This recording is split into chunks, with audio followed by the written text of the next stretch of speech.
Hello everyone, I know you are going to use this video for falling asleep, so before that, like this video, subscribe to the channel and let me know where you are from, also what time is it. When they pulled the bodies from the well, nobody knew how long they'd been down there. The bones were clean. No flesh, no clothing, no teeth in the skulls. Just 6 sets of human remains. Each one twisted in a way that suggested they hadn't died quietly. And all of it buried beneath a slab of stone in the backyard of a house no one wanted to admit ever stood there. The land at Finchmore Hollow had been empty for years, overgrown, forgotten. Locals called it cursed in the way people sometimes speak of cursed places when they're trying not to say haunted. But there had been a house there once. A house that the older folks remembered vaguely, like a story you try to forget but can't.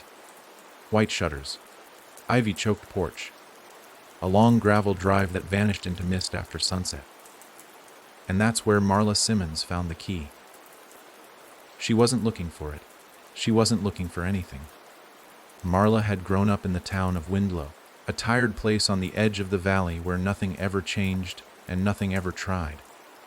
At 26, she was working at a bait shop by the lake and renting a one-room flat above the florist's, where the walls always smelled like mildew and hydrangeas.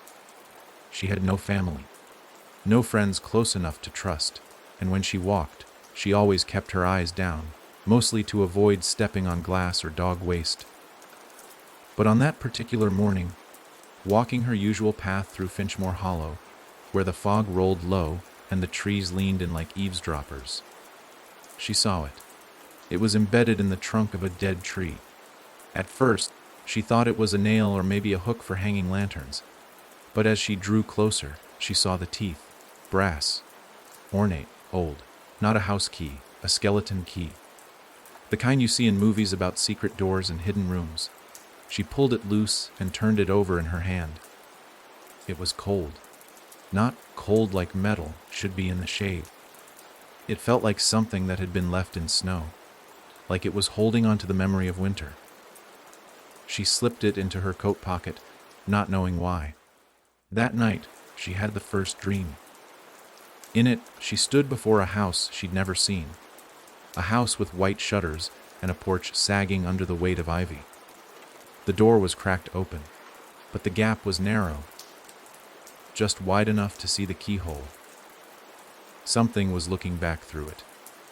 She woke with the feeling that her own eyes didn't belong to her. That someone, or something, had borrowed them while she slept. The dreams continued. Each night, more vivid, more detailed. The porch creaked under her feet. The doorknob turned on its own. Wind pushed through the halls like breath, and each time, she stepped a little further into the house.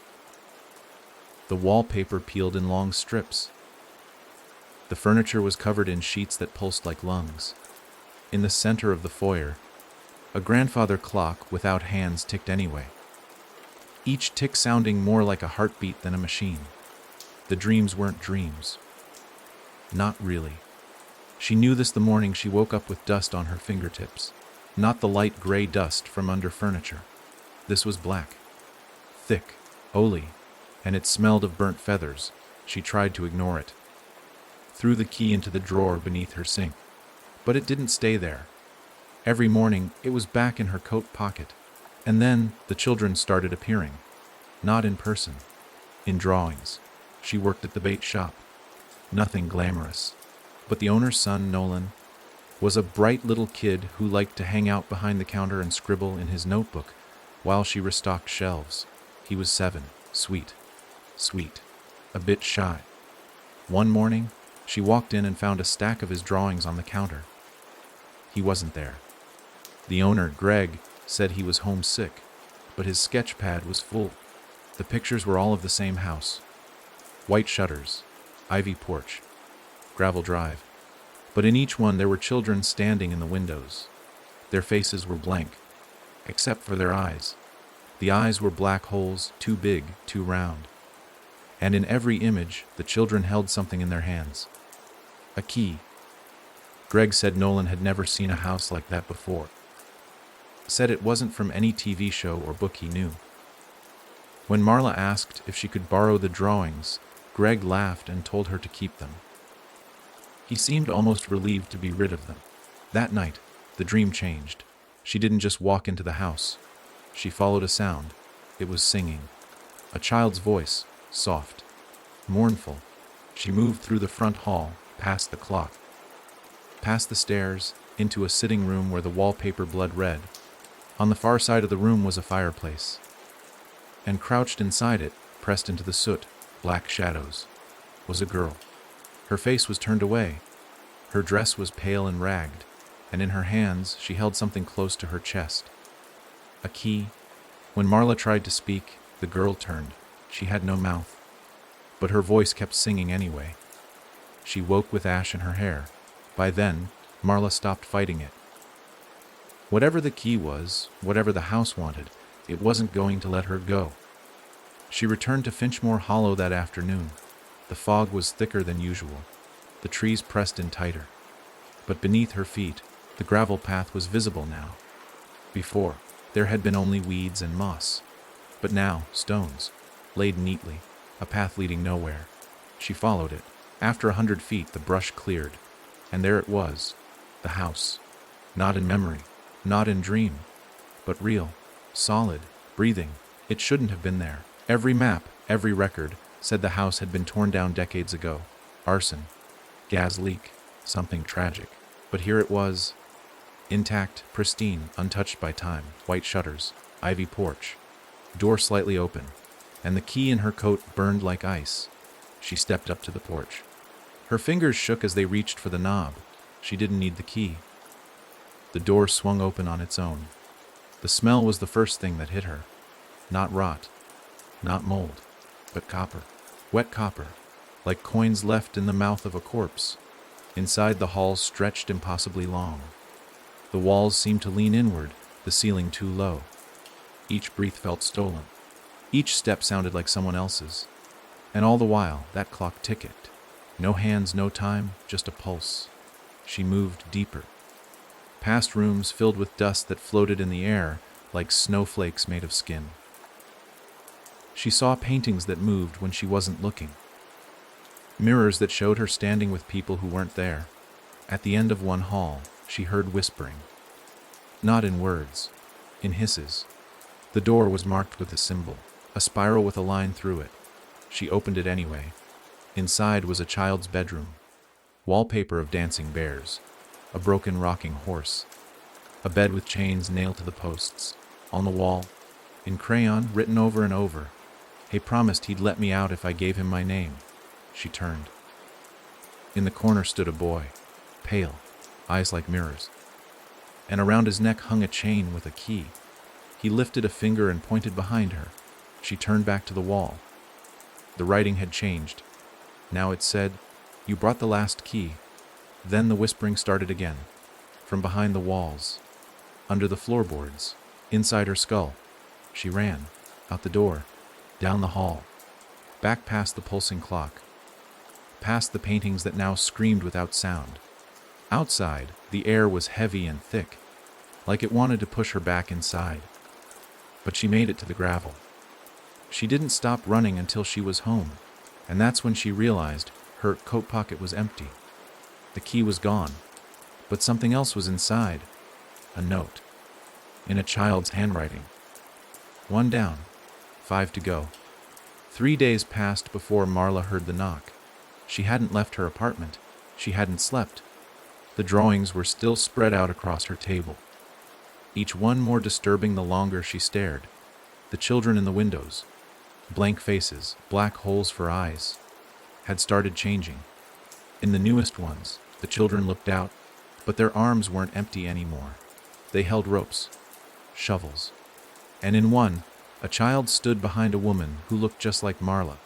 Her face split open with a mouth that ran from ear to ear. Marla hadn't drawn them. Her hands were too busy shaking. The key hadn't returned. Not physically. But something colder had taken its place. The air in her apartment no longer felt right.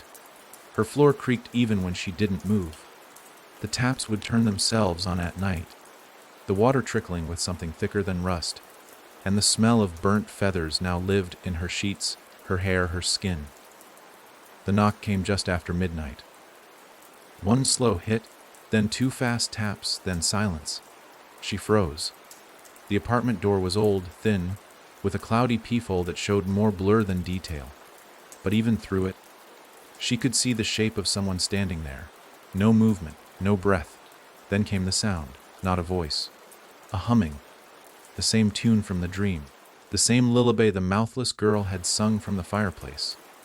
Low, out of tune, but unmistakable. Marla stepped back. Her bare foot brushed the edge of her bed frame, and something cracked under her heel. She looked down. A tooth. Small, yellowed, a child's.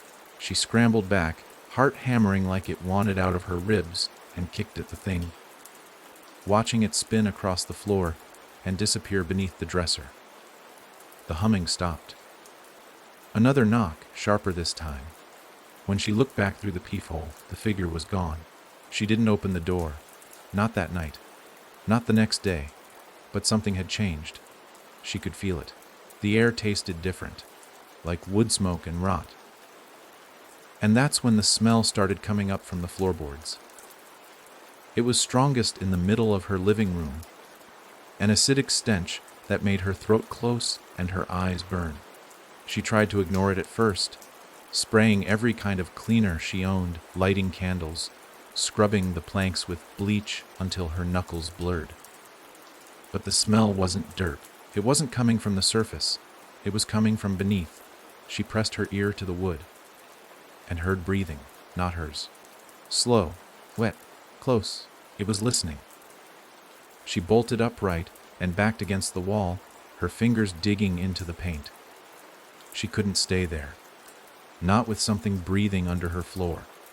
But the moment she opened her front door, she saw the footprints. Small, bare, dusty. They led away from her threshold, then looped around and came right back in. There hadn't been a sound. No knock. No jingle of a knob. But something had entered. Something had been inside while she slept. She slammed the door shut, bolted it, and dragged a chair beneath the knob. Then she stood in the center of the room and looked down again. No more breathing. No smell. But on the floor where her ear had been, someone had scratched something into the wood. Not carved. Scratched, as though done with a nail or a tooth. It read, "Hay likes the ones who run." She didn't sleep that night, didn't try. But the darkness inside her apartment was thicker than usual. Like the shadows had gained weight. She unplugged every lamp, turned on every light, sat with her back to the wall and stared at the door until dawn, when she finally closed her eyes, for what felt like seconds. A sound jolted her back awake. The phone was ringing. She hadn't heard that sound in months. The landline hadn't worked since she moved in. She didn't even know it was plugged in. But now it rang, old-fashioned and shrill, the kind of sound that made your teeth clench. She picked it up with a hand that didn't feel like hers. Hello? Silence. Then the voice came. Not from the receiver. From the hallway. "I found your key." She dropped the phone and ran. Not toward the door. Not out. Something in her body, some leftover animal instinct, told her to run inward. She darted into the bathroom and locked the door behind her, pressing herself against the porcelain sink. The air inside was damp. Too damp. Like the walls were sweating. And then she heard it again. From the other side of the door. Knock. Knock, knock, the pattern. Then a voice. This time a child. "Please let me in. I'm lost." She didn't respond. Didn't breathe. Another knock. "I need my name." He said, "I can't leave without it." She backed toward the tub, slipping on the tile. Her knees hit the cold porcelain and a thin crack sounded beneath her. Then came the scraping. Not from the door, from under the tub, fingernails on metal, slow, deliberate. She scrambled out, yanked the door open, and bolted into the hallway, only to stop short, because now the hallway wasn't hers. The paint on the walls was peeling in long, yellow strips. The lights buzzed dim and red, and at the far end, where the window should have been, stood a child. A boy. The same one from the room in the house. He lifted his hand again, pointed, this time at her, and around his neck, swinging from a chain, hung a piece of paper. She couldn't see the words, but she knew what it said. Her name. She ran. Down the stairs. Out the building. Into the fog-drenched streets. She didn't look back. Didn't care who saw her barefoot, bloodied, gasping like a wild thing. She ran all the way to Finchmore Hollow, because part of her knew. Somehow, this wouldn't stop until she went back. The gravel path was clearer now. Wider. As though more people had walked it. The house stood at the end, just as she'd seen it. Shutters yawning open, ivy curling like fingers, the door already ajar. She stepped onto the porch. Inside, it was the same. Same clock. Same pulsing walls. Same faint whispers. Only this time, something was different. The children were waiting. Dozens of them, standing along the stairs, lining the hall. Silent. Motionless. Every one of them held a key. They didn't speak. But their mouths opened in unison. And from every throat came the same whisper. Hay only needs one more. Then they turned and pointed toward the basement door. It had never been there before. Black wood, iron hinges, no handle, only a keyhole. The size of the one she'd found in the dream. Her feet moved without thought. Down the stairs, each step colder than the last. The air thickened into syrup. Her lungs fought it. Her bones ached under the pressure. The basement was massive. Too massive for the house above. Stone walls, dirt floor, chains bolted into the concrete, and in the center a well, the kind you see in old farmhouses, moss covered. Deep she approached it, looked over the edge. Nothing. Then, a whisper, from the bottom, run, and then she felt it, a hand, on her back, pushing, hard, she fell. Silence swallowed everything. And then as the light vanished above, the last thing she saw was a single eye staring down the shaft. Watching, waiting, smiling, and from above, the door slammed shut. The key turned. It was dark for a long time. Not the kind of dark your eyes get used to. This was different, like the shadows were inside her. Like they filled her lungs, curled behind her eyes, poured into her ears. Marla didn't know how long she'd been unconscious. There was no pain. Not yet. Just the feeling of falling, then landing, then stillness. The air in the well was thick, stagnant, alive. Each breath scraped like wet sandpaper down her throat. She tried to move, but something heavy pressed against her chest. Not a rock, not dirt, a hand. She screamed before she could stop herself. It wasn't loud. Down here, nothing was. But the sound was enough. The hand retreated. The weight vanished. And somewhere in the dark, she heard someone crawl away. The well wasn't empty. Marla sat up. Her limbs ached. Her skin damp with something that felt like a mixture of mud and blood. She couldn't be sure if either were hers. The floor beneath her wasn't stone. It was soft. Uneven. She reached down and touched something smooth, hard, curved.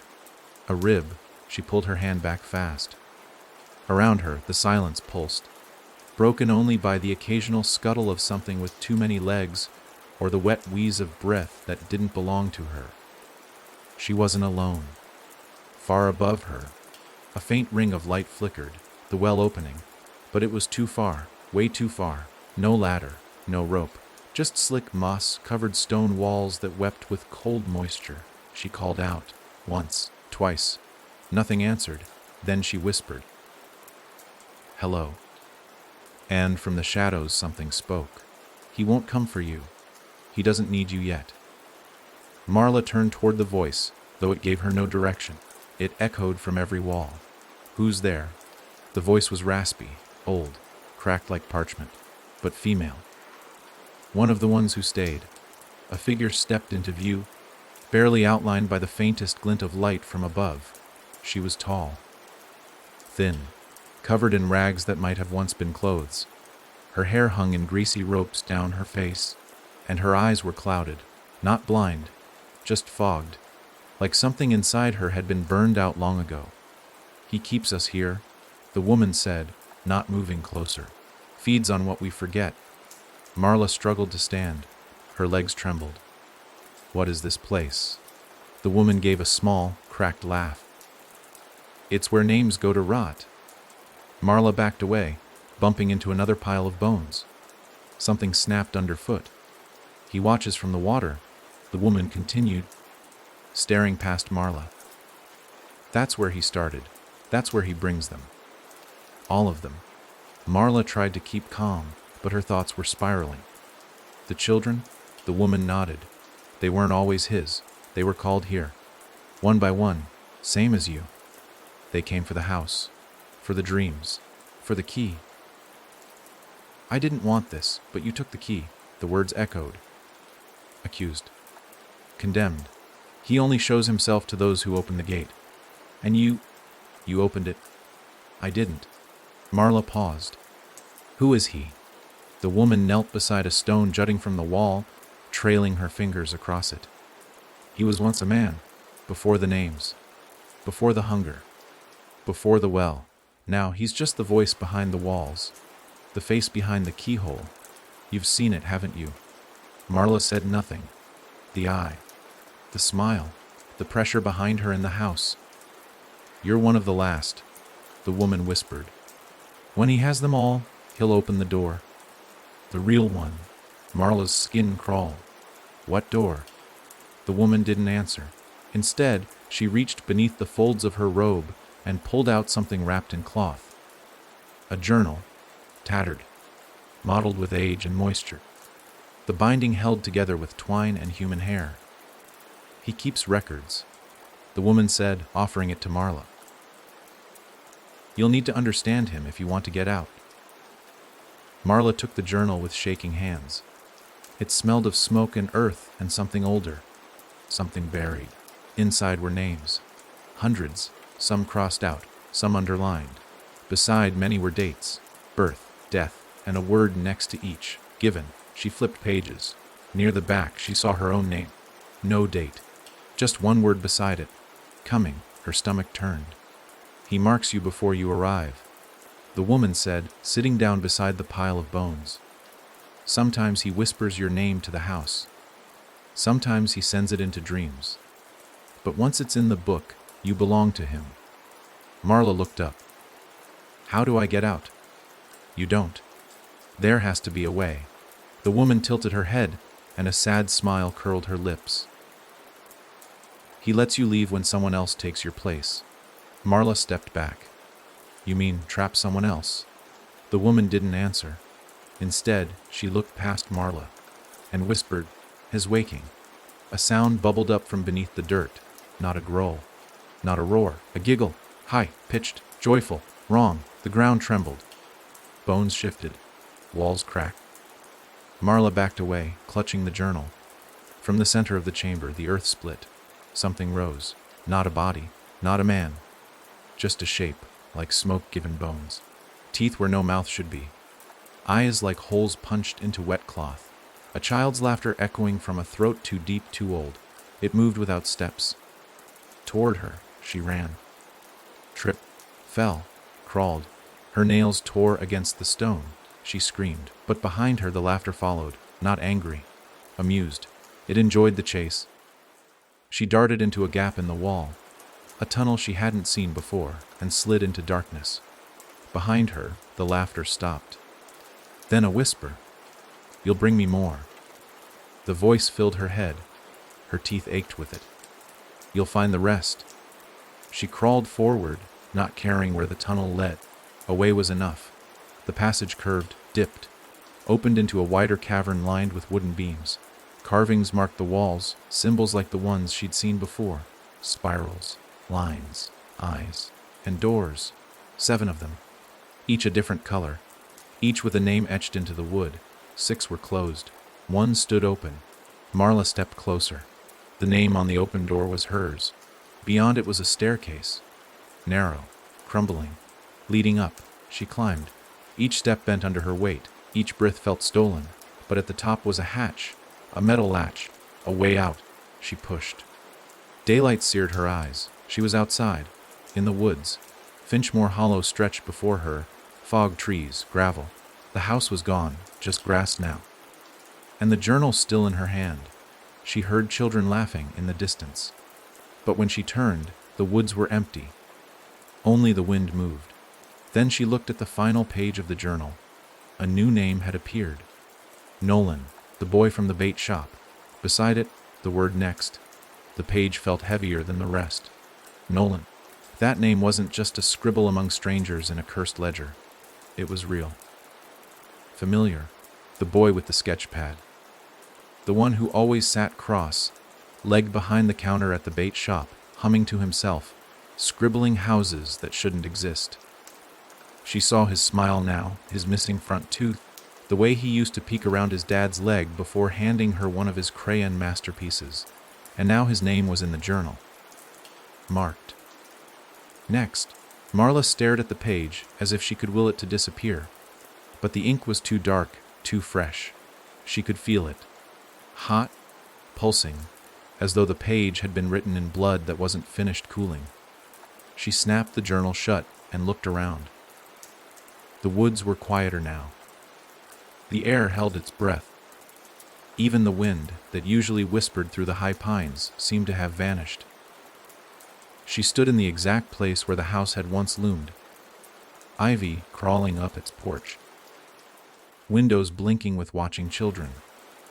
But now there was nothing but a patch of flattened grass, as if something massive had been lifted away during her time below. She circled the area once. No footprints, no broken vines, no sign of a door, just absence. The house had been real, it had been. She touched the edge of her sleeve, still stained with the well's dirt, still torn at the shoulder. She could feel the bruises blooming beneath her skin. Each one a fingerprint she hadn't seen being pressed. The journal weighed against her chest like a curse sewn into her. And somewhere, a little boy was drawing pictures of windows that stared back. She didn't think. She ran.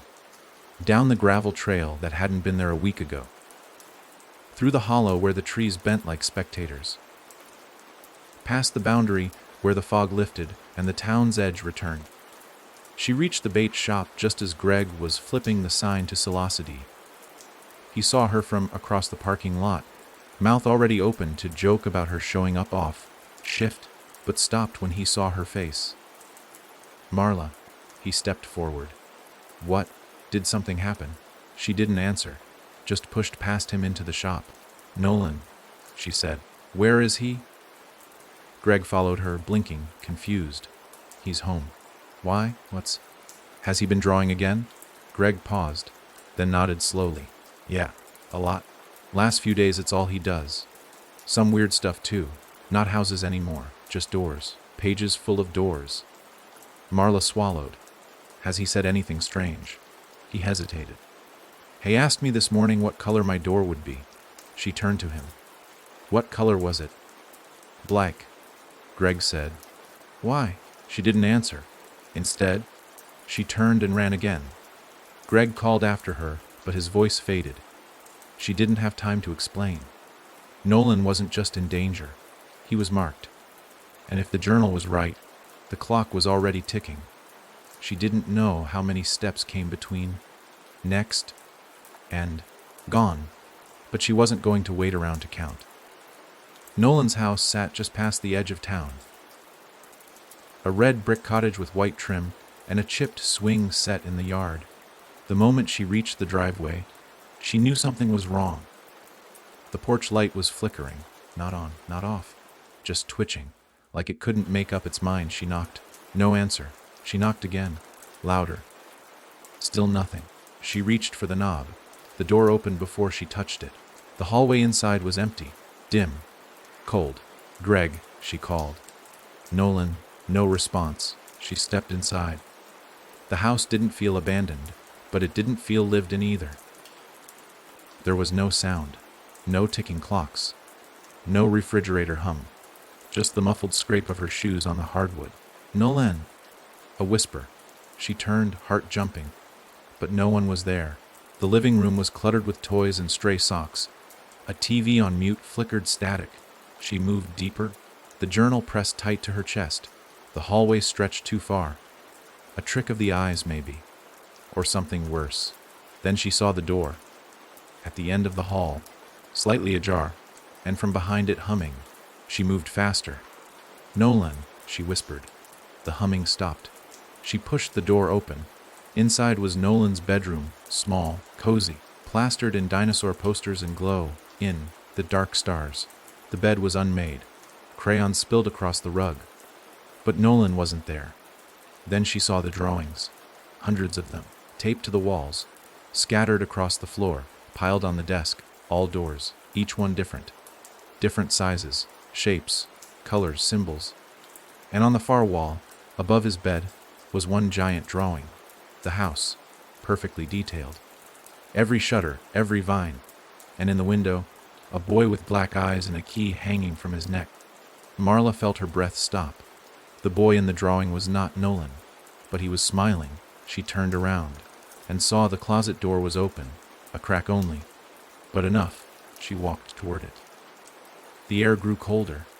Then came the whisper. "Don't let him choose." Her hand trembled as she reached out. The door creaked as it opened, and inside, huddled in the corner, was Nolan. His eyes wide, his lips trembling. He held a crayon in one hand and a torn piece of paper in the other. When he saw her, he smiled weakly. "Marla." She dropped to her knees. "Nolan. Are you okay? Did someone come here?" He shook his head. "No one came. But he talks. He tells me what to draw. Said I'm almost done." She pulled him into her arms. You're not. You're done now. We're leaving." He looked up. "But he needs the last door." Marla froze. "What do you mean?" "He said if I don't finish, he'll use you."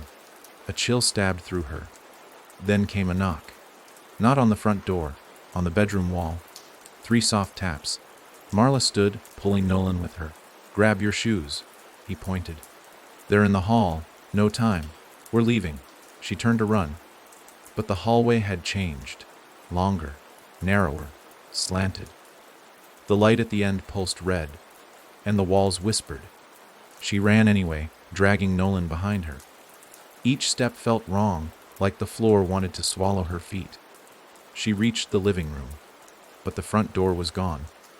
Only a blank wall remained, painted on it a single black door, the same one from the drawing, with her name etched above. Nolan pulled away.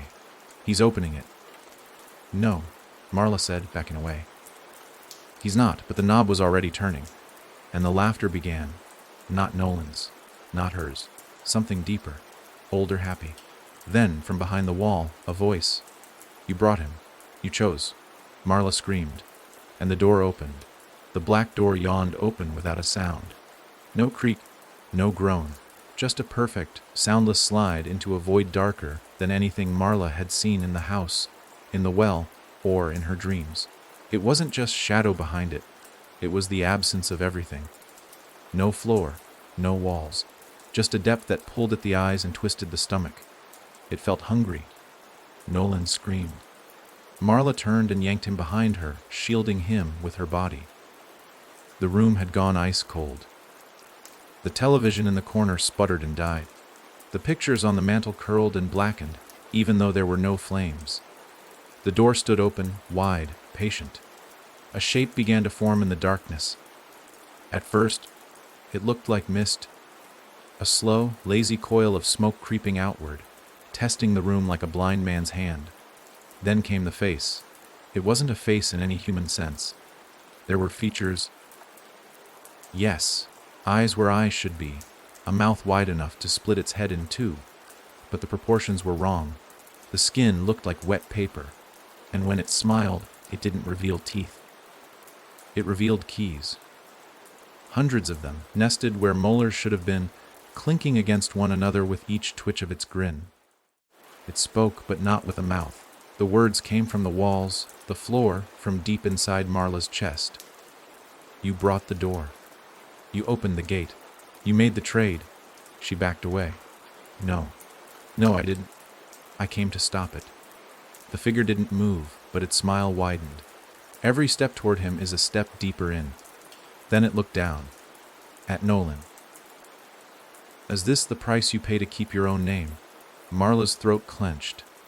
She remembered the journal. The woman in the well.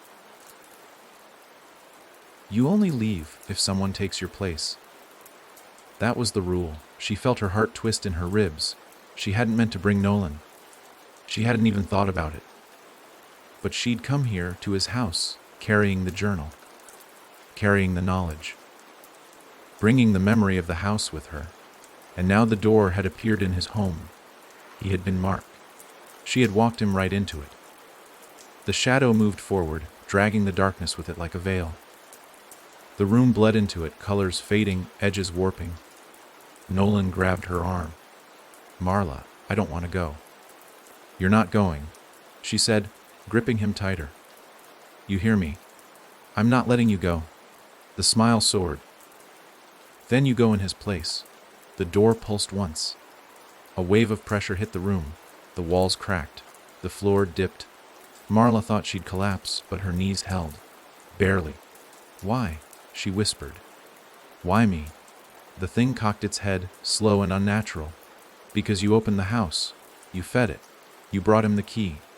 I didn't know. But you didn't stop. Its body shifted again. Not walking. Just unfolding. Reaching. Marla stepped in front of Nolan, shielding him as best she could. I'll go, she said. Take me. Just let him go. The thing paused. Then the keys inside its mouth clicked once, like a lock turning. Spoken names are promises. The floor beneath Marla's feet dissolved. She screamed as gravity yanked her downward. Not falling, not flying, just dropping into that open door. Into the cold, soundless black that ate her whole. Nolan's voice called her name, faint and distant. Then silence. Darkness. No floor. No ceiling. Just endless freefall in a place where time didn't move. She should have felt wind. Vertigo. Something. Instead, she felt pressure. 1,000 tiny fingers pressing into her thoughts. Sifting through memories. Pulling them apart. Rearranging them. She saw the hallway of her childhood home. The day her mother disappeared. The closed door no one ever opened. She saw the girl in the fireplace. The drawings. The well. The clock without hands. The woman with fog over eyes. All of them watching. Then her body landed. Not with impact. Not with pain. Just presence. She stood. The air was thick here. Not breathable, but not suffocating, like being underwater. Before her stood a mirror. 12 feet tall. Gilded in iron. It reflected nothing. Not her. Not the space around her. Just black. Then it changed. Images flashed across its surface. Children. Dozens of them. Standing in rows. Keys hanging from their necks. Each with a blank face and bottomless eyes. Then one image froze. A face she recognized. Her own, only this version of her was smiling, wider, hungrier. The thing inside the mirror opened its mouth. Keys tumbled out, clattering against invisible glass. Then it whispered, "Give me a name." The mirror trembled. Something behind the glass moved, fast, twitchy, spider-like. Marla stepped back. "I don't understand." The whisper came again. "Give me a name, or take their place." Names. That's what it fed on. That's why the journal existed. Why the drawings mattered. The names were more than identity. They were currency. She had one name to give. Her own. But she'd already promised it. To save Nolan. Unless there was another. She opened the journal. The pages flipped on their own. Back, back, back. Stopping on a name near the beginning. Grace Holloway. The woman in the well. She'd never left. But she hadn't been erased either. Marla looked at the mirror. The glass pulsed. Waiting. She whispered the name. Grace Holloway. The mirror cracked. A web of fractures split its surface. And then, the thing behind it screamed. Not loud. Deep. Like the roar of the ocean trapped in a coffin. The crack spread. The glass exploded inward. And the darkness behind it bled forward like ink in water. Marla braced for impact. But instead, she felt wind. Real wind. Cold. Clean. She opened her eyes. She was standing in the woods. At the edge of Finchmore Hollow. The journal was gone. The house was gone. The sky above was gray. In the distance, she heard sirens. And then Nolan's voice, calling her name. She turned.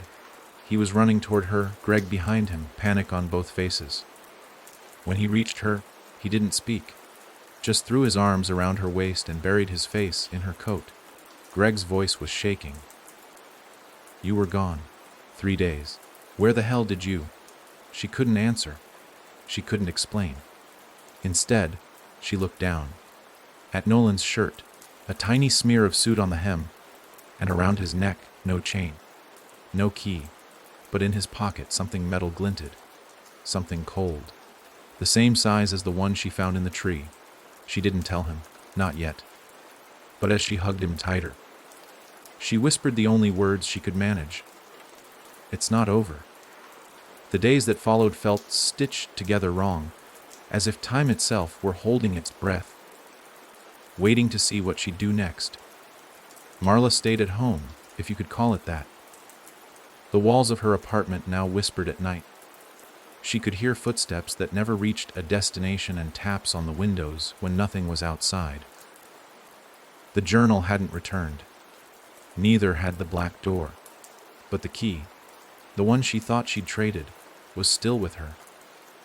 Or, more precisely, it had moved. It was now in Nolan's possession.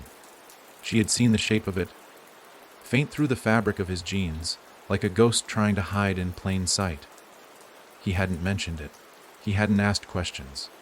But his drawings had changed again. No more houses. No more doors. Just fire.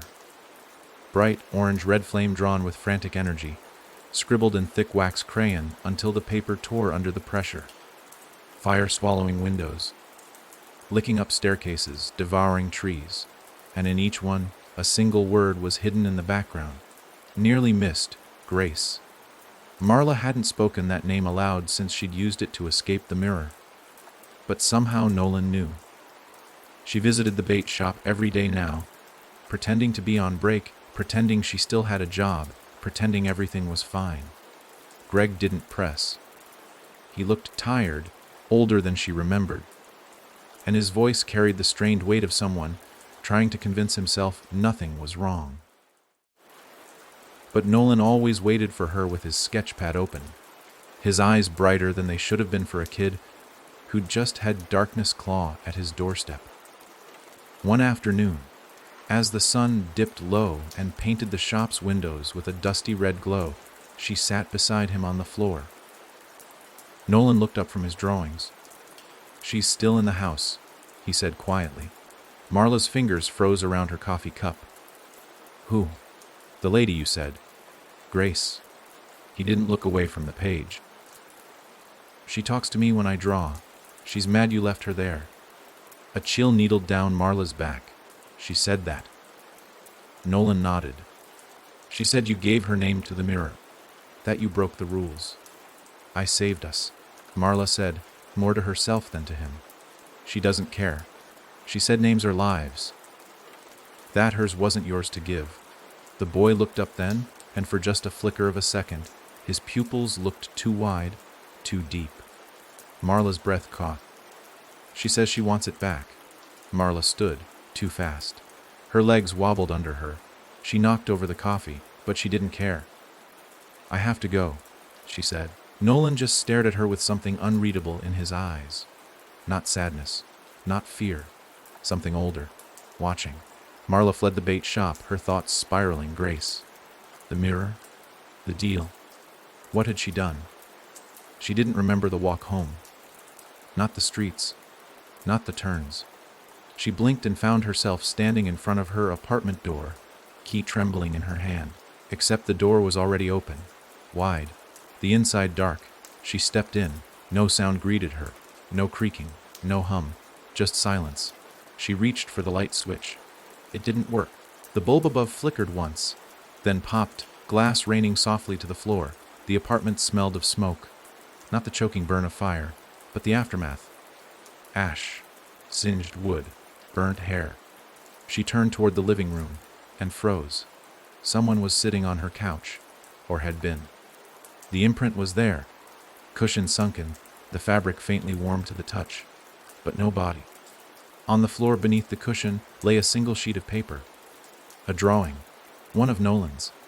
But this one was different. It wasn't a house or a fire. It was her apartment.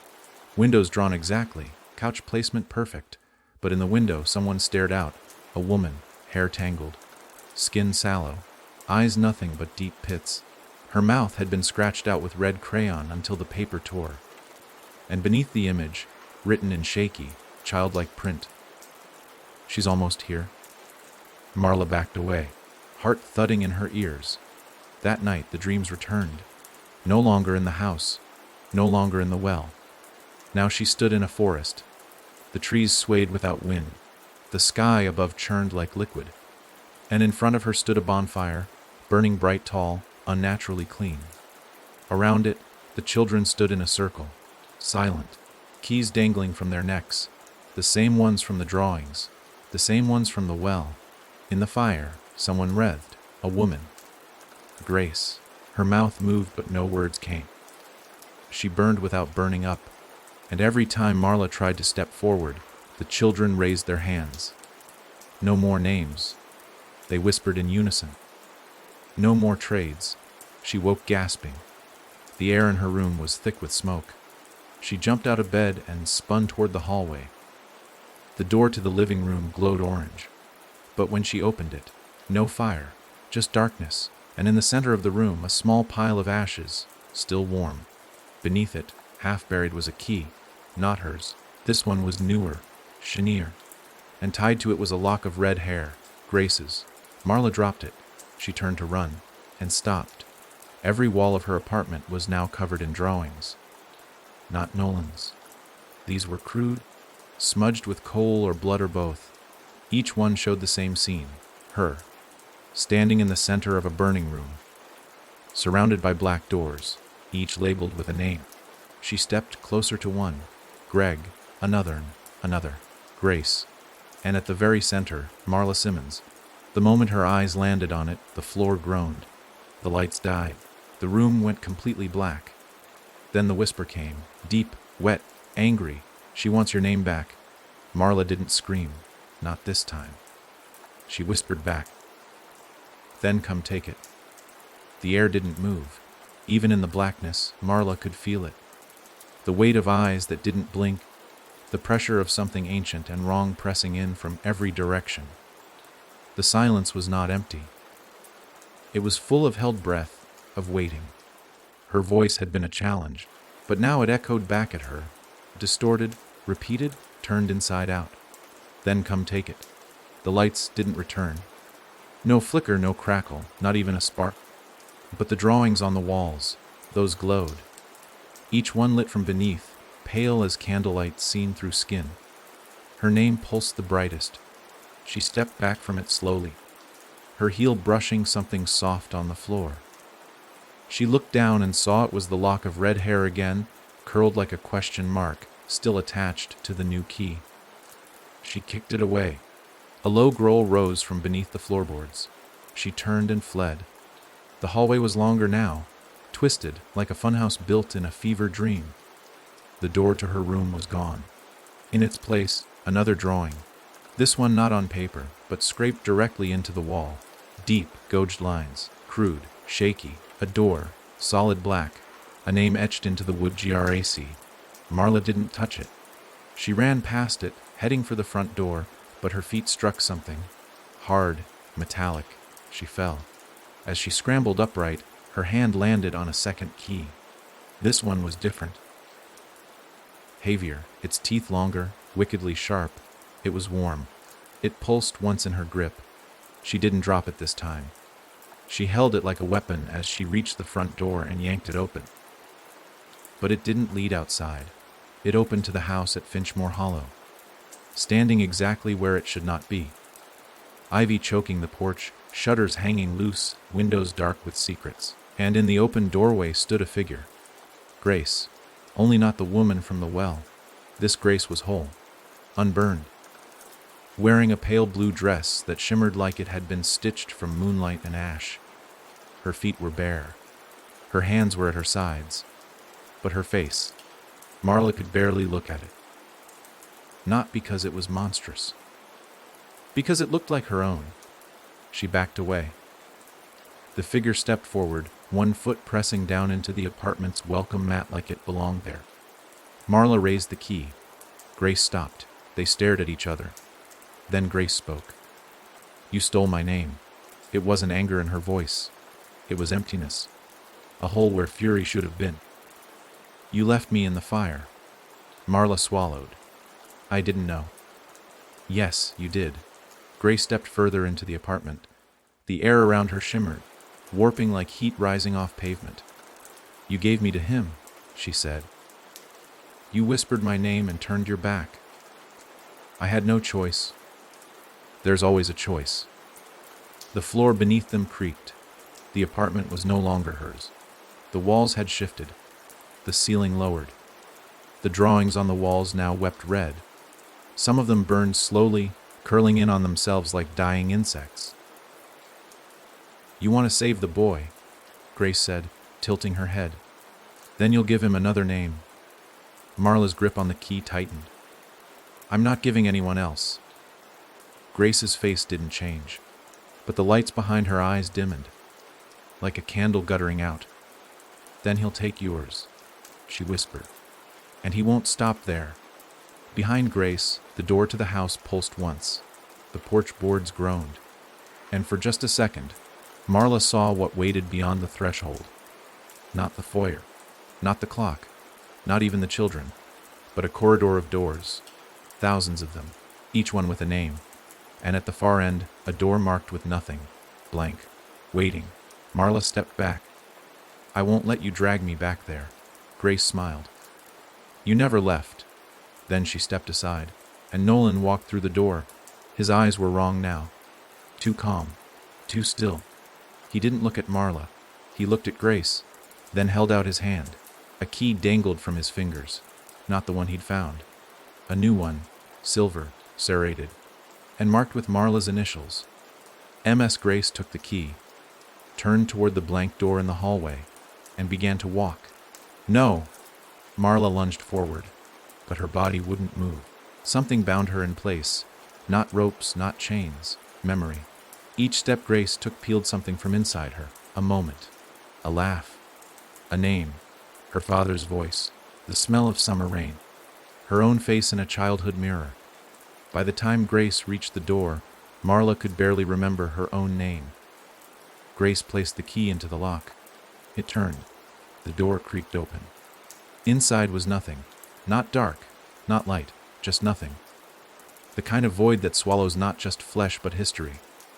Grace looked over her shoulder one last time. "Tell him I gave it back," she said. Then she stepped through, and the door slammed shut. Marla fell to her knees. Nolan blinked. The light returned to his eyes. He looked around, dazed, confused. "Marla," she pulled him into her arms, shaking. "I'm here." "Where did she go?" Marla didn't answer. She just stared at the door Grace had vanished through. Its nameplate was no longer blank. It now read J-H-O-Y, and in her hand Marla still held the warm, sharp-edged key. The one with no name, but in her mind she heard a voice. Not Grace's. His. "You've taken her place." And in that moment she knew. The house wasn't done with her yet. The next morning Marla found a splinter in her palm. It was thin, almost invisible, buried deep beneath the skin. She didn't remember getting it. Had no memory of touching wood the night before. But there it was, a tiny dark line, stubborn and pulsing. When she touched it, a dull ache shot up her wrist. It felt wrong. Too deep. Too warm. Like something had been planted there. She stood in the bathroom. Sunlight bleeding through the curtains in pale slices, and tried to dig it out with tweezers. But each time she touched the skin, the splinter seemed to retreat deeper, like it was alive, like it knew. She dropped the tweezers into the sink and leaned on the counter. Her reflection stared back, drawn, pale, older than it had the right to be. Her eyes were shadow, ringed and red. Her lips cracked at the corners. She reached up to brush the hair from her face and froze. There, behind her in the mirror, stood the hallway. Not hers. His.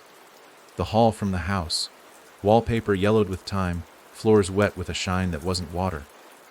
At the far end, the grandfather clock pulsed like a heart. It had no hands, just the echo of time passing wrong. She spun around. Her hallway remained unchanged. Blank walls, dusty carpet, dim light. She looked back at the mirror. Only her face now. But something was shifting beneath her skin. She pressed her fingers to her cheek, felt the faint outline of a key, not metal. Growing. She stumbled back, heart racing. This was how it started, wasn't it? First Grace. Now her. She thought she had escaped. She thought she had traded her way out of the house. But trades weren't freedom. They were promises. And the house never forgot what it was owed. She walked back into the living room and saw Nolan asleep on the couch, his knees curled to his chest, fingers twitching slightly as he dreamed. She'd kept him close since Grace's disappearance, hadn't dared let him leave, not even to return home. Greg had called. Twice. But she hadn't answered. How could she explain what had happened? What was still happening? She sat beside Nolan and watched his chest rise and fall. Safe. For now.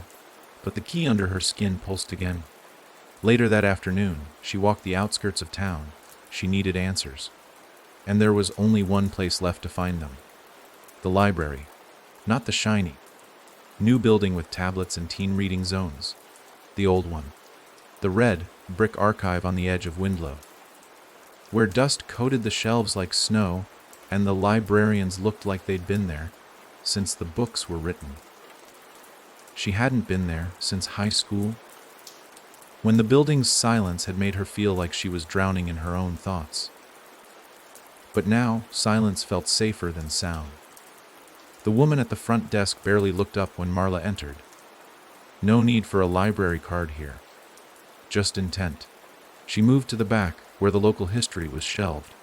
Windlow folklore, property records, old death announcements clipped from yellowing newspapers. She searched for Finchmore Hollow. Nothing. Then, Grace Holloway.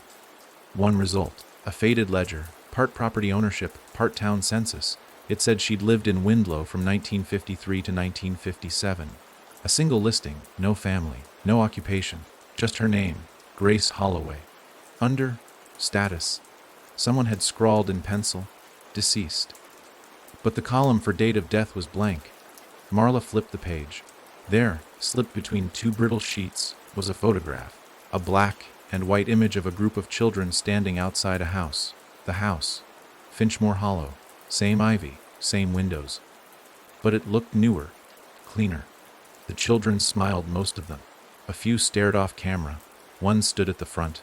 A girl, dark hair, pale dress, a key around her neck. Grace. The caption beneath read, Windlow Orphanage, Class of 1956. Orphanage. Marla stared at the photo. She flipped through the rest of the book. Found more. There had been a fire in 57. 12 children died. The building was condemned. Only one body was never recovered.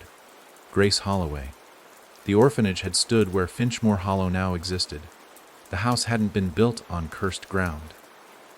It was the curse. It had grown where the orphanage died, fed by the children who burned, anchored by the girl who was never found. Marla stood and left the library without checking the book out. That night, the splinter in her hand itched so badly she couldn't sleep. She clawed at it until her skin broke. Blood beaded up, but no splinter. Only something white beneath the surface. She pressed down. Something clicked, and her front door unlocked itself. She hadn't touched it. It swung open. Beyond it, her apartment hallway no longer existed. Only the house, waiting. But this time, the air smelled different. Not rot, not ash, but smoke. She turned. Nolan stood in the doorway behind her, rubbing his eyes. Is it her again? He asked. Marla nodded slowly. I think she brought friends. Outside, a low building growl rolled through the street like thunder. Then a chorus of tiny voices whispered through the open door. Names, hundreds of names, each one branded into memory, each one calling for her. And she knew then. The house was no longer in Finchmore Hollow. It had followed her home. The wind that blew through Marla's doorway didn't come from outside. It came from inside the house that shouldn't be there. The one now rooted in the threshold of her apartment. And it wasn't really wind. It was breath, shallow, moist, rising and falling like the lungs of something asleep, or pretending to be. The floor creaked in slow rhythm. The wallpaper in the distant hall undulated softly, as if inhaling. And standing right there in the open frame, she could hear it. The door was breathing. She stepped back and instinctively pulled Nolan behind her. He clung to her side but didn't speak. His fingers dug into her coat, eyes locked on the doorway. The kid didn't need an explanation. He saw it too. The shift in air. The wrongness. The way the light on the hallway floor no longer matched the lamps in her ceiling. The shadows stretched wrong. No matter how far the door stood, the shadows spilled forward like liquid, slipping into the fibers of her carpet, seeping into the paint on her walls. The house had arrived, and it wasn't asking for permission anymore. Marla's heart pounded like fists on a locked door. She wasn't ready to go back. Not again. But she knew enough by now to understand the house didn't care. When it wanted you, it opened. And if you didn't walk in, it dragged you. She turned to Nolan, crouching to meet his eyes. Listen to me. If something happens, if I don't come back. No, he whispered, already shaking his head. You have to promise. I'm not letting you go alone. Marla hesitated. She was about to argue, to tell him she'd locked the door behind her, to keep him safe, to lie, because what else could you do when the truth was too big, too cruel? But then she looked into his eyes and saw something she hadn't expected. Not fear. Resolve. This boy had seen the door open, had drawn it again and again with trembling fingers, had heard Grace whispering from the fire. He was already part of it. The house had its hooks in both of them. Leaving him behind wouldn't keep him safe. It would make him easier to take. She nodded once. Then we go together. They stepped through the door. The transition was instant, no in between, no flash of light or burst of cold. 1 second they were in Marla's apartment, the next, they were standing on the warped wooden floor of the house at Finchmore Hollow. The foyer was lit by that same sickly glow that had haunted her dreams. Yellow, but not from bulbs, more like fungus on dying bark. The grandfather clock ticked without hands. Somewhere deep in the walls, water dripped at intervals too regular to be natural. The air was thick with the scent of damp stone and something older, something that didn't belong to the world above ground. Nolan squeezed her hand. Where do we go? Marla didn't answer. She was too busy listening. The house had changed. It was awake. The hallways were different now. Longer, tighter, some slanted downward, impossibly narrow, like the bones of the house had shifted overnight, and every so often there were doors. Too many. Some closed. Some cracked open, each with a name burned into the wood. She walked slowly past one, Thomas, another, Eliza, and another, Nolan. She stopped cold. The door was already open.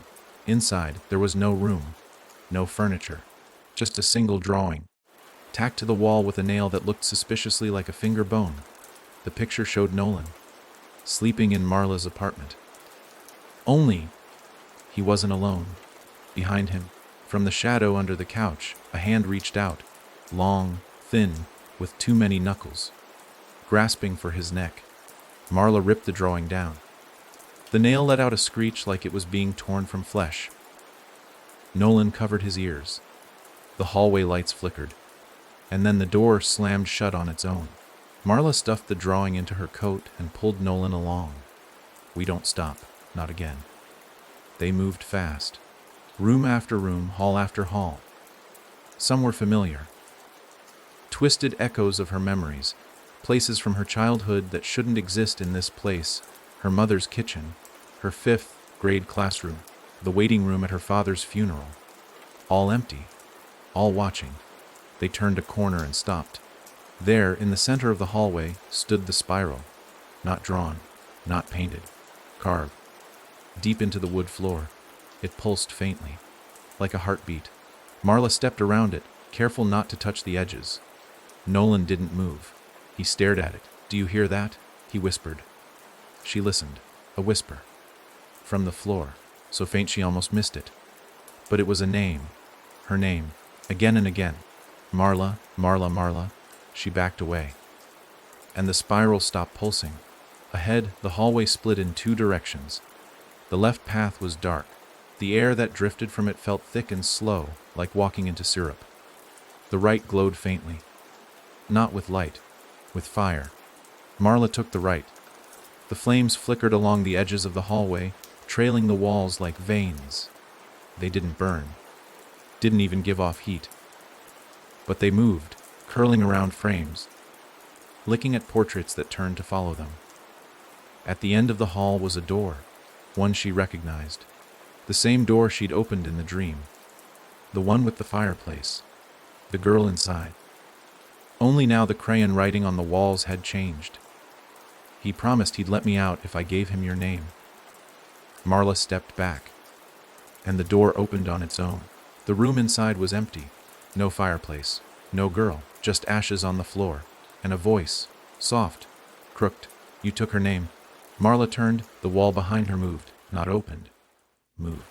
Shifted aside like cloth being pulled back, and behind it stood the children, the same ones from the dream, the well, the drawings, silent, keys swinging from their necks, and in front of them stood Grace, no longer burned, no longer twisted, beautiful and empty.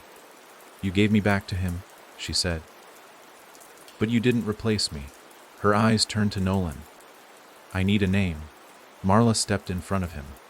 "You're not getting his." Grace blinked slowly, then looked at Marla. "You've got a new one growing inside you already." Marla didn't understand, until she felt it, the key under her skin. It was no longer a splinter, it turned. Inside her, the lock clicked, and the room collapsed into flame. Marla didn't scream when the room caught fire. There wasn't time. No spark, no slow ignition, just a sudden, swallowing blaze that poured from the floorboards, blood from the walls, and dripped like molten wax from the ceiling. But it didn't burn like real fire. There was no heat, no pain, only pressure, thick, suffocating pressure, like the air had turned into 1,000 hands clutching at her ribs, trying to pry her open from the inside. She grabbed Nolan and backed into the corner furthest from the flame, but the fire didn't follow. It formed a circle, almost ceremonial, and in the center stood Grace. Her hair was a curtain of black silk, now unburnt, her skin smooth, her dress flowing. But her eyes, those hollow pits of static, told the truth. Grace wasn't human anymore. She was something made in that house, something carved from names and ashes and promises broken. "You feel it, don't you?" she whispered. The key turning. Marla's breath caught. That thing beneath her skin, what had started as a splinter, was no longer hiding. It moved now. She could feel its teeth grinding against muscle, threading through veins. Every beat of her heart pushed it deeper, binding her to something she didn't understand. Every second that passed made her feel less like herself, and more like a door waiting to be opened. "What is it?" she choked out. "What did you put in me?" Grace tilted her head like a curious animal. "Not me. Him. I only woke it up." The fire roared, but didn't spread. Grace stepped forward. "You opened the house. You brought the boy. You gave a name. And now you carry the lock. That makes you the next gate." Nung. Marla gritted her teeth and pressed her palm flat against her chest, over the place where the thing writhed beneath her skin. She focused on Nolan, the feel of his hand in hers, the weight of responsibility, of protection. She wasn't a gate, she was a wall, and she would not let the house use her again. She grabbed the nearest object, an iron poker that had once stood beside the now absent fireplace, and slammed it into the floor. The fire around them flickered, bent inward, pulled by the force of her will. Grace flinched. Marla took the moment. She ran. Dragging Nolan behind her, she bolted through the nearest door, not caring where it led. The flames didn't follow, but the heat clung to her like breath on the back of her neck. They burst into another hallway, this one narrow, curved, and lined with mirrors. But none of the mirrors showed their reflections. Instead, each one displayed a door, some familiar, some not. All of them whispered. She passed one with Greg's name on it, another with her mother's, and then she saw one that wasn't a door at all. It was a well, the same one she'd been thrown into. Only this time, it was brimming with eyes. Nolan tugged at her sleeve. "We have to get out." "I know," she said, teeth clenched. But there was no out. The house didn't let you leave until it had what it wanted. Until you gave it a name, a soul, a key, and she was running out of names. They turned another corner and found themselves in the nursery, the same one from before, the dancing bear wallpaper, the rocking horse, the chain, scarred bedposts. Only now it was full of children, dozens of them, eyes wide, empty, skin pale, soft, and thin as paper. They turned as one, and spoke as one. "She's turning." Marla stepped back. The nearest child pointed at her. "She's almost ready." Nolan gripped her hand tighter. "They mean you." She didn't answer, because she knew they were right. The thing inside her had grown. She could feel it now in her spine, her teeth, behind her eyes. It pulsed when she moved. It watched.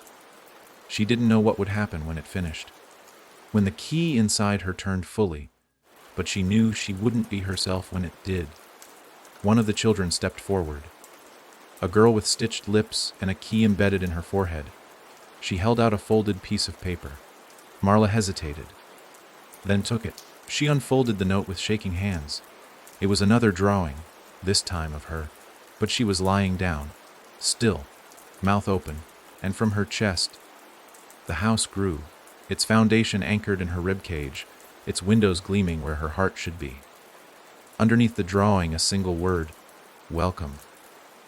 Marla dropped the paper. The children all turned toward a hidden door at the back of the room. It opened. Beyond it, a spiral staircase twisted down. Deeper, the children whispered. "She has to go to the basement." Marla stepped forward without meaning to. Her legs moved on their own. Nolan shouted, but his voice was miles away. Her body was no longer hers. The key had found its lock, and it had begun to turn. She descended the staircase, step after step, each one colder than the last. Below, the air grew thicker, slick, alive. At the bottom, the room opened into a vast cavern of black stone. The walls were covered in names.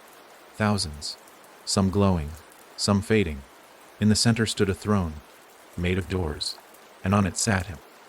Not a man, not a demon, just a shape made of all the things she'd feared: burnt wood, bone, rusted keys, smoke that coiled like fingers. His face changed constantly, sometimes Grace, sometimes her father, sometimes her own. He smiled. "You're ready," he said.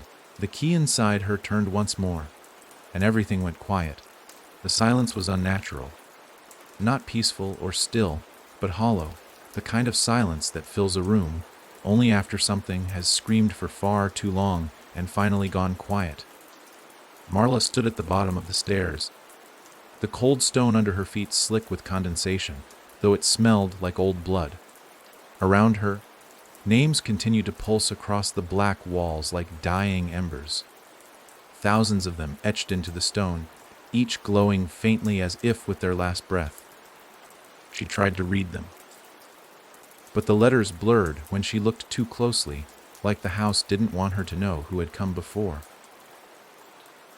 The creature on the throne of doors did not move, but it watched, eyes constantly shifting, twitching, forming and vanishing in a face that refused to hold shape.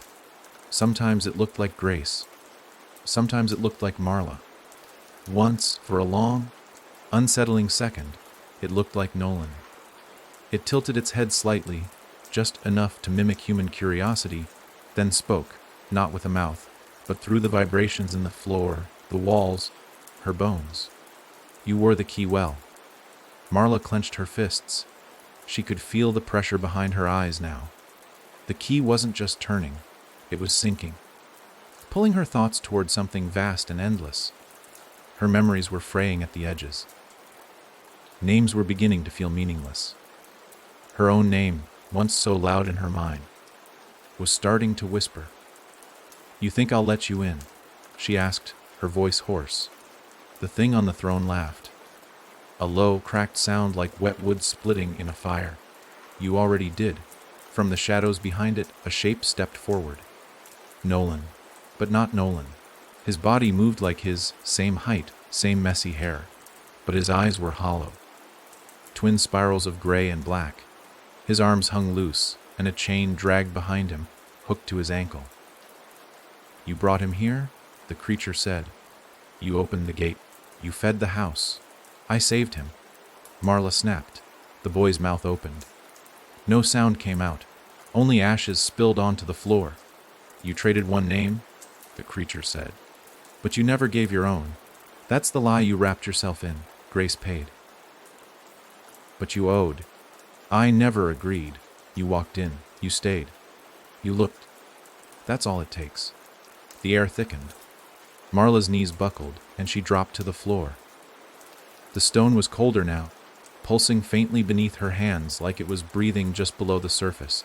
She felt the key inside her lock into place. Not turning anymore. Set. Ready. Like a loaded weapon. She cried out and clutched her chest, but it was too late. The heat from the house flooded through her bloodstream, into her skull, behind her eyes. She could feel it rewriting her, erasing things. First, her middle name, then her mother's face, then the memory of the beach trip when she was 12. Gun. The house didn't take all at once. It liked to peel. "You are the door now," the voice said. The throne creature stood. It moved slowly, deliberately, every creak of its limbs echoing through the chamber like a bell tolling for the dead. The closer it came, the harder it was for Marla to keep her head upright. The stone felt like a cradle now, her limbs heavy, her thoughts unraveling. Then, suddenly, light. A flare. Faint, but real. She looked up. Nolan, the real Nolan, standing at the top of the spiral stairs. He held something in his hand. A drawing. One of his. He stepped down, slowly, every footfall sure. Eyes locked on the thing from the throne. "I made a new door," he said quietly. The creature turned. Its shape faltered, wavered. "A door you can't open," Nolan added. He stepped to the center of the chamber and held up the drawing. It was crude, child's scrawl, colors smeared, but Marla recognized it. A door drawn onto a mirror, with a name above it. Not hers, not Grace's, his. The creature let out a sound that shook the walls, a scream not made by lungs or throat, just will. It lunged toward Nolan. But Nolan threw the drawing into the fire pit that burned at the edge of the chamber. The paper curled. The flames turned blue. The throne split down the middle. The walls howled, and the house began to fall. Stone cracked. Names peeled off the walls like skin off old paint. The ground buckled beneath them. Marla tried to stand, but her legs failed. Nolan was already beside her, his hands on her face, calling her name. The sound pulled her back. Her name. Her name. It still existed.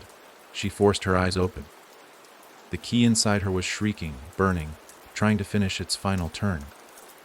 But she had something now. She had her voice.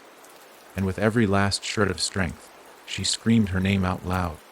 "Amara Samos!" The key stopped, froze, and shattered. The throne cracked.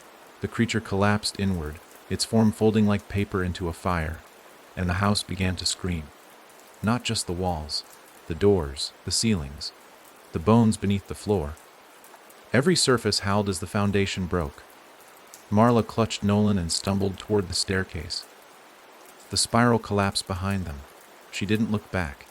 They burst through the nursery, through the mirror hall, through the foyer, where the grandfather clock split in two, bleeding soot and broken glass. At the threshold of the front door, the house tried once more. A child's voice whispered, "Stay." But Marla stepped through. and the door slammed shut behind her. Windlow sunlight hit her skin. Warm, real. She collapsed onto the sidewalk in front of her apartment building, Nolan beside her, and in the distance is silence. The house was gone. For now, the silence didn't feel like peace. It felt like absence. Like something had been violently ripped from the world, and the wound was still raw, still bleeding beneath the surface of things. Marla lay on the concrete outside her apartment, the morning light washing over her in slow waves. Her skin felt too thin, too open. The air pressed down in heavy folds. Beside her, Nolan sat cross-legged, arms wrapped around his knees, eyes fixed on the front door. Neither of them spoke. They didn't need to. They knew it wasn't over. The house was gone, but gone didn't mean dead. Nothing that old, that hungry, died easily. Especially not when it had tasted something it liked. Marla's hand trembled as she pulled her coat tighter around her. Her fingers brushed against her chest, the place where the key had grown. It was gone now. Broken.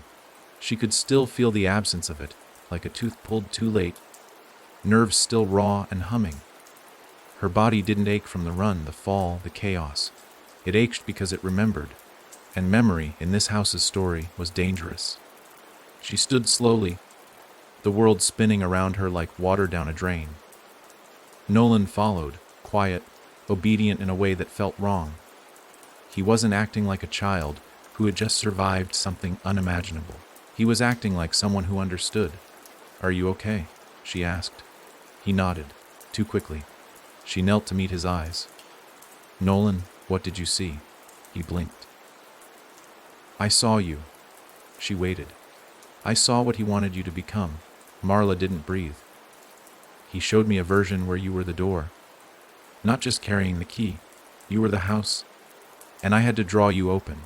Her blood ran cold. She grabbed his hands. "That didn't happen. I'm here." He shook his head. "Not yet." Those words were like ice down her spine. She pulled him into the building. The hallway was normal. Too normal. Her apartment door stood where it always had. She unlocked it with numb fingers, expecting it to open to spirals and whispers and impossible geometry. But it didn't. Just furniture. Dust. The smell of old coffee and forgotten laundry. She locked the door behind them and pulled the blinds. Then she tore every drawing from the walls. Not just Nolan's. All of them. She tossed them into the bathtub and lit a match. The paper curled and hissed. Some of them screamed. Nolan watched silently. Once they were ash, she turned to him. "We don't draw anymore. Not doors. Not houses. Not anything." He nodded again, but his eyes flicked to his backpack in the corner. She followed the glance. "Give it to me." He hesitated. "No." "Nolan." He walked over and pulled it open. From inside he produced another drawing, fresh, warm. She took it carefully. It showed her, but not in the house, not in the apartment. Standing in a field, surrounded by other versions of herself, some crying, some screaming, some on fire. Above them all hovered a black spiral, no words, just a symbol. And in the bottom right corner, in Nolan's neat handwriting, "The ones who came back wrong." Marla stared at the image until her vision blurred. "I didn't draw it today," Nolan said quietly. "It was already in the bag." "What do you mean?" "I think you left it for me." A sound escaped her throat, something between a laugh and a sob. "I don't remember drawing anything." He looked at her. "You wouldn't." The words were small, soft, but they hit like thunder. Marla backed into the kitchen, dropped the drawing into the sink, and turned the tap. The water rushed, drowned it. The ink bled down the drain like veins dissolving. She scrubbed her hands raw, but they still felt marked. The rest of the day passed in strange stretches. She didn't eat. Nolan didn't ask. When she finally sat on the couch, her body barely held together. The walls around her felt like they were leaning in again. She turned on the television just to drown the quiet. The signal was static. She tried again. Every channel, just white noise, except one. A black screen and a single image. A door, not drawn. Photographed, it was hers, the one in her apartment. Above it, a name glitched in and out. Not hers, not Grace, just the word NEXT. She shut it off, then unplugged it. That night she dreamed of her own bones, stacked neatly, laid in rows like bricks. Each one had a key embedded in it, and each key hummed with a different voice. Some hers, some Nolan's, some she didn't recognize. She woke before sunrise, heart galloping like it was trying to outrun her ribs. She went to the mirror, the one in the bathroom, and saw a message scrawled in fog on the glass. Even though the room was cold, even though she hadn't used the shower, it read, "You gave back her name. When will you give back yours?" She didn't respond, didn't scream, just stared at her own reflection, and waited to forget what it looked like. By the third day, Marla stopped opening the windows. The sun still rose, still poured its pale gold light across the streets of Windlow, but it didn't feel warm anymore. It felt thin, strained, as if the light was passing through something invisible before it reached her apartment, something thick and oily, a veil draped across the sky. She kept Nolan inside, kept the blinds closed, unplugged every clock, covered every mirror, but the mirrors still found ways to look back. She caught them when she wasn't trying, glimpses in spoons, in the screen of her dead phone, in the stainless steel side of the toaster. Her reflection was always off. Never wrong enough to scream, just wrong enough to notice. Sometimes her eyes were looking in a different direction. Sometimes her mouth moved before the words came. Once, in the bathroom sink, she saw herself blink even though she hadn't. She taped that mirror over completely. Nolan had grown quiet, not scared, not withdrawn, just quiet. Like someone waiting in line for something inevitable. He didn't draw anymore, not with her watching. But she saw him in the corner of her eye sometimes, pencil twitching, eyes glazed. When she asked what he was drawing, he'd hide the page and shrug. He never argued, never lied, just said the same thing each time. "It's for later, later." That word took on weight. It rang like a warning bell every time he spoke it. Marla knew what was happening. The house hadn't lost. It had only paused, regrouped. And now it was circling, waiting for her to let her guard down. To look too long into a dark window. To touch a key she didn't realize she was holding. The mirror in the hallway was the first to come back uncovered. She didn't remember taking the sheet off, but there it was one morning, standing exposed. The hallway around it looked normal, dusty and narrow, but the reflection showed something else. The wallpaper behind her was the same, but the light was off, just slightly, dimmer, shadows longer, like the hallway and the glass belonged to a different time of day. And in the mirror a door, one that didn't exist in her real hallway, dark wood, iron handle, spiral carved into the center. Marla stared at it for too long. The doorknob and the reflection twitched. She snapped her head around. Nothing behind her. When she looked back, the door in the mirror was gone. But her reflection had changed. She wasn't blinking. She waited. 10 seconds. 20. No blink. She raised her hand. The reflection didn't move. It just smiled. Then the mirror cracked. A single fracture? Right down the middle, as if the glass had tried to hold something back and failed. Behind it, the hallway grew darker. She backed away slowly and turned to leave. But the hallway behind her had changed. Too long. The floor curved. And there was no door at the end. Only another mirror. And in it, the same version of herself, still smiling, still unblinking, raised a finger and pointed behind her. She spun and found herself standing in front of the spiral door. In real life, it had become real. The hallway walls had peeled, revealing rotted wood and old wallpaper she recognized from the house. The light above flickered. The spiral on the door pulsed faintly, as if breathing. She didn't touch it. She didn't need to. It opened on its own. Inside was a room she didn't recognize. Walls made of mirror glass. Endless versions of herself in every direction. But none of them looked like her. One was younger, bleeding from the nose. Another was older, mouth sewn shut with wire. One version wore no face at all, just skin stretched tight over bone. And in the center of them all stood the throne. Not made of doors this time, made of her. A sculpture of her own body bent backward, arms flung wide, mouth open in silent scream. Carved perfectly from gray stone. Keys dangled from the hollow of her throat. Grace stood beside it, wearing a mirror as a mask. "You're dreaming," she said. Marla didn't believe her. "Why would I dream you?" Grace walked slowly, her bare feet making no sound on the mirror floor. "You don't dream me," she said. "He does." Marla's breath caught. "Then why show me this?" "Because he's trying again. You broke the first key. Now he needs another." Grace lifted her mask. Her face was a void, blank, smooth, featureless. And the void spoke. "You are the only lock that fits." Marla stumbled back, fell against the mirror wall. It shattered, not into shards, into eyes, dozens of them, all hers, all blinking independently. One whispered, "You don't remember yet." Then she fell through the mirror, through herself. She hit the hallway floor hard. The door was gone.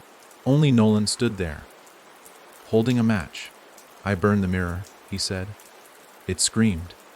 Marla tried to speak, but her voice came out in a rasp. He crouched beside her and whispered into her ear. "She's inside now. You brought her out." Marla looked at her hands. They were clean. But beneath the skin, something pulsed. A new shape. Not a key this time, a lock. Waiting. Somewhere deep in the walls, a door clicked. The click echoed through the apartment like a finger snap in a graveyard. Quiet, sharp, final. Marla didn't move. She lay on the cold floor of the hallway, her ears still ringing from Nolan's words. "She's inside now. You brought her out." Her breath came slow, controlled, like she was trying not to wake something that had already opened its eyes. The light above flickered once, then went still. Even the walls seemed to hold still, as though waiting for her to react. But she didn't. Not yet. Nolan stood beside her watching, not with panic, not with fear, but with the calm of someone who had accepted the impossible days ago. He reached down and helped her to her feet. She winced. Her knees ached. Her shoulders throbbed like she'd been thrown down a flight of stairs. Her hands were trembling, but her grip was steady. "What did you mean?" she asked, her voice raw. "She's inside now." Nolan didn't blink. "Grace. She didn't stay in the house. When you called your name back, when the key shattered, something leaked through." "Into me." He nodded. "She's not whole. Just hiding." Marla turned to the bathroom. The door was closed, but she remembered the message that had appeared in the mirror. "When will you give back yours?" A question, or maybe a demand. And now that she thought about it, the voice in the mirror hadn't sounded like the house. It had sounded like her. She moved slowly through the apartment, checking each room. Nothing was out of place. The couch still sagged in the middle. The kitchen smelled faintly of burnt coffee. The blinds were drawn tight. No signs of shifting wood or bleeding walls. But the silence was different now. It wasn't watching her. It was listening. She walked to the sink and turned the faucet. Water rushed out, steady, clean. She reached for a glass from the cupboard. But when she poured, the water came out black. Thick, oily. She dropped the glass. It shattered in the sink, sending tiny shards across the counter. Nolan stepped into the kitchen and stared at the mess. "She's looking for a way out," he said. "She doesn't want to stay in you. You're just the door until someone opens it." "And then what?" Marla whispered. "What happens when she gets out? She becomes the house." Marla leaned against the fridge, breathing through her nose. Her mind felt full, too full. Memories that weren't hers sloshed inside her head like brackish water. A burning orphanage.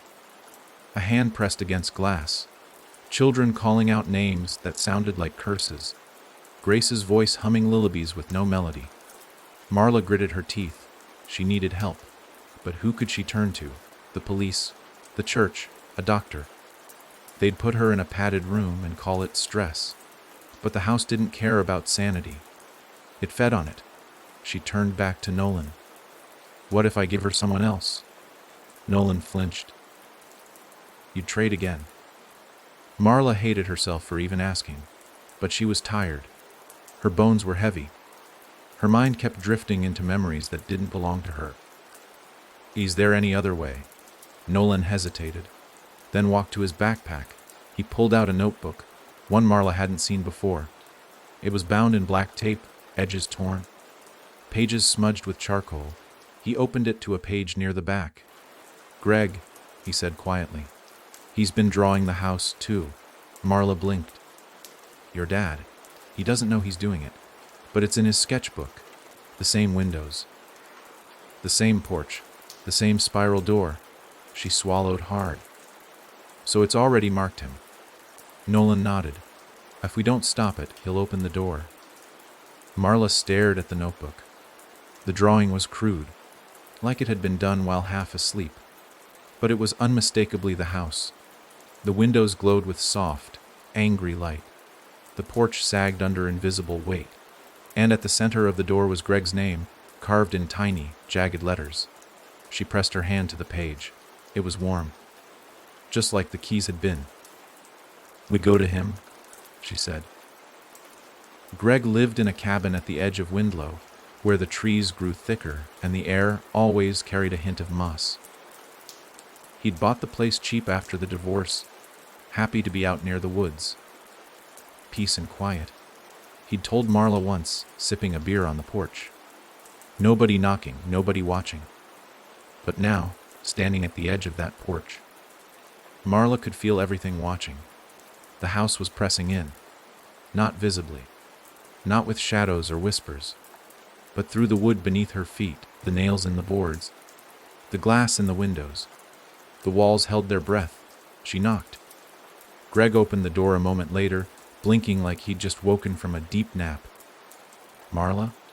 He looked past her. Nolan. Nolan didn't answer. Marla stepped inside. The cabin was cold, unnaturally so. The fire in the hearth had died long ago. The couch was covered in half-finished drawings. Not houses. Doors. All of them black. All of them open. Greg looked down at them like he'd never seen them before. I don't know when I... It's not your fault, Marla said. It's been using you. Greg rubbed the back of his neck. Using me for what? To open a gate. At that word, something in the cabin groaned. Deep. Long. Like a beam giving way beneath heavy weight. Greg turned pale. What's happening? Marla looked at him carefully, then handed him the notebook. The door wants you, she said, but you haven't opened it yet. That means we still have time. He flipped to the last page. The drawing of the house, of him, and below it, written in a different hand, one too careful, too perfect, was a sentence. Hay opens the gate. You walk through. Greg dropped the book. Marla looked at Nolan. Can you draw another door? Nolan hesitated. I don't know if it will work. Try. He sat at the table and pulled a pencil from his pocket. The tip was blackened. Burnt. He began to draw. A door. No spiral. No name. Just a frame. A way out. As he shaded it in, the cabin lights flickered. Marla pressed her hands to the table to keep them from shaking. Greg paced the room. I don't understand. How do we stop it? Marla didn't look up. You don't, she said. You survive it. The floorboards cracked. The windows fogged. And somewhere, deep in the walls. A second click. The house was knocking again. It came softly, like a breath against a door frame. Not a bang, not a pounding, just a faint tap, tap, tap.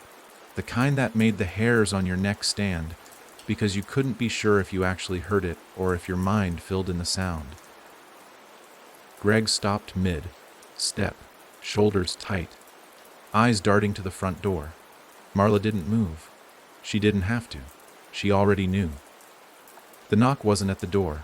It was inside the walls. The cabin groaned again, louder this time, the sound echoing from the wood like something was crawling through the beams.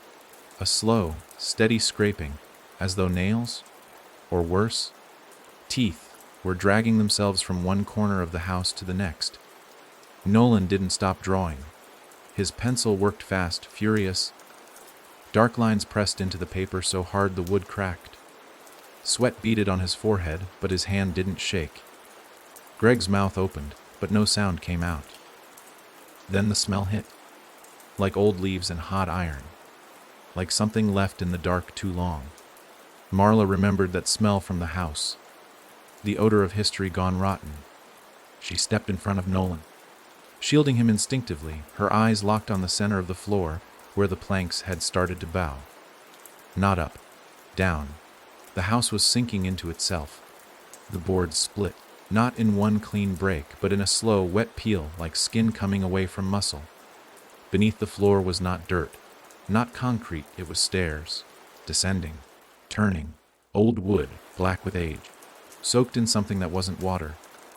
Greg whispered, "That wasn't here before." Marla didn't answer. She already knew where they led. Back. Not to the house itself, but to the root of it. Wherever it had started. She looked at Nolan. "Eyes it ready?" He held up the drawing. A door. Gray, narrow, framed by black vines that curled inward instead of outward. No spiral. No name. He flipped it over.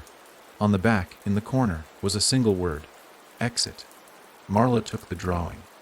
It was still warm. "How does it work?" Greg asked, voice low, brittle. "I don't know," Marla said. "But it's the only thing not made by them. That means it's ours." The house didn't like that answer. The lights died, the walls shook, and from the hole in the floor came a voice. Not loud, not deep, just familiar. Her voice, calling from below. "Marla?" Greg backed away. "I didn't mean to open anything. I was just sketching. It was just..." "You don't open the house," Marla said. "The house opens you." The wind inside the cabin turned inward. Furniture scraped the floor, drawers popped open, nails groaned in the walls. The house wasn't trying to scare them. It was testing the hinges. Nolan stepped beside her, eyes wide but dry. "If we don't walk through now, the door I made won't work." "What happens then?" He looked at her. "You become the new door." Marla didn't ask what that meant. She already knew. The floor continued to sink. The stairs deepened. The hole grew darker. And then something began to rise, not fast, not with fury, with grace. First a hand small, bare, wrist thin as a reed, fingers long. The skin was stretched too tight over the bone. Then a face, Grace. Only it wasn't Grace anymore. It was Marla. Her own eyes stared back at her, wide, shimmering black. Her mouth split into a grin too wide for her face. "You brought us here," it said. "Now be what you promised." Greg screamed and bolted for the door. But the knob melted in his hands, flesh merging with brass, his fingers stretching like wax against the metal. He howled, trying to pull free, but the door refused to let go. Marla turned. The drawing in her hand shimmered. The image of the gray door pulsed once, and then it was there. On the far wall. Real solid. A door unlike any other in the house. Not evil. Not pulsing, just quiet. Marla grabbed Nolan's hand. "Run." They sprinted. Behind them, Greg still screamed, his voice growing higher as the door behind him began to open from the inside. Not to the outside world, but inward, into the spiral. Marla hit the gray door. It opened on contact. No sound. No flash, just light. A soft, blue light that smelled like rain and stone. She pulled Nolan through. The door slammed shut behind them. They collapsed onto grass. Real grass. Beneath a sky with no spiral, no blood, no static. Silence held for a long time. Then Nolan whispered, "Did it work?" Marla looked up. They were in a field. Dusk clung to the edges of the sky. No buildings, no roads. Just the whisper of wind through tall reeds. But on the horizon a house. Faint, distant, watching. Not the same one. Smaller. Newer. like the seed of something waiting to grow. Marla looked at the drawing in her hand. It was blank now. She dropped it and said the only thing she could, not again.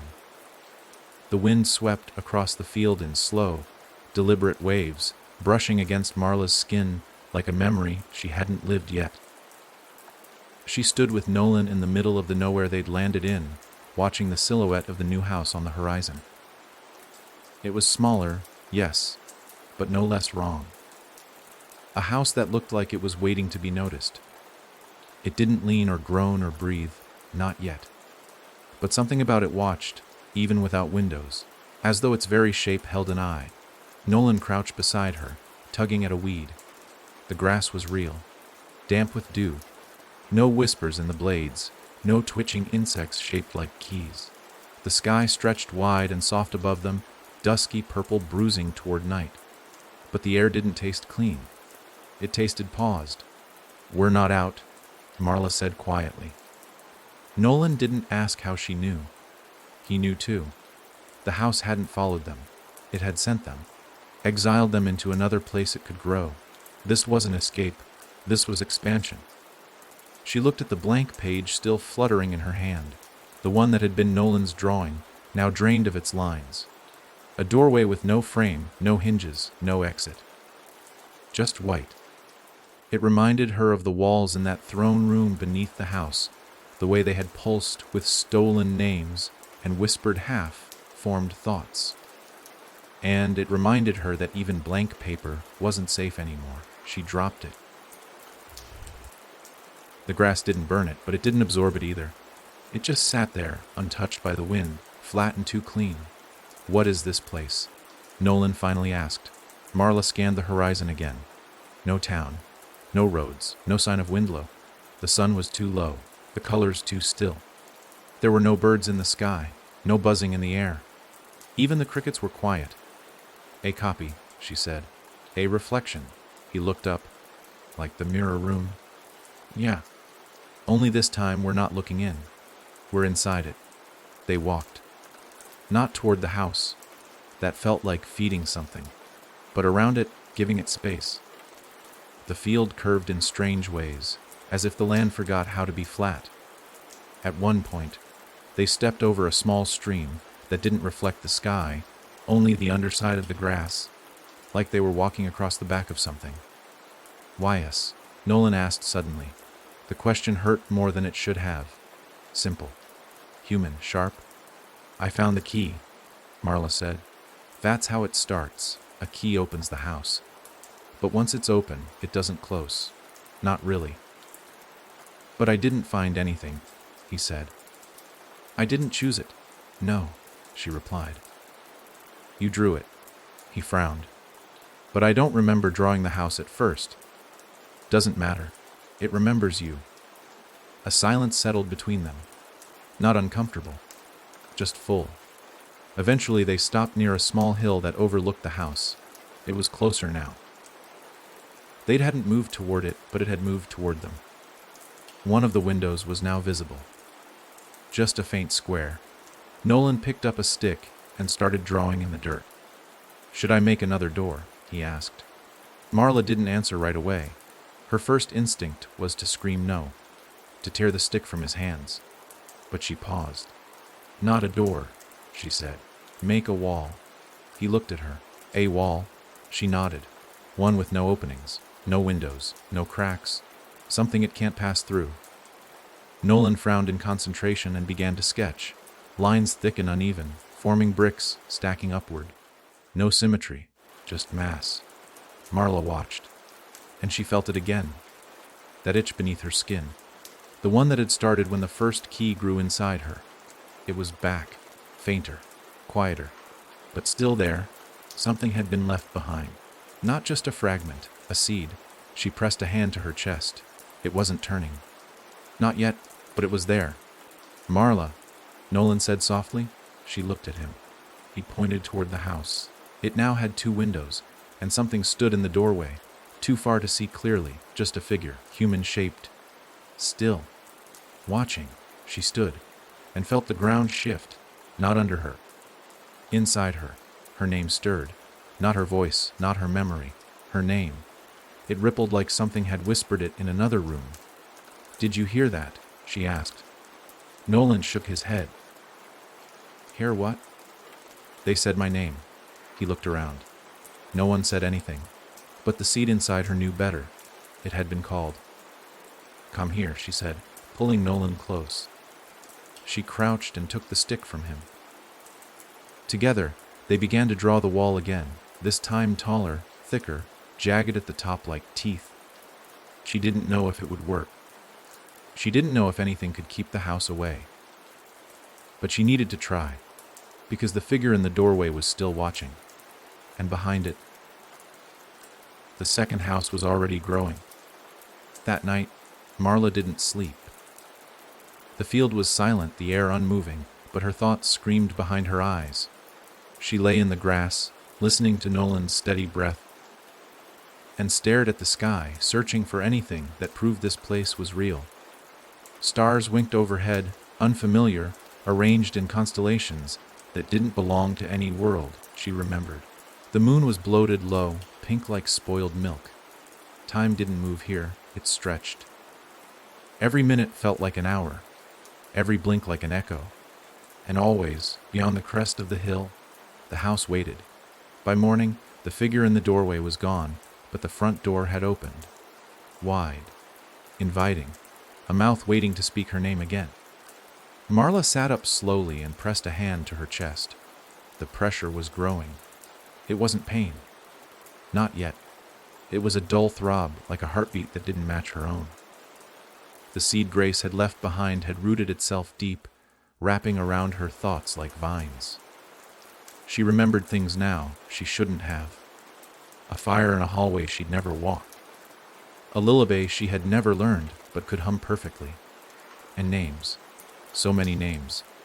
They whispered themselves to her in sleep. She woke up with them on her tongue, only to forget them moments later, like ghosts too tired to linger. She stood and walked a few paces from where Nolan slept. She didn't want him to hear.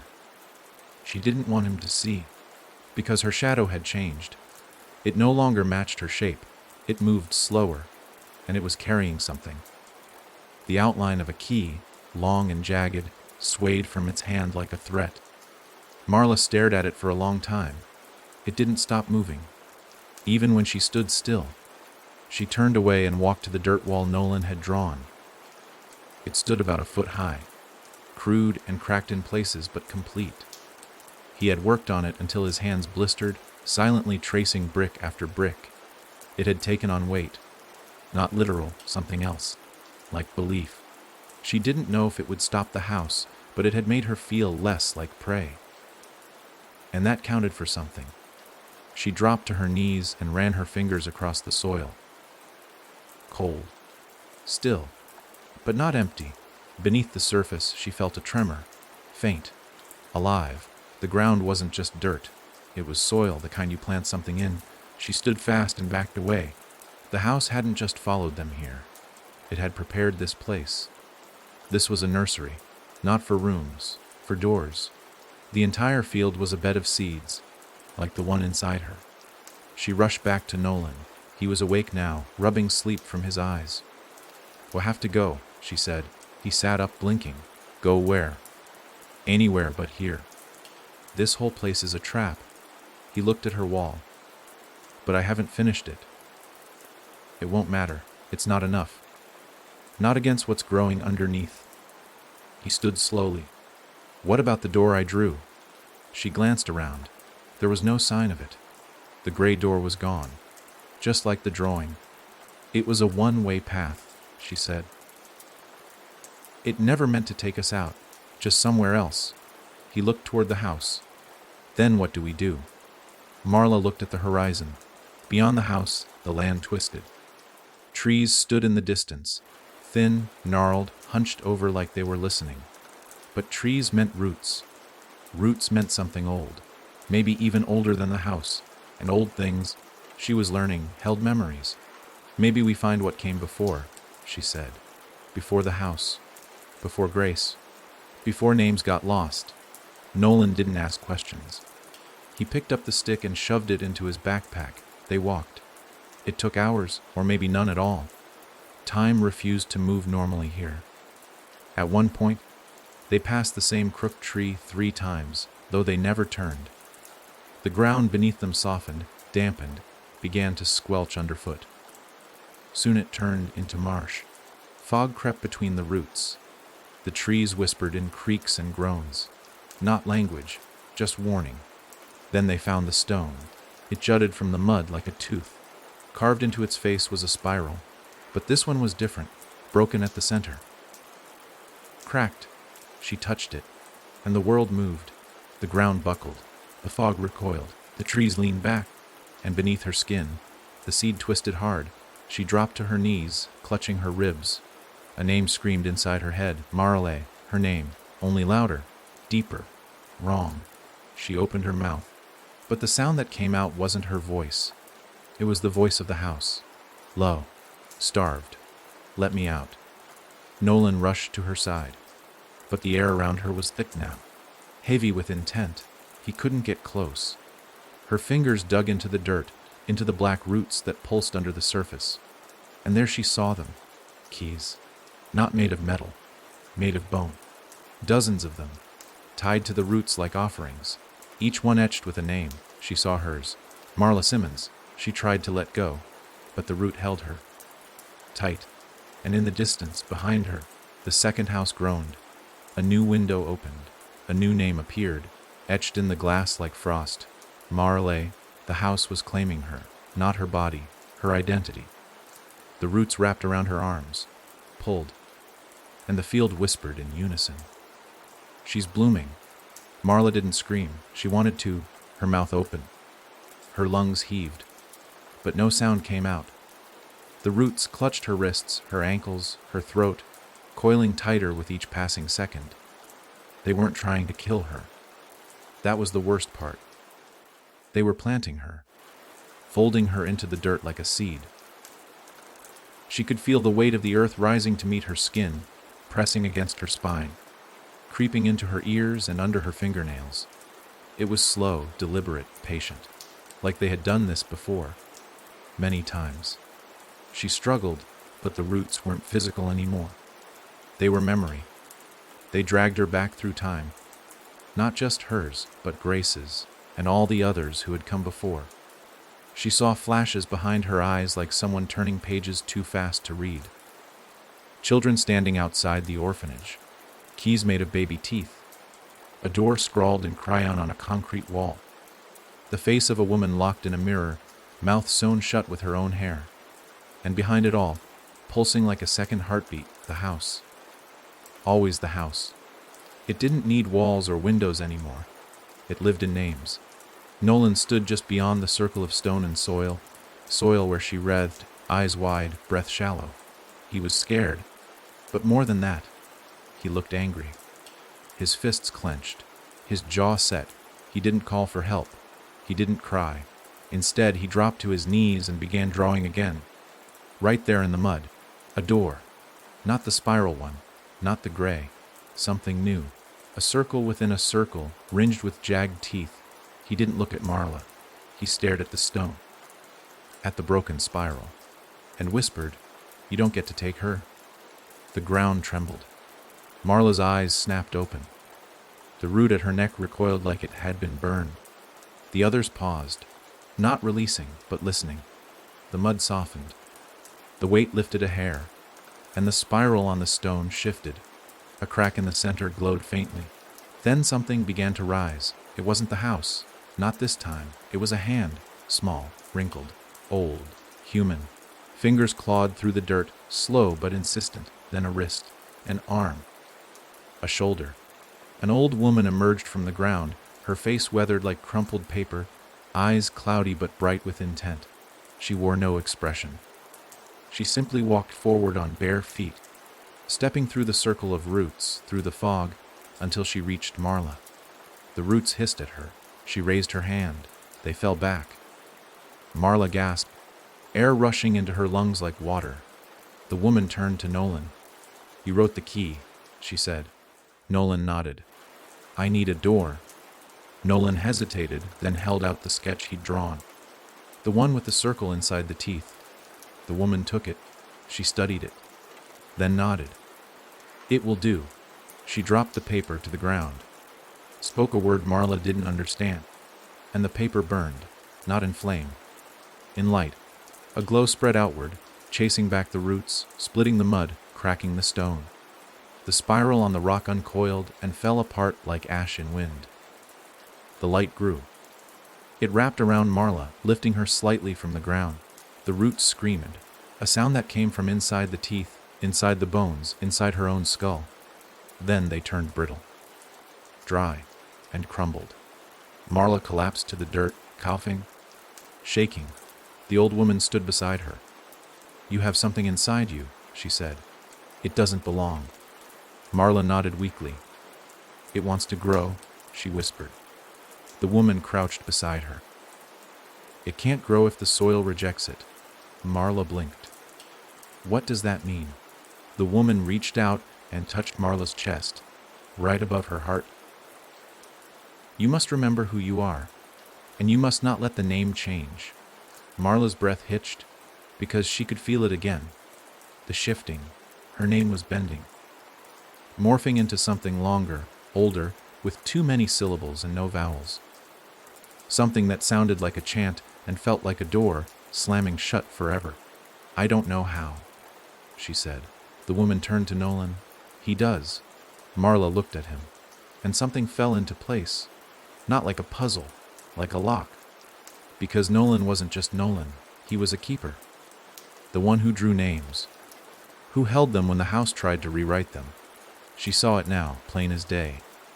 The stick he carried. The notebook he never let her read. He wasn't just a child who wandered too close. He'd been called. And now he reached into his backpack and pulled out a piece of chalk. "Write it," the old woman said. He knelt beside Marla and drew a circle around her. Inside it he wrote one word: Marla. The chalk glowed, the air bent, and inside her the seed screamed. It writhed and twisted and snapped. A crack sounded like thunder across the sky. And just like that, it was gone. Marla gasped. For the first time in days, her breath was her own. The name inside her pulsed once, solid, whole, untouched. The old woman stood and began to walk away. Marla pushed herself up. "Who are you?" The woman didn't turn, but her voice carried. "Someone the house forgot to bury." She disappeared into the trees. Nolan came to her side. The wind shifted, the ground quieted, and behind them, the second house shuddered, then began to crumble. No fire, no scream, just collapse, piece by piece, as if the world had decided it no longer needed it. Marla looked at Nolan. He smiled. And for the first time in a long time, she smiled back. By dusk, the field had swallowed the remains of the second house. No trace of it remained. Not a splinter, not a stone. Only flattened grass, pressed down like something heavy had rested there for far too long. The wind was moving again, slow, aimless, soft. But the air still carried something brittle. Not quite danger, but not peace either. A stillness that hinted at unfinished business. Marla felt it in her bones. That subtle wrongness. Like a mirror that didn't quite match your reflection anymore. She and Nolan didn't speak for a long time. They walked the field quietly, circling the place where the house had stood. Every now and then, Marla would glance at the sky, expecting it to ripple open and spill another version of the nightmare down on top of them. But it held. The stars came back. The moon rose high and pale, and the scent of real soil, warm, damp, untainted, began to settle around them. It should have felt like relief. But Marla couldn't shake the feeling that something was listening. That night, she dreamed again. Only this time, she didn't see the house. She saw the hall, long, endless, lined with doors. Each door bore a name. She passed them slowly, barefoot on a floor made of polished bone. Some names she recognized. Her old teachers, her father.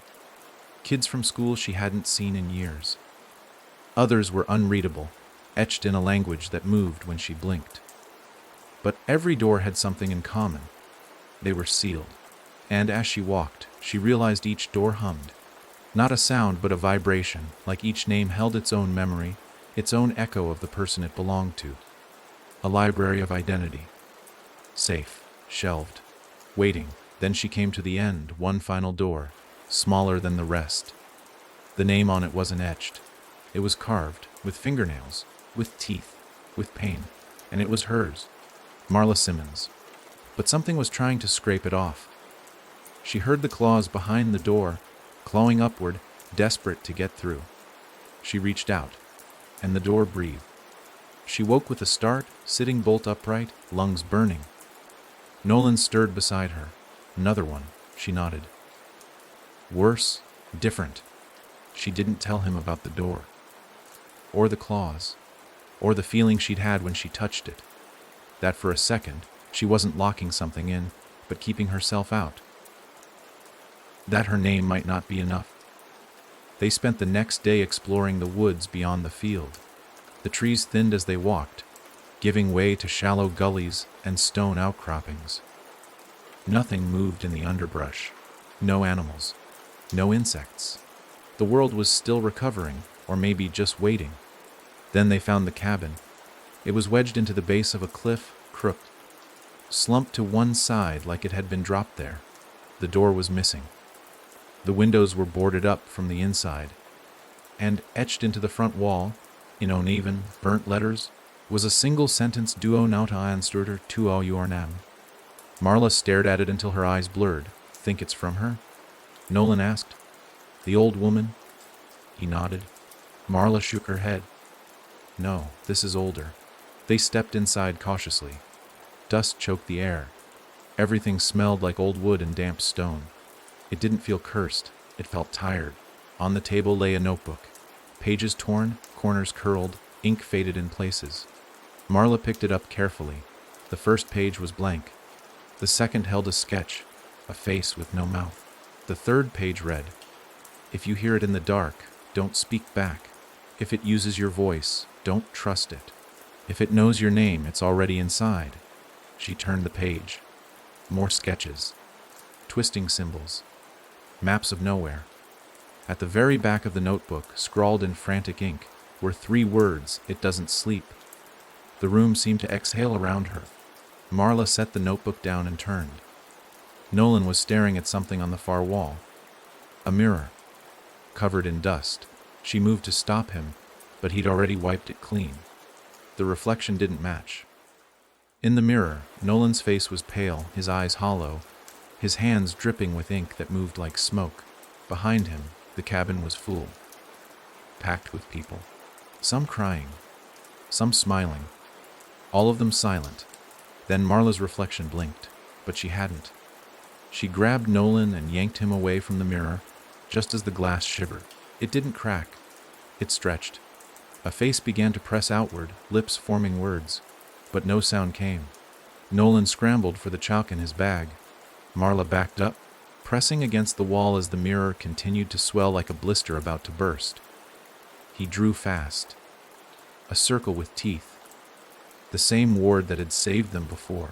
He slammed the chalk onto the floor, shouting, "Marla!" and then froze. The name echoed. Twice. One from his mouth, one from behind the glass. The mirror rippled, then spoke. Marla. Her voice. Perfectly. Exactly. The same inflection. The same breath.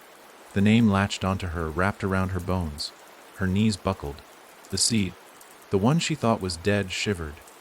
No, I locked it out, she gasped. But it wasn't the seed anymore. It was her name.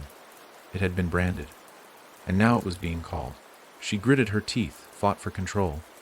Nolan dropped beside her, slammed the chalk down again, and finished the ward. The mirror screamed. Not sound. Glass. 1,000 voices breaking at once. The face vanished. The reflection went black, and Marla could breathe. Barely. She looked at him. I didn't answer. You almost did, he whispered. I didn't. He nodded. But it knows what your name tastes like now. They left the cabin. Didn't run. Didn't speak. They both knew what had changed. The house had found her again, and next time, it wouldn't ask. They walked for hours after leaving the cabin, neither one speaking, afraid that even a whisper might trigger something listening beyond the trees. The air had thickened again, denser now, closer. The sky above wasn't quite right anymore. The clouds had stopped moving, frozen in place, smeared like ash across faded blue. Time wasn't passing, it was coiling. Every step forward felt like a loop tightened around their ankles. Marla felt the weight of her name like a chain, dragging behind her with every breath. Not just a name anymore. Not just a word. A mark. Something had touched it in the mirror, carved its claws into it, and now it followed her like a scent trail. She could feel it in her dreams, in her shadow, even in the way the wind spoke around her shoulders. The seed was gone, but its roots had twisted into her name. Nolan walked ahead, chalk tucked tightly in his fist. He hadn't let go of it since the mirror. Every few minutes he'd glance over his shoulder, checking her eyes, her steps, her silence. He knew something had changed. He didn't say it, but he knew. When the trees finally broke open into a clearing, they almost didn't see the girl. She was standing perfectly still in the center of the grass, head tilted to the side, arms stiff at her sides. She looked about 10. Filthy dress, bare feet, matted hair. Her skin was gray, like old wax, but her eyes, they weren't eyes, they were mirrors. Small, smooth discs of polished glass, round, unblinking, catching the sunlight without reflecting anything at all. Marla stopped cold. Nolan followed her gaze. The girl didn't speak, didn't move. But her head turned slowly to face Marla, and in the reflection of those tiny eyes, Marla saw something impossible. Not herself, not the clearing, but the first house, still standing, whole, undisturbed, and waiting. The girl opened her mouth. A low groan spilled out. Not human, not animal. A repetition of something recorded long ago and played on dying tape. It grew louder. The grass bent outward from her feet. The trees shuddered. Nolan stepped forward, lifting the chalk like it was a weapon. Stop, Marla whispered. He hesitated. Look at her feet. He looked. The girl wasn't standing. She was planted. Roots twisted around her ankles, bleeding into the soil. She wasn't a person. She was a warning, and behind her, half buried in the dirt, was another mirror. Round. Shattered down the center. It was bleeding something that looked like ink, seeping into the grass and killing it in waves. She's not looking at us, Marla said slowly. Nolan narrowed his eyes. Then what is she looking at? Marla turned and followed the mirrored gaze. She saw it instantly. Another door, standing alone in the woods, leaning against nothing, freestanding, crooked, slightly ajar, no hinges, no handle, just wood carved with hundreds of names, layered, overlapping, written until they became unreadable. But at the center, burned deeper than the rest, was hers. Marale. I didn't write that, she whispered. Nolan shook his head. Doesn't matter. The door creaked. A voice leaked out, distant and calm. Say it. Marla stepped back, her mouth dried. The name rose in her throat like bile. Don't, Nolan said quickly, grabbing her hand. It's bait. That door wants your voice. Marla squeezed his hand so tight her knuckles cracked. The girl in the clearing began to crack. Hairline fractures spread across her cheeks, her arms, her chest. Glass flakes fell from her face in tiny shards, each one catching the light and flashing Marla's reflection. Hundreds of them, all breaking, all watching. And then the girl split open. From throat to navel, not with blood, with names. They spilled out in ribbons long and thin, each one carrying a sound, a voice. Some wept, some screamed. Some whispered apologies that never ended. The wind caught them and flung them into the trees. Names wrapped around branches, hung from leaves, tied to the air, and Marla heard her name among them. Not once, not twice, but dozens of times, each one slightly wrong, each one reaching. They're trying to wear it, she whispered. Nolan turned to her. You need to change it. What? You need to change your name. Her mouth dropped open. I can't. I don't know how. He dropped to the ground, pulled out the sketchbook, and tore a page free. "Draw a door," he said. She dropped beside him, hands trembling. "I don't know what it looks like." "Yes, you do," he said.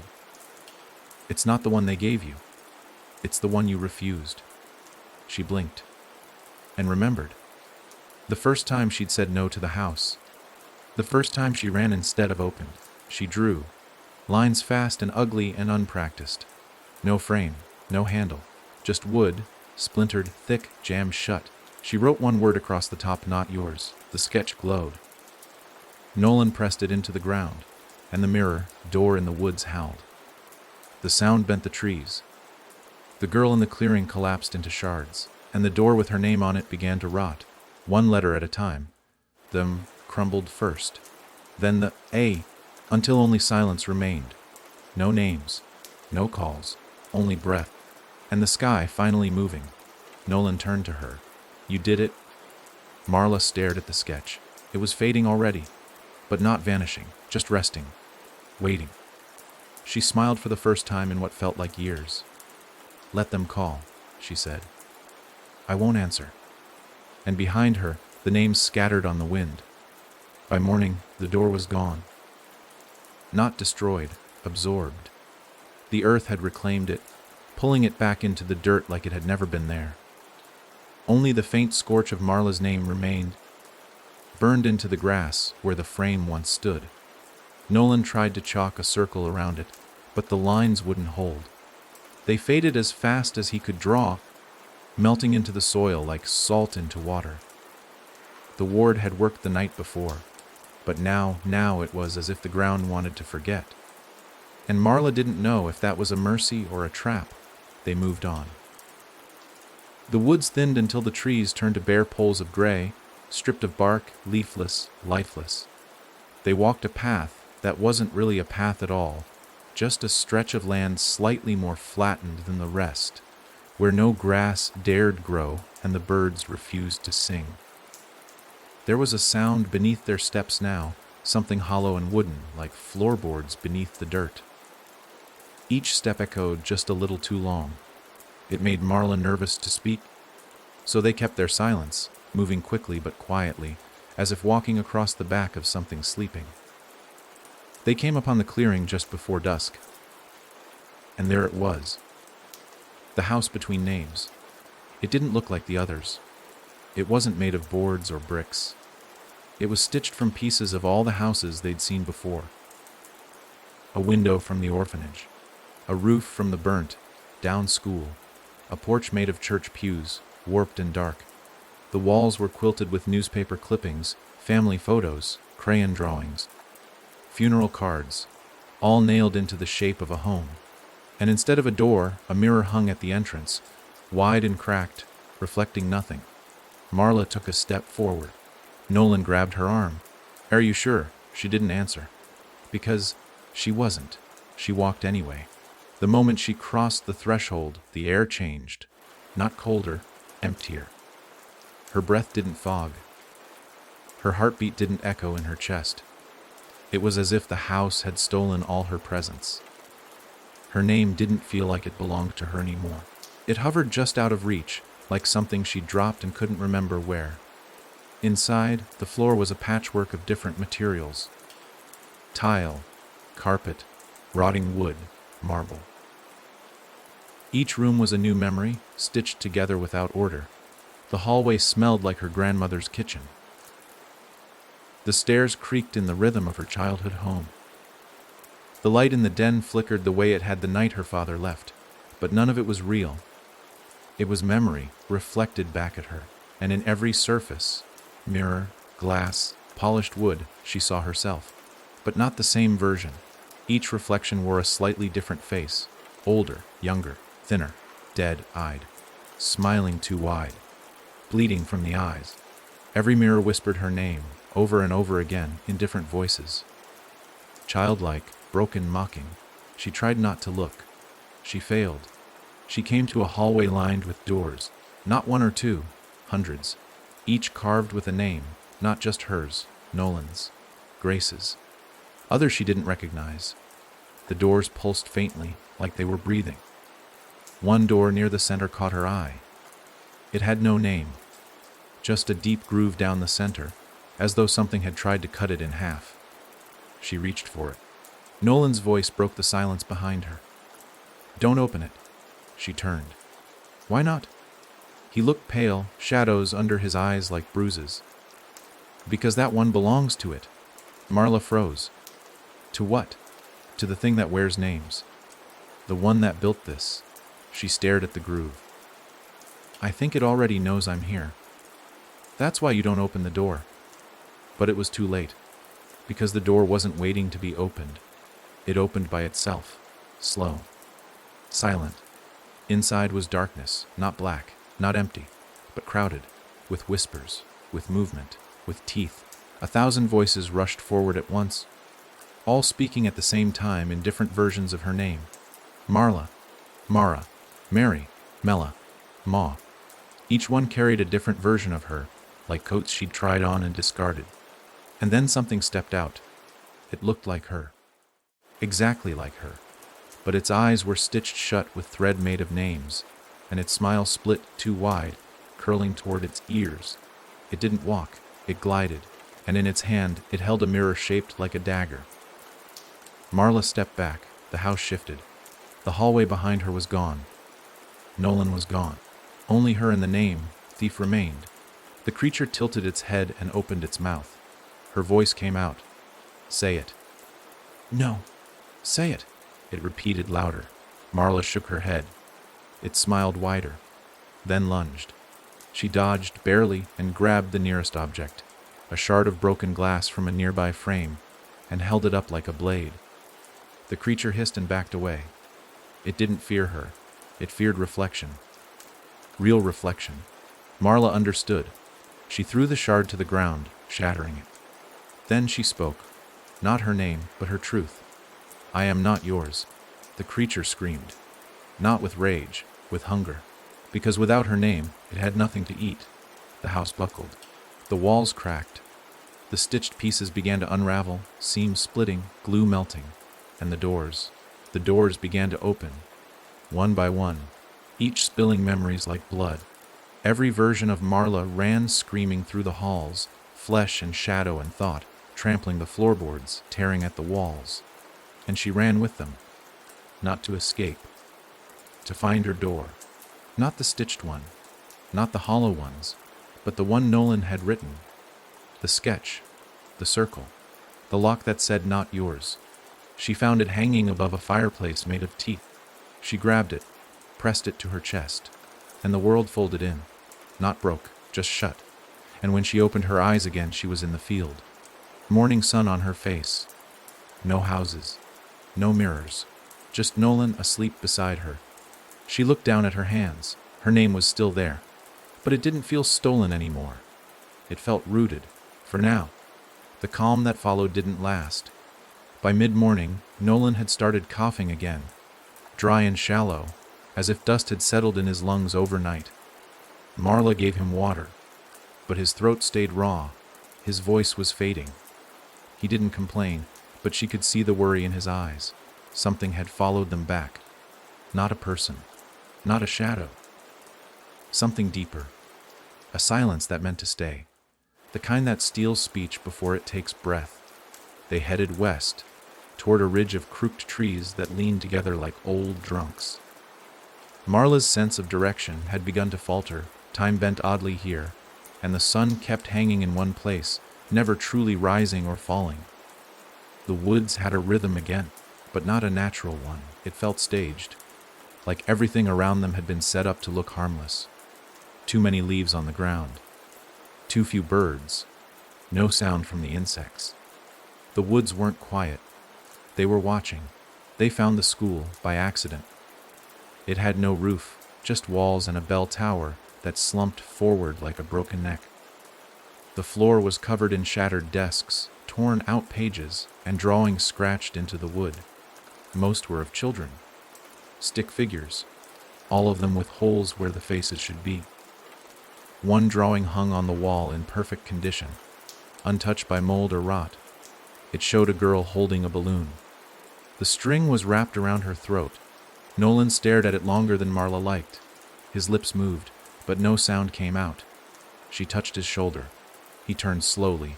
His eyes were bloodshot. His mouth was open, but he had no voice. Not just hoarse. Gone. Panic rose in her like a tide. She backed him out of the school, sat him down in the grass, and tried not to show fear. He reached into his backpack and pulled out the notebook. The chalk wouldn't hold. He tried to write, but the lines melted into the paper.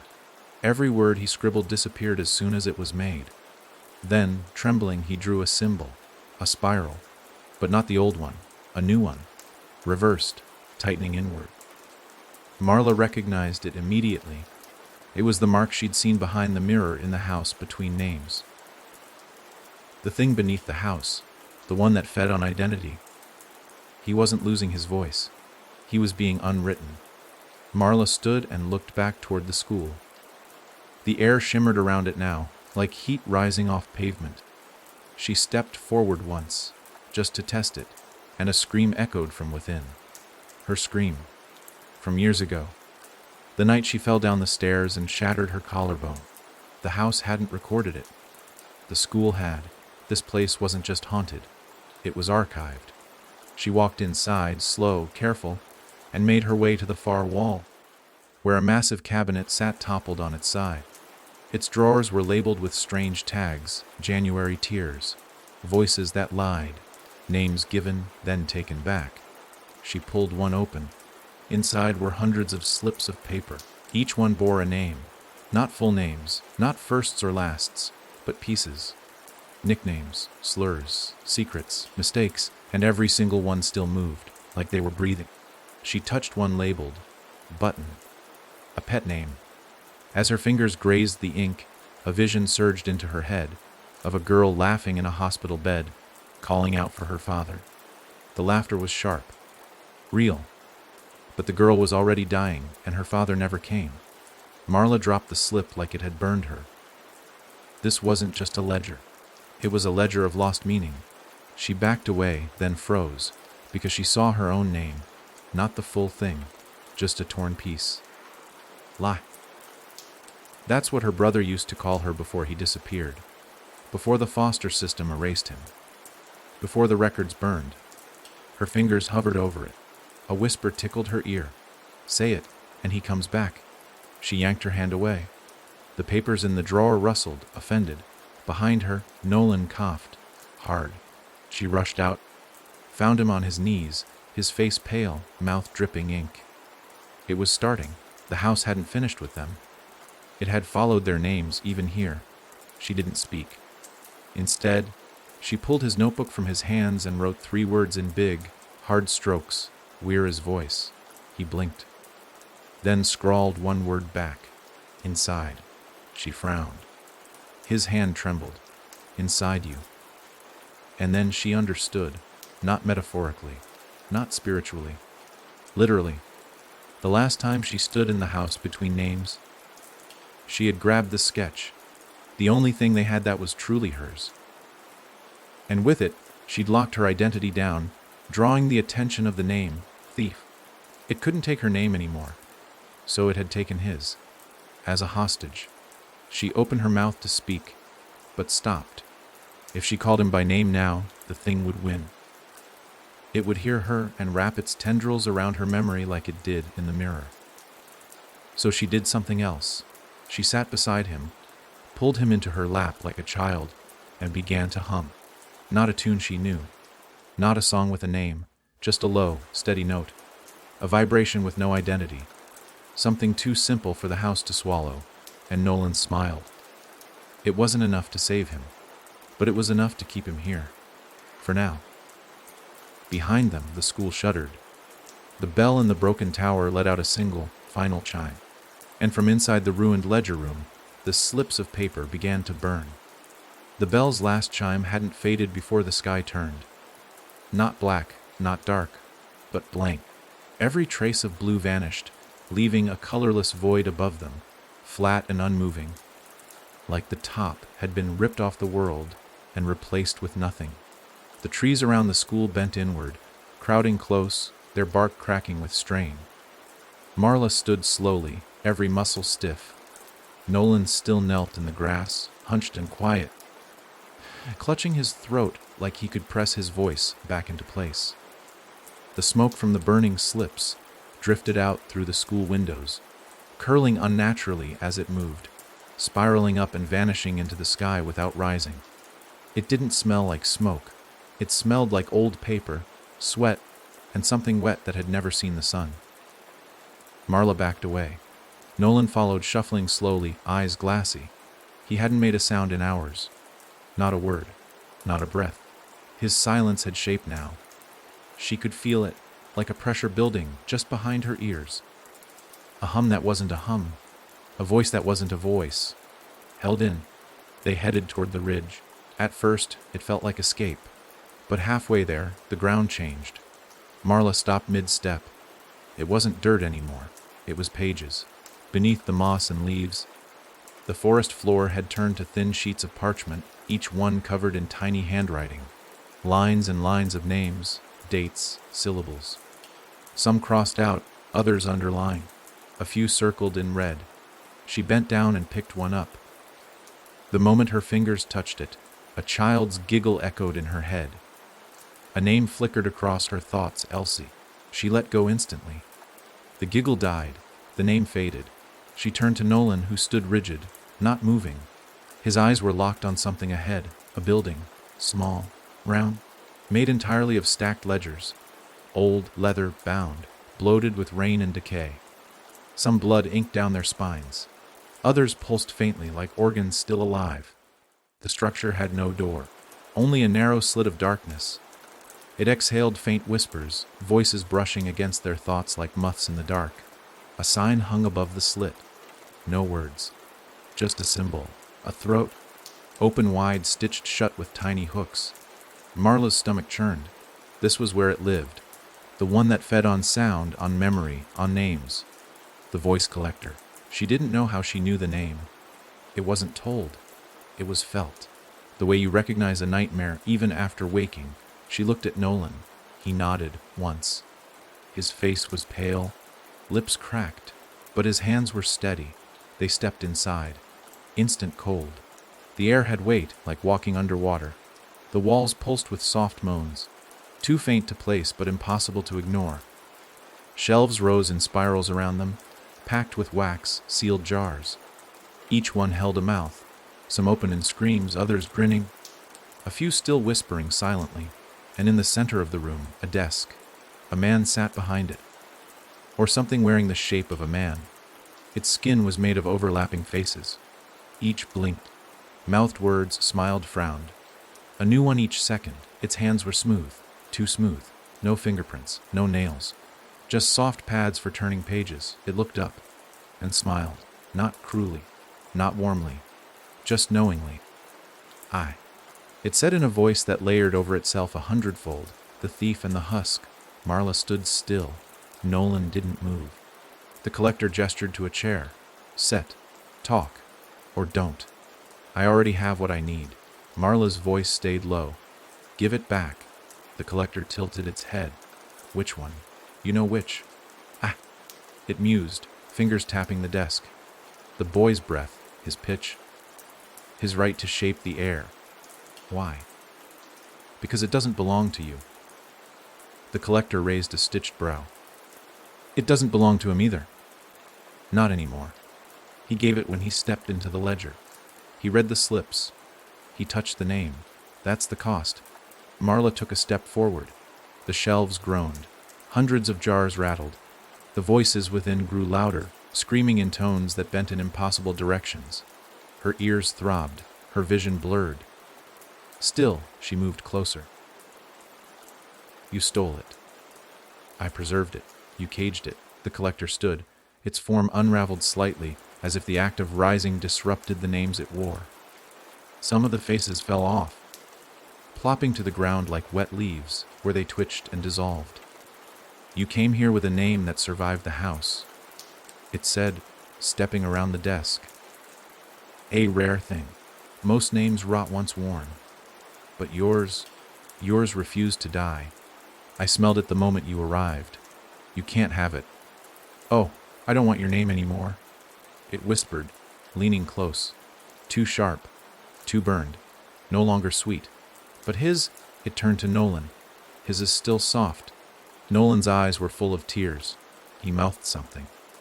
Marla couldn't hear it, but she saw the shape of it. Please, she turned back to the collector.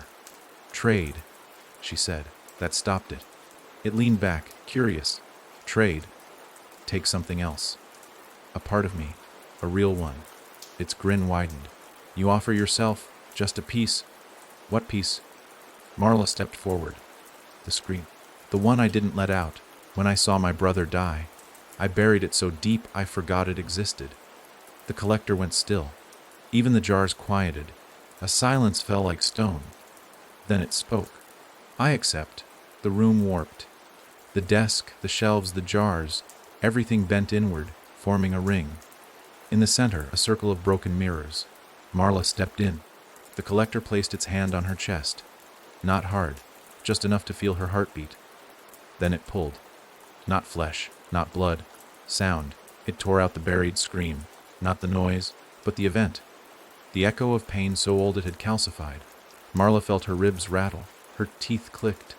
Her mouth opened and let out nothing. Nothing. And then, relief. Real. True. A weight she didn't know she carried slid away. And Nolan gasped. A full, deep, living breath. He clutched his throat. Spoke. Marla. She turned. Smiling. The collector bowed slightly. Pleasure doing business. And faded. The shelves collapsed. The jars shattered. The faces screamed once, then were silent forever. They stepped out of the ruin as the sky returned to blue.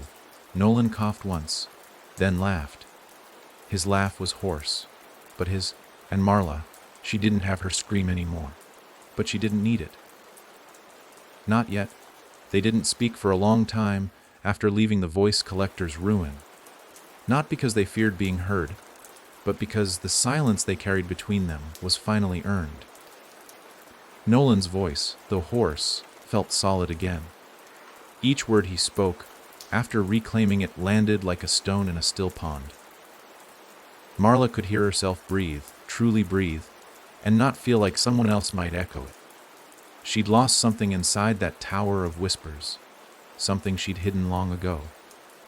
But for the first time, it didn't feel like theft. It felt like release. The woods had softened too. No more bent trees or crooked ground. No more names stitched to bark or mirrors hiding in puddles. Just trees. Wind. The distant call of birds. They didn't ask if it was real. They didn't need to. What mattered was that it felt different, and that was enough to keep them moving. But the world didn't stay quiet for long. By dusk, they reached the edge of the forest and saw the town. A real one. Or so it seemed. Buildings with rooftops, light in some of the windows, streets paved with cracked asphalt, a gas station, a laundromat, even a school bus rusting on the side of the road. It looked normal, too normal, like someone had drawn their memory of a town and turned it into a stage set. Do you think it's... Nolan let the question hang. Marla nodded, not taking her eyes off the empty streets. It wants us to believe it is. They stepped in. The air shifted again. Subtle, not as sharp as before, but enough for the hairs on Marla's arms to rise. The town wasn't empty. Not completely. Shadows moved behind curtains.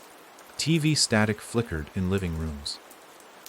A slow, rhythmic tapping echoed down one alleyway like someone drumming fingers on wood. And in the center of it all stood a library. Its windows blacked out with newspaper, its doors nailed shut. But someone had left the back entrance open. They didn't speak, just followed the pull. Inside, the dust was thick, undisturbed. The air smelled like old glue and mildew. A typewriter sat on the front desk, with a blank sheet rolled into the platen, waiting. Rows of books stretched into the darkness. Titles peeled away by time. Most were blank. A few had names on the spines. Marla's fingers grazed one. Her skin went cold. It was titled simply, Her. She didn't open it. In the center of the library stood a wide, spiral staircase, descending into black. It didn't belong. The floor around it was clean, untouched by the dust, as if something came and went often. Carved into the banister were hundreds of small words. Names, phrases, fragments, but one word kept repeating. Listen. They went down. At the bottom of the stairs was a single room. No lights, just candles, and a desk. Behind it sat a woman. Not old, not young. Hair the color of smoke. Eyes hidden behind black glasses. Her hands were moving constantly. Writing with one hand, erasing with the other. Words appeared and vanished. Pages flipped without wind. She looked up. Marla stopped breathing. Because she knew that face. It was hers, older, tired, but unmistakably the same. You made it, the woman said. Nolan tensed. Who are you? The woman smiled faintly. That's not the right question. Then what is? She stopped writing, looked Marla in the eyes. The question is, what have you become? Silence stretched. Marla stepped closer. I don't understand. You were supposed to break. You didn't. You held on to your name, wore it like armor, even when it cut you. The woman's voice was soft, not unkind. But now you're in my room, which means you're ready. Ready for what? To finish the book. She gestured to the wall behind her. There, hanging from floor to ceiling, was a tapestry, not woven, but stitched from pages. Each one carried Marla's story, every house, every mirror, every lost name, every scream, all of it arranged in order, all of it bleeding together. But at the bottom, the pages ended. The thread was cut, the story unfinished. You were never just running, the woman said. You were writing. Every choice, every silence, every scream buried or released. The story doesn't want to keep you here. It wants to end. Nolan stepped between them. She doesn't owe you an ending. The woman tilted her head. You think this is about debt. This is about her. About who she becomes if she doesn't choose how it finishes. If she leaves now, others will fill in the pages. The house. The collector. The mirrors. They'll rewrite her. Marla stared at the torn end of the tapestry. What happens if I finish it? She asked. The woman leaned forward. You stop being a name. The answer chilled her. But I am a name, Marla whispered. That's all I've ever had. No, the woman said. That's what they gave you. What you were is not what you are. That name has served its purpose. Now you get to decide what it means, or what replaces it. The candles flickered. The air thickened again. But this time Marla didn't feel watched. She felt asked. Nolan turned to her. You don't have to do this, I know, she said quietly. Then she stepped behind the desk. The woman stood, moved aside. Marla sat. Before her lay a blank page. One word floated at the top. Marla. She stared at it, then reached for the eraser. She didn't remove the name. She drew a line through it, then wrote beneath it, Witness. The candlelight flared. The pages on the wall shifted. The story continued. But now, it was hers. Behind her, Nolan took her hand. You okay? She smiled. For the first time. I think I might be. And above them, the library exhaled. Not with warning, but with relief. The next morning came dressed in fog. Thick, choking mist clung to the buildings. Curling through the streets like it had purpose. Nothing moved. Not the wind, not the birds, not even the loose papers that had littered the sidewalks the day before.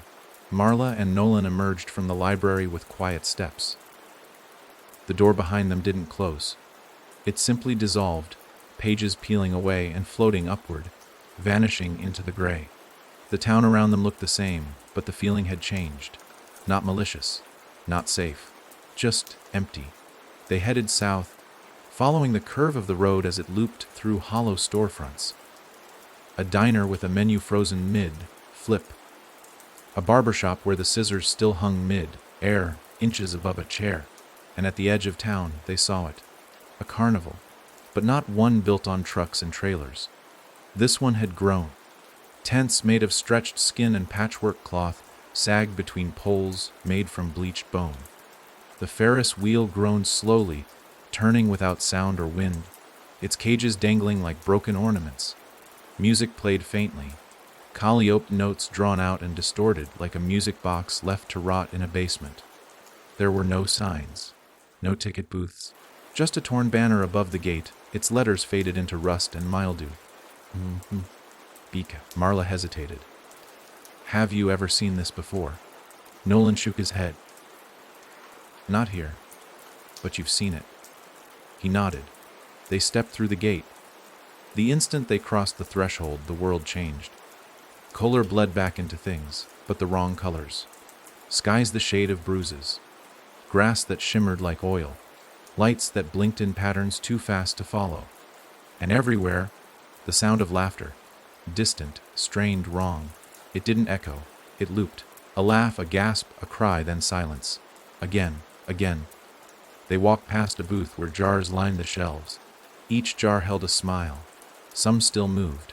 Past a carousel that spun in reverse, its horses made of wax, each with human eyes that blinked slowly as they passed.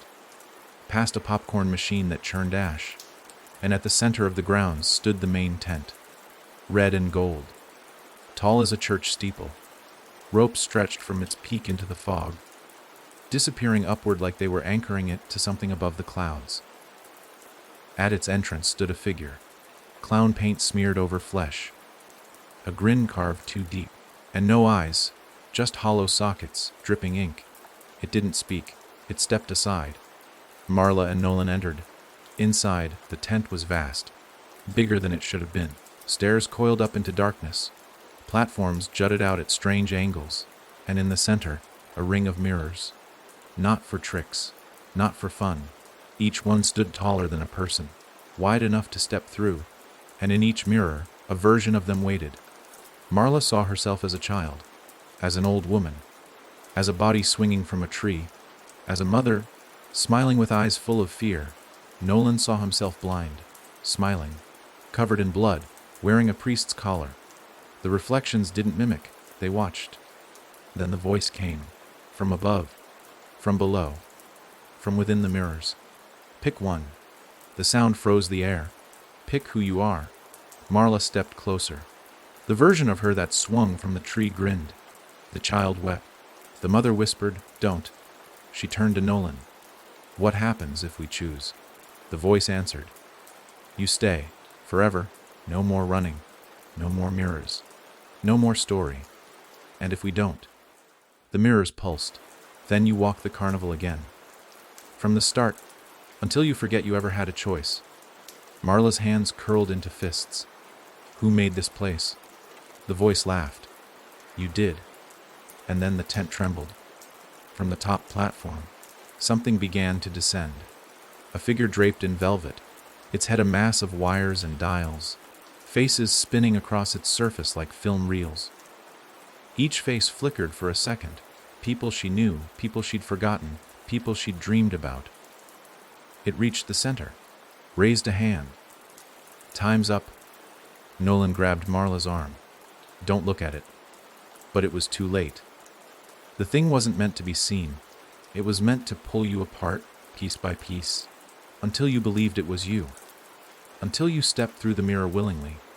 Until you gave up the right to question. Marla turned her back to the mirrors, closed her eyes, and screamed. Not in fear, in refusal. A sound stripped from her before, now used like a blade. Her scream cracked the air. The tent groaned. The mirrors rippled. The reflections flinched. The wire-headed figure stumbled, its film reels spinning wild, faces stuttering and melting. Nolan screamed too, not with volume, with presence. He stepped forward, voice low but clear. "We aren't what you made." The mirrors shattered. All of them. Glass fell in slow motion, slicing the air like snow. The carnival began to fall apart. Tents folding inward. Rides crumbling. Lights dying. They ran. Through smoke and ash, past the melting carousel, through the gate that no longer had words above it. When they crossed the threshold, they didn't stop. Not until the fog lifted. Not until the world stilled. They collapsed in a field of dead sunflowers. Neither spoke. They didn't need to. They had faced the mirror, and it blinked first. Night came fast after the carnival collapsed. Not a slow dimming like dusk should bring, but a sudden fall into pitch black, as if the world blinked and the stars were forgotten. Marla and Nolan camped in the dead sunflower field, too exhausted to walk, too frightened to sleep. They lay back to back, watching the horizon for shapes.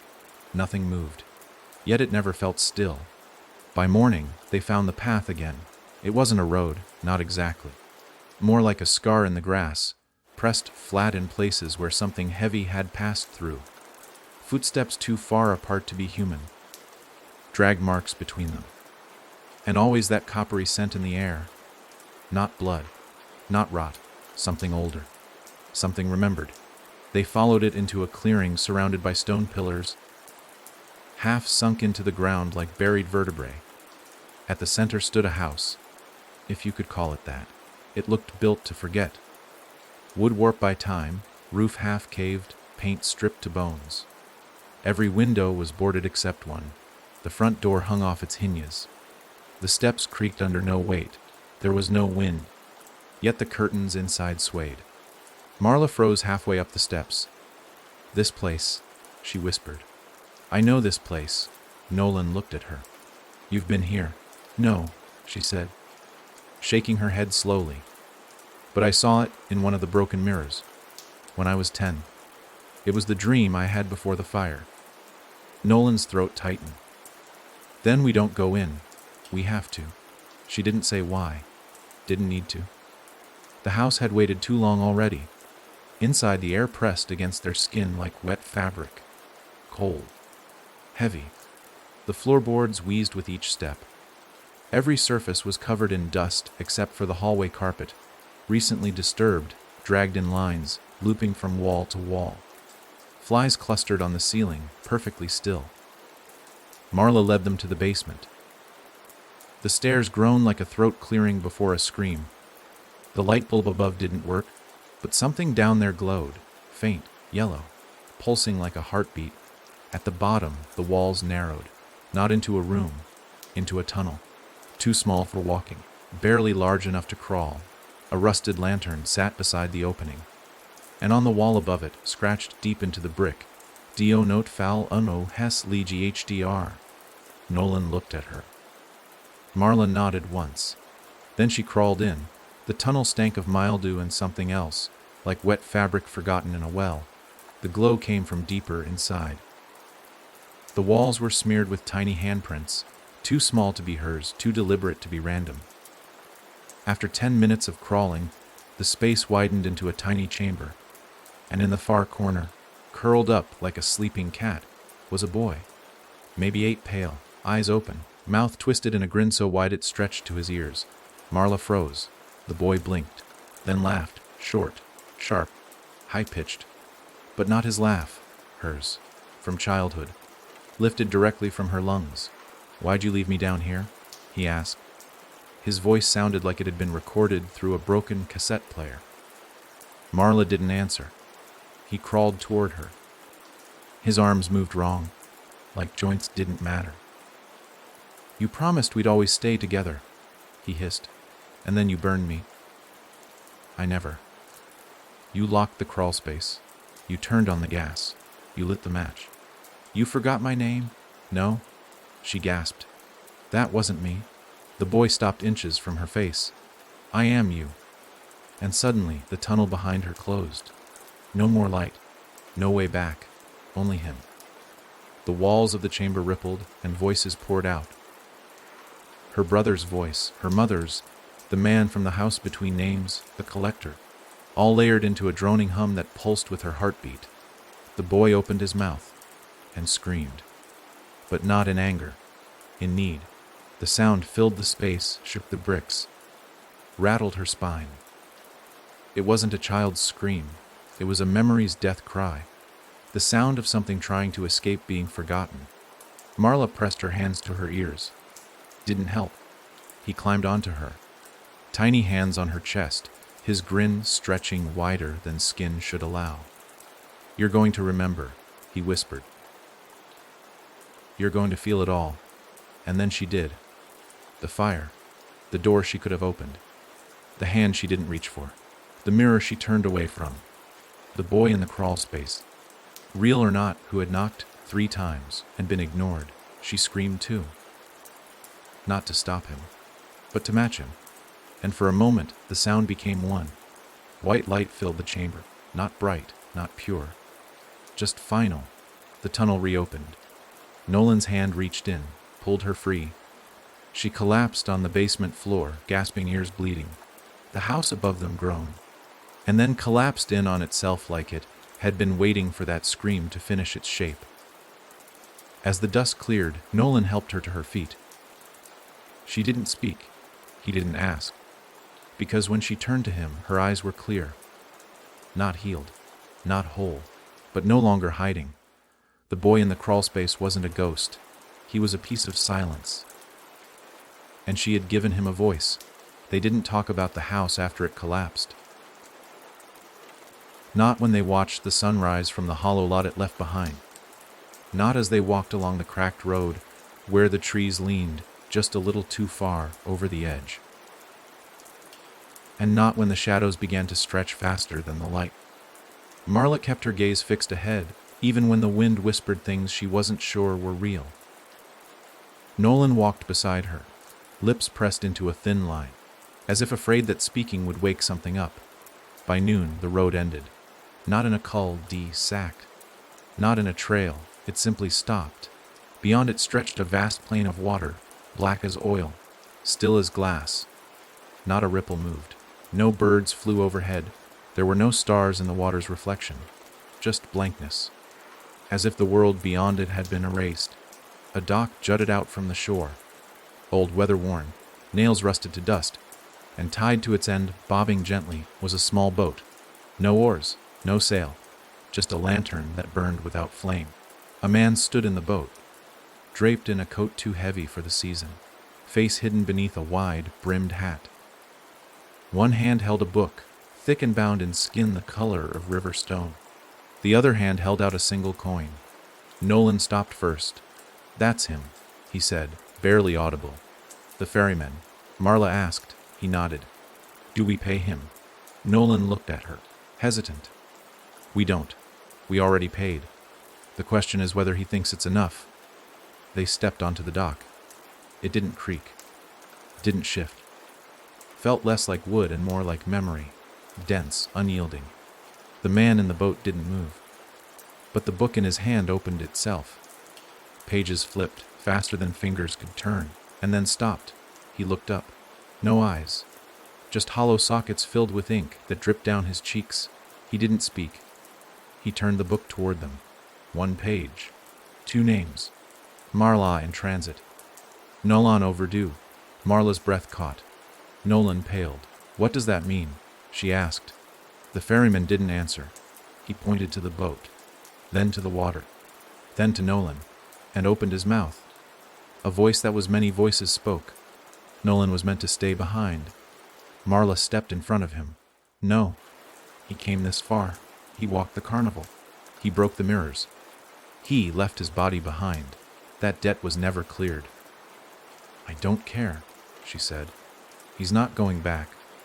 The ferryman said nothing, but the water shifted. Shapes moved beneath the surface. Hands, pale, swollen, reaching upward, brushing the bottom of the boat, tapping the dock. Marla's stomach turned. Nolan stepped forward. "If I go," he said quietly, "what happens to her? She walks alone.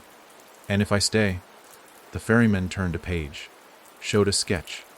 A noose, a bell, a name scratched out. "You'll unravel?" Marla grabbed his hand. "I'm not letting you fade." But Nolan just looked at her. "I already did once. New. I'm not real." "Marla," he said, not gently, but not cruelly either. "I'm what you couldn't let go, what you carried. I'm every silence you filled with my memory. But now you've spoken it, faced it, set it free." Tears slid down her face. She shook her head. "Don't make this noble. Don't give me some perfect ending. Just stay." "I want to," he whispered. "But wanting doesn't bring back the dead." She crumbled. He kissed her forehead, then turned to the boat. The ferryman didn't move. But the water stilled. The hands withdrew. The coin vanished. Nolan stepped in. The lantern flared. The book snapped shut, and the boat drifted forward, without sound, without ripple, into the dark. Marla stood on the dock, fingers curled into fists, jaw tight. The moment the boat vanished into the mist, the dock behind her began to rot. She ran, back to the road. Didn't look back, not until the sound of pages turning echoed again. She turned around. The dock was gone, but the book lay on the shore, still open, still waiting. She knelt and wrote. One word. Witness. Then she stood, alone again, but no longer hollow, because now every step forward meant something. Not just survival. Story. The air thickened as Marla walked away from the shore. Like the fog from the ferryman's crossing still clung to her clothes, her skin, her eyes. She didn't cry. Not because she felt strong. She didn't. But because something in her had shifted. Nolan had left with the boat, but she hadn't lost him. Not the way she feared. She had released him. And that quiet, empty pain was easier to carry than the silence that once lived in her chest. She followed the path the way the road might have continued, though there was no trail to speak of, just impressions in the grass, places where the earth seemed recently bruised. With each step, the world lost more color. Trees turned gray, sky grew dull. Birds were absent, insects absent, even the sound of wind seemed swallowed. It was as if the place were holding its breath. By midday, she saw the first one. It sat in the field like a statue, knees tucked, head bowed, hands covering its face. It didn't move, didn't breathe. It looked like a person. A boy, maybe 12. His clothes were tattered, his skin pale as chalk. Marla approached slowly, the way someone might approach an injured animal. But he didn't react, even when she reached out and touched his shoulder. Cold, stiff like dried clay, he stayed frozen. Then she heard it. A whisper, but not in the air. It came from inside her. Don't speak to them. Don't say their names. She staggered back. The boy remained unmoving. Farther ahead, there were more. A girl, hair matted with dry leaves, standing in the middle of a path, eyes gouged out, but no blood. A woman suspended from a tree by threads, looped through her fingers like marionette strings, mouth sewn shut with silver wire. A man kneeling, arms outstretched, lips parted in a scream that made no sound, throat gaping with letters carved into the skin. Dozens, all silent, all watching her without moving. They didn't blink, didn't sway, didn't breathe. Marla walked between them, breath shallow, afraid to look too long at any one face. But the message was clear. They wanted her to speak, to acknowledge them, to give them a name. She didn't. Instead, she kept walking until the ground dipped and gave way to a sunken clearing where an old barn stood at the center. The structure leaned to one side, paint peeled into the shape of curling screams. The doors were chained shut with locks that looked welded by rust. Symbols were burned into the boards, jagged, circular, eyes within eyes. This wasn't a place people found. It was a place people returned to. And something was alive inside. She could feel it. A low thrum, like a heartbeat without rhythm, pulsed through the dirt. The figures that had filled the field were all gone now. She was alone. Or so she thought, until she heard footsteps behind her. Not one set, many. She turned slowly. They were gathering, all of them. The silent people, not walking, but arriving, without noise, without warning. Like they'd been painted into the space just behind her vision. They formed a circle. Watching. Waiting. Marla backed up until her hands touched the barn doors. The chains rattled. Then a voice spoke. Not from outside. Not from within. But from the chains themselves. They're waiting for a voice. Marla blinked. The chains continued. If you speak, they listen. If they listen, they move. If they move, the silence dies. If the silence dies, so do you. What are they? She whispered. The chains went still, and the barn began to breathe. Not air, not wind, but a pull, like an inhale of something older than lungs, hungrier than mouths. A groan echoed from deep within, something awake, and then the door behind her unlatched. Not open, just ready. Marla faced the crowd again. One figure stepped forward, a woman missing her lower jaw, eyes like scorched paper, neck twisted but still upright. In her hand was a mask, plain, white, a hollow mouth and hollow eyes. She held it out, offered it to Marla. No name, she rasped, from a throat that should not speak. No name, no scream. Only listen. The other figures repeated the words, lips moving soundlessly. Marla took the mask. It was warm. It knew her. Inside the barn, the sound of breathing grew louder. Footsteps moved across boards without weight. A second latch popped. A third. She knew what this was. A test, not of courage, of identity. She placed the mask over her face. Darkness slid in, thick and cool. The world outside dulled. Inside the mask she saw flickers, faces from her past. Nolan, her father, the boy in the crawlspace, the mirror versions, her own reflection, smiling too wide. Each one asked a question without speaking. Are you ready to forget your voice? She didn't answer. Because answers were names, and names fed the wrong mouths. The door behind her opened fully now. A wave of cold spilled out, and inside, the silence screamed. She stepped through, not because she was brave, but because there was no other way forward. And the silent things followed. Inside the barn, the world broke. Not all at once, not with some loud crash, but in subtle, steady ways, like reality had been stitched with thread too thin, and someone began to pull. The floor groaned under Marla's feet, boards shifting like breath beneath her boots. The air was dense with dust, not fresh dust, but ancient, laden with memory, heavy with weight. Her mask, still fixed to her face, didn't blind her. It sharpened her sight in strange ways. The outlines of objects glowed softly, as though seen through the eyes of something older than human. Symbols she hadn't noticed before pulsed along the barn's walls, rotating slowly, faint and circular like scars. Ahead, the corridor stretched into blackness. A hallway that couldn't have fit inside such a structure. Long, endless, lined with doors that clicked open and closed without being touched. The breathing she'd heard earlier was louder here. Not labored or human, but rhythmical, wet, curious. And it wasn't coming from ahead. It was coming from around her. The walls were alive. She stepped forward. The doors whispered as she passed. Each one revealed flashes, memories she didn't want back. A living room filled with smoke.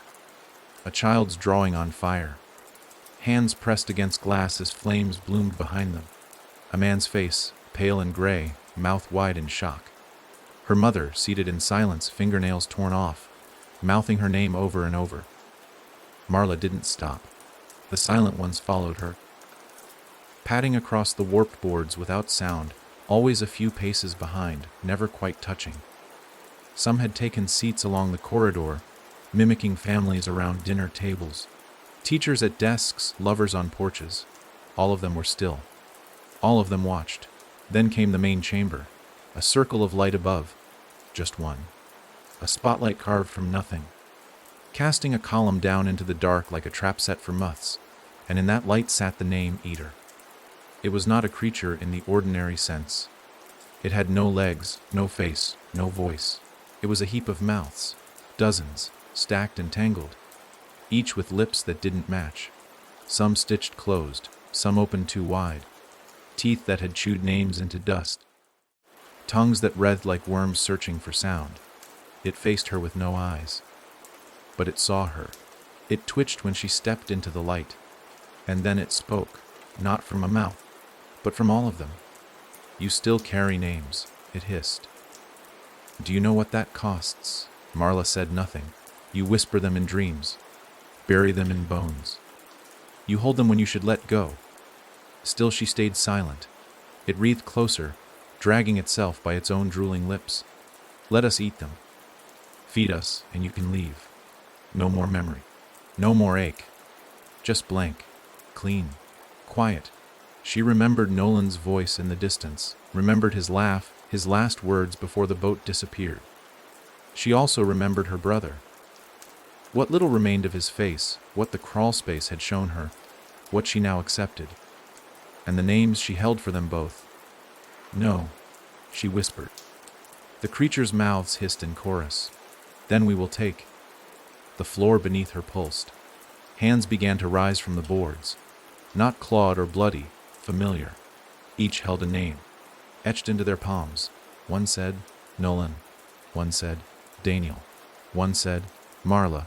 The name, Eater, surged upward, stretching its body like liquid filth, jaws opening wider than walls should allow. The silence that followed was not empty. It was charged like a breath held before a scream that could never end. Marla lifted her mask. The barn reacted instantly. The air warped. The symbols flared, and the hands with names recoiled. The mask grew heavy in her hand, but she gripped it tight and held it before her like a ward. You don't get to eat what I've faced, she said, voice hard, clear. They weren't forgotten. They were forgiven. The creature shuddered. Its mouths began to babble. Names are power. Names are chains. Names are meals. No, she said again. And she placed the mask over the largest mouth, the one in the center, the one that had her own voice. The creature spasmed. Its form unraveled, not with blood, but with absence, as if the thing had never been real, only formed from the memory of silence. It evaporated in folds of mist, twisting upward through the spotlight into nothing. Behind her, the silent watchers dropped to their knees. Their faces began to fade, no longer blank, no longer gory, just gone. And then they were ash, one by one, blown by no wind, dissolved into peace. Marla stood alone in the empty chamber, mask in her hand, breathing hard. The barn began to collapse, but it didn't fall violently. It folded like a book gently closed. And when the world reformed around her, she was standing in a field of graves. No headstones, just mounds. And the names, gone. Except the three she whispered, Nolan, Daniel, Marla. The earth didn't swallow them, it held them, the right way, like stories that had earned their silence. The wind had changed again. It no longer carried the scent of rot or burning wood or rusted breath. It carried nothing. And that, more than anything, unsettled Marla. Air should have weight. Even silence should press against the skin. But this felt hollow, like she was walking through the pages of a book that hadn't been written yet. She stepped carefully across the field of nameless graves, not because she feared waking something, but because she feared she was the only thing still awake. Somewhere beyond the trees, the landscape curled into something unfamiliar. Not a forest, not a town, just space, empty, undisturbed, impossible. And at the center of that space sat the house. Not a house. Not another house. The house. The one she thought she'd escaped. The one she'd seen crumble and collapse. The one that grew doors in her dreams and fed on the silence between screams. It stood tall now, whole again, as if it had never broken. As if each piece of her pain had reassembled it brick by brick. Its roof was sharper, its windows darker, its door red again, freshly painted, gleaming like a wound. Marla didn't run. She didn't call out. She didn't reach for the mask still tied to her hip. She walked. Because this time, she wasn't going inside to find someone. She was going inside to end it. The grass died under her feet, not in a blaze, but in a hush, as though afraid to mark her path. The front steps moaned, but didn't collapse. The knob was cold, but it turned easily. And the moment she crossed the threshold, the house exhaled. A long, aching breath that carried every memory it had ever stolen. The walls flickered. She saw Nolan's drawing scrawled across the ceiling. Hearts. Windows. A boy with no face holding a leash attached to a shadow. She saw her mother's footprints stained into the stairs. She saw Daniel's flashlight still lying broken by the crawl space. All at once. All at once. All at once. The house remembered, and so did she. She climbed. Each stair gave beneath her, but none broke. The wallpaper pulsed with whispers. Names long since gone repeated, like Lillaby's, Casey, Loretta, Judge, Henry, Nolan, Daniel, Marla. At the top, the hallway stretched like a throat, and at its end, the room. The throne room. Only this time there was no throne, just a chair, and the woman seated in it. Marla stopped. Because it was her. Not just a mirror. Not just a version. It was her older, wary, eyes sunken with the weight of carrying too many names too long. The seated version of herself didn't speak. She nodded. As if to say, you made it. As if to say, now it's your turn. Marla stepped forward. The floor didn't creak. The house held its breath. The moment she sat, the walls folded inward. The windows vanished. The doors blinked out. The house collapsed into her, not with violence, but with purpose. Memory by memory. Room by room. Like it had always been waiting for someone to carry it whole. And now she understood. The house had never been haunted. It had been empty. Waiting for someone to remember it. To complete it. To give it a heart. She felt it settle behind her ribs. A heartbeat not her own. But not foreign either. It wasn't possession. It was return. For the first time in her life, the silence inside her didn't ache. It beat. And outside, the world changed. The field of nameless graves bloomed. Not with flowers. With doors. Thousands of them. Each one humming softly, glowing at the edges, waiting to be opened by someone ready to remember. And above them all, in the sky that had forgotten how to hold stars, a single name was written in smoke. Marla. Not a warning. Not a curse. A door. The house no longer needed to stand, because now it lived within her, and she would decide what it remembered. It began with a knock. Not loud, not rushed. 3 slow taps, spaced like breaths. Knock. Knock. Marla opened her eyes. She was still seated in the chair where the house had folded into her. But the room was gone. The walls, the ceiling, the weight of wood and memory, all of it had dissolved. What remained was a gray horizon that stretched in every direction, like a blank canvas left outside too long. The doors, thousands of them, still stood upright in the ground like gravestones, humming softly, but none had opened. Until now. One stood ajar just 20 feet away, its edges bleeding a strange darkness that didn't spread but waited. The knock had come from the other side. Marla rose. She felt the house inside her stir. Not with fear, with awareness. Another knock echoed. Knock. Knock. She moved to the door. It wasn't like the others. This one was older, cracked down the middle, carved with symbols she didn't recognize. Except they felt familiar. The way grief feels familiar when it returns wearing a different face. She placed her hand on the wood. The house inside her shivered, and the door swung open. On the other side stood a man, but not truly. He wore a suit that might once have been black, now faded to something between ash and shadow. His hands were gloved in gray silk. His face was hollow. Not missing, not masked. Hollow. As if someone had removed the front of his skull and left a void shaped like a man's expression. And yet, he watched her. She felt it. The hollow visitor stepped forward. He said nothing. Did nothing. But the moment his foot touched the soil of this strange, forgotten land, the doors around them began to shudder. Softly at first, then more violently, like a storm was being swallowed by wood. Marla didn't back away. She remembered what the ferryman had said, that names were debt. And silence was payment. She'd paid. She'd given back. Whatever this thing was, it wasn't here for her. It was here for what remained. Who did you come for? She asked. The hollow visitor tilted his head, and then a name echoed from inside him. Not spoken. Pulled. Nolan. The air split. The door he had passed through flickered, then multiplied. 3 more formed beside it. Then 5. Then 13. Each identical. Each humming with the same hollow vibration. The hollow visitor stood at the center, motionless, and waited. Marla's heart pounded. She'd let Nolan go. She'd watched him vanish across the black water. She had buried his name in her own breath, had kept it safe. She had not summoned this thing, but it had come all the same. The sky darkened.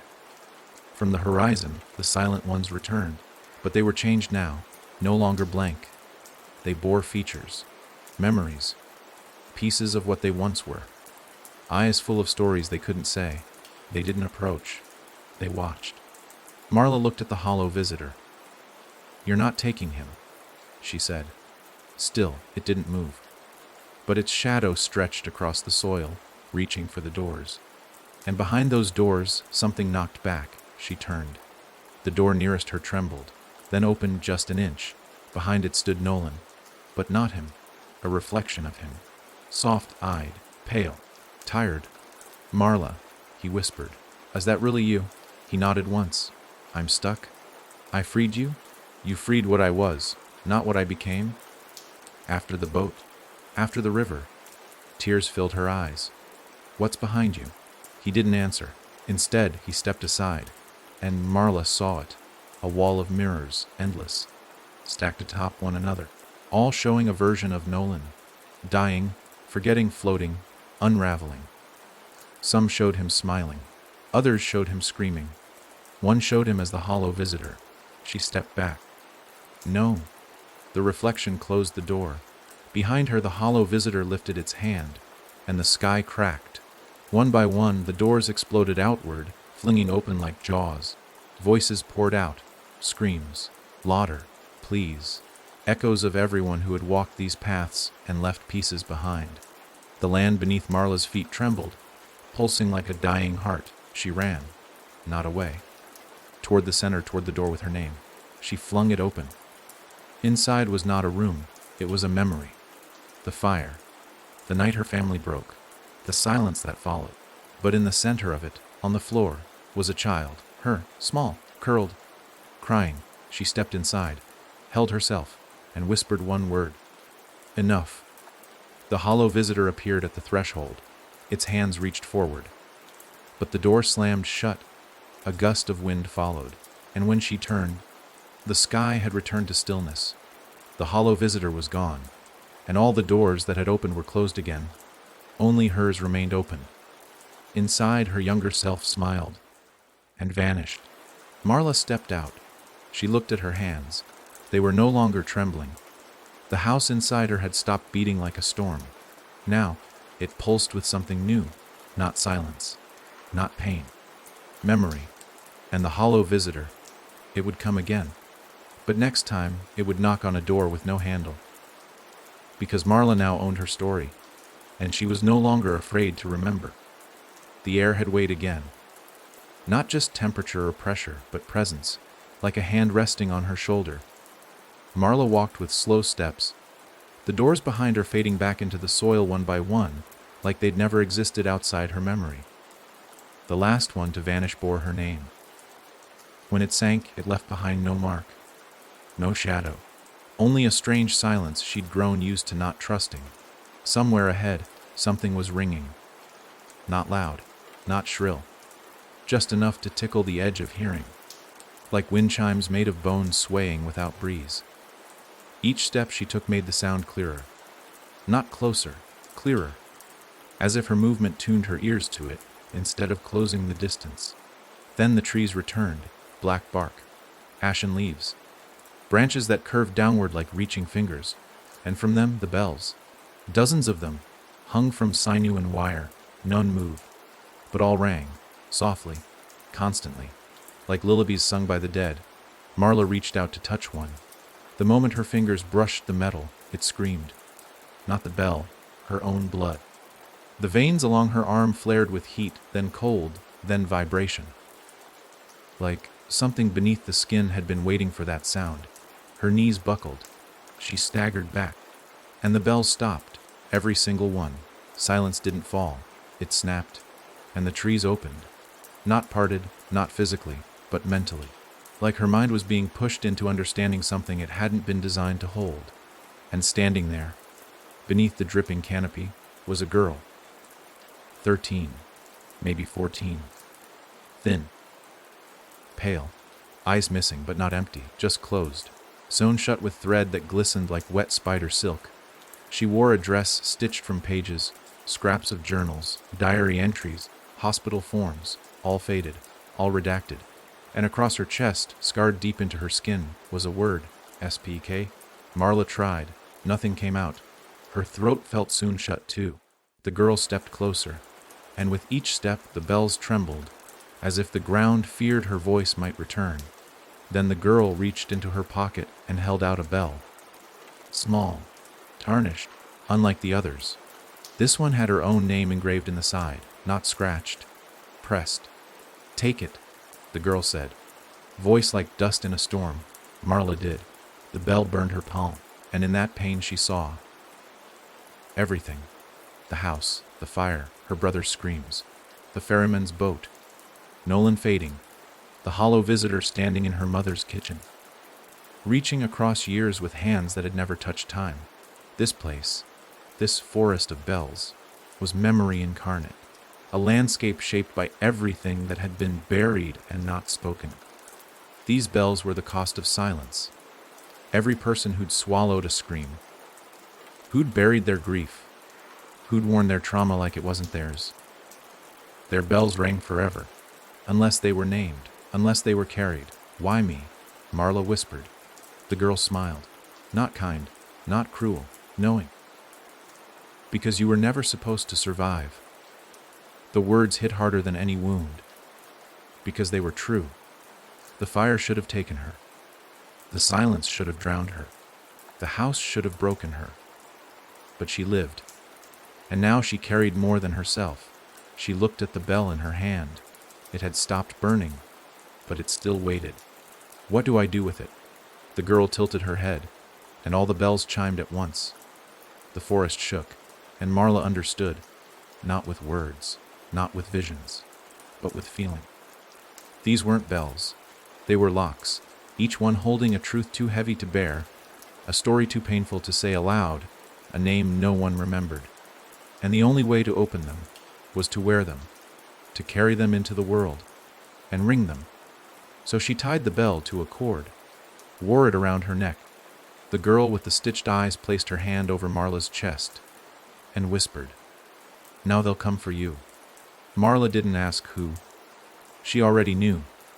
Not the silent ones, not the hollow visitor, but the forgotten, those who had no voice, no name, no grave. They would come, drawn to the sound of someone willing to remember.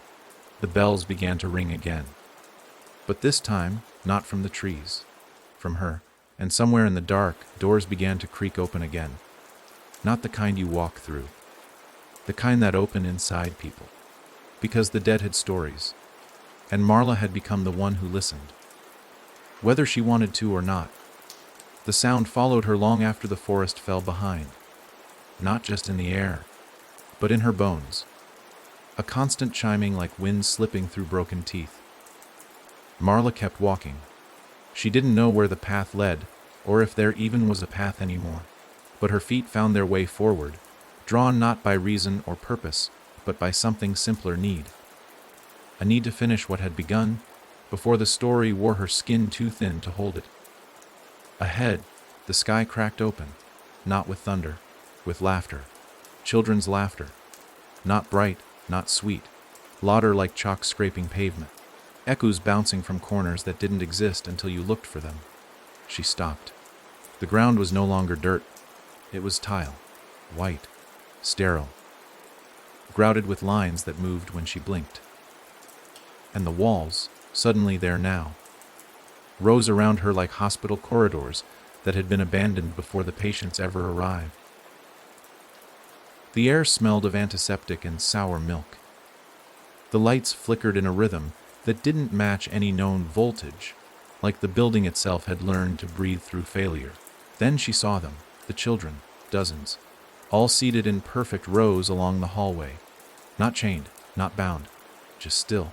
Each wore paper gowns, each held a photograph, and none of them had mouths. Where lips should be, there was only smooth skin. No scars. No stitches, as if they had never been allowed to speak, not even once. Marla's bell trembled, and the moment it rang, every child turned to look at her. Eyes too large, pupils too dark, staring like they knew her name better than she did. One girl in the front row stood. She held her photograph out to Marla.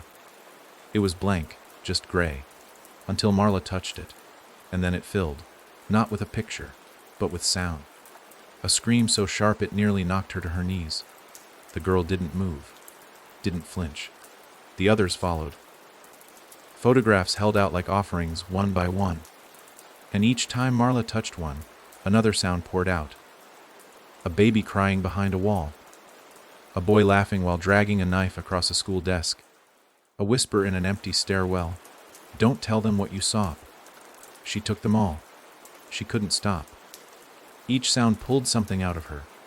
Not memories, but the space where memories should have gone. And with each sound, her bell grew heavier. The cord bit into her neck. Her shoulders ached. Her knees buckled. And still, the children kept offering, until there was only one left, a boy with no eyes, holding a photo with both hands like it weighed more than he did. Marla hesitated.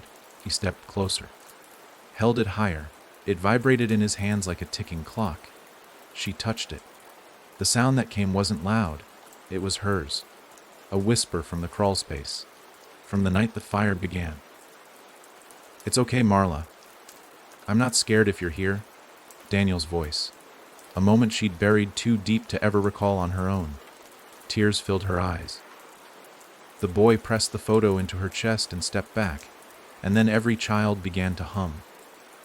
No mouths, no chords, just hums that rose through the walls, through the tiles, through the ceilings, and the hallway trembled. Not with fear, with release. Their stories had been taken, cut away, silenced, but now, through her, they sang. She didn't understand the words, but she didn't need to. Some stories don't ask to be told, only heard. The children faded, not in dust, not in blood, in light. Like someone had erased their pain instead of their faces. The hallway collapsed into shadow, and Marla stood alone, except she wasn't. Behind her, the photograph the boy had given her glowed. She turned it over. Words had formed on the back. Not printed, etched. There's still one more door. She looked around. The forest hadn't returned. The doors hadn't either. Only the bell on her neck remained, now dark with soot and cracked at the edges. But it still rang. Barely. And ahead, a staircase led downward. Marla wiped her eyes and began to descend. The children had given her back her brother's voice. She owed them truth in return. Whatever waited at the bottom of those stairs, she would face it. Even if it bore her own face. Even if it asked her to remember something she never wanted to know. Because stories don't die. They just wait. And the last one still hadn't been told. The staircase was long. Not in distance, but in time. With each step Marla took, the air thickened. Not like fog, but like pressure, the way deep water presses against skin. Her breath came harder. The bell on her chest throbbed, as if echoing a pulse that didn't belong to her. The walls around the stairs were too narrow. They scraped her shoulders, groaned when she leaned against them. There were no lights, but she could see. The dark wasn't dark, it was deep. The kind that made shadows look back. When she reached the bottom, there was no door. Only a hallway, lined with mirrors. Each one angled just slightly toward her, catching glimpses she hadn't meant to reveal. Her scars. The curve of her spine. The moments her eyes flickered in pain. But these weren't ordinary reflections. They changed. Sometimes she was older, sometimes a child again. Sometimes blood streaked her cheeks and hands. In one mirror, she wore the hollow visitor's suit. In another, she wasn't there at all. She kept walking. The air was colder here. Still, not dead, expectant. Then the mirrors stopped, and there it was. A single door, wooden, plain, no carvings, no hinges, no handle. But it was breathing, not visibly, not audibly. She felt it, as if the door had lungs, as if it had been waiting. The moment she touched it, it swung open without a sound. And inside, nothing. A room with no corners, no ceiling, just endless gray floor that rippled like a pond beneath her boots. But at the center a chair, and in that chair her father. Alive. Not burned, not broken, not screaming, sitting, calm. His eyes were exactly as she remembered, wide, too green, always half, wild like he was trying to catch something invisible. He looked up at her, smiled, and said, "You found me." Her knees almost gave out. "You're dead," she said, more to herself than to him. "Most things are, eventually," he replied. "But not this. Not what we left behind." He stood. There was no sound when his feet touched the floor. Not even weight. He moved closer, and the bell at her chest screamed without sound. "You burned the house," she whispered. He nodded. "I did?" Daniel was inside. He nodded again. "I know." The calm in his voice didn't comfort her. It filled her with heat that had nothing to do with memory. It was rage, not blind, not panicked, clean. "Why?" she asked. He didn't look away. "I was trying to kill something that wouldn't die." "What was it?" He placed a hand on her shoulder. It felt real. Too real. "You." Her heart stopped. "I knew what you were," he said softly. "I saw it the day you were born. Your eyes. You weren't like the others. You brought things with you. Things that whispered from closets and corners. I thought, if I burned the house, I'd burn the voice out of you." She stepped back, trembling. "You killed your son." His smile faltered. "That wasn't part of the plan. But the house chose. It always chooses." She wanted to scream, to lunge at him. But her legs wouldn't move. Because deep down, a part of her had always wondered, had known. The fire wasn't an accident. The silence wasn't survival. It was the only way she was ever allowed to grow up. The room around them began to change. The gray floor pulsed red, slowly, like blood returning to frostbitten limbs. And then she heard it again. The whisper. "It's okay, Marla. I'm not scared if you're here." Daniel's voice. Not from the room. From within her. The photograph the eyeless boy had given her burned against her ribs. She pulled it out, held it high, and the room screamed. Not a sound, a sensation. The feeling of 1,000 mouths opening at once, not to speak, but to blame. Her father staggered. His face cracked. Not from pain, but from truth. "You were never supposed to remember," he hissed. Marla stepped forward. "I remembered enough." She dropped the photograph, and where it touched the floor, a flame erupted. Not hot, not bright, but pure. The kind of flame that doesn't burn, it reveals. The room caught fire, not with heat, with light. The mirrors outside shattered, the walls peeled, and the last of the silence died screaming. Her father reached for her, but she didn't flinch. He wasn't a man. He was a story, and she no longer believed it. "I forgive you," she said. Not for him, for herself. So she could finally walk away, and as the room collapsed around her, as her father's shape dissolved into ash and memory, Marla stepped back into the stairwell, upward, carrying the bell, carrying Daniel's voice, carrying the truth that had been hidden for too long. The doors above waited, and she wasn't done ringing them. The climb back up the staircase was worse than the descent. Not physically. It wasn't the weight in her limbs or the burn in her muscles. It was the feeling that the steps themselves didn't want her to leave. Each one pressed against her boots like the memory of hands, reluctant, dragging, pleading. The stairwell pulsed with faint whispers, some hers, most not. They were the unspoken words of those who never made it back up. Marla kept climbing. By the time she reached the top, the land had changed again. It wasn't the field of doors. It wasn't the silent house. It wasn't the bell-ridden forest. It was all of them. The world had folded into itself, seams exposed and trembling. The doors, hundreds, stood at wild angles, scattered across the land like crooked teeth. Some hung in the air. Others grew sideways from the trunks of trees that hadn't been there yesterday. The sky flickered between dusk and dawn, caught in a loop that made the sun twitch just behind the clouds, never fully committing to rise or fall. Marla stepped into it like someone stepping through the last page of a book, unsure if the story would keep writing itself. And then, the bells began to speak, not in words, in names. They came from all directions, some in voices she remembered, others in ones she'd never heard but somehow recognized. Nolan, Daniel, Loretta, Judge, Henry, hers, and then new names. Children she'd never met, women who screamed in hospital rooms where no one listened, men who vanished from street corners while the world blinked. Every person swallowed by silence. Every memory buried beneath. Move on. The bells rang with them all, and the doors began to open. Slowly, one at a time, no screams, no rush, just a windless motion, soft and sure, and from each door came someone, not alive, not ghost, something in between. They looked at her like she was a lighthouse, not to be worshipped, to be followed. Marla stepped into the middle of the clearing. The bell around her neck was blackened now, cracked at its base. Still it rang. She raised her hands, and for the first time, she spoke. Her voice was low, tired, but it carried. All your stories were stolen. I heard them. I held them, and I'm giving them back. The ground rumbled. The sky pulled tighter. And the people, those in between souls, nodded. One by one they approached her and touched her bell.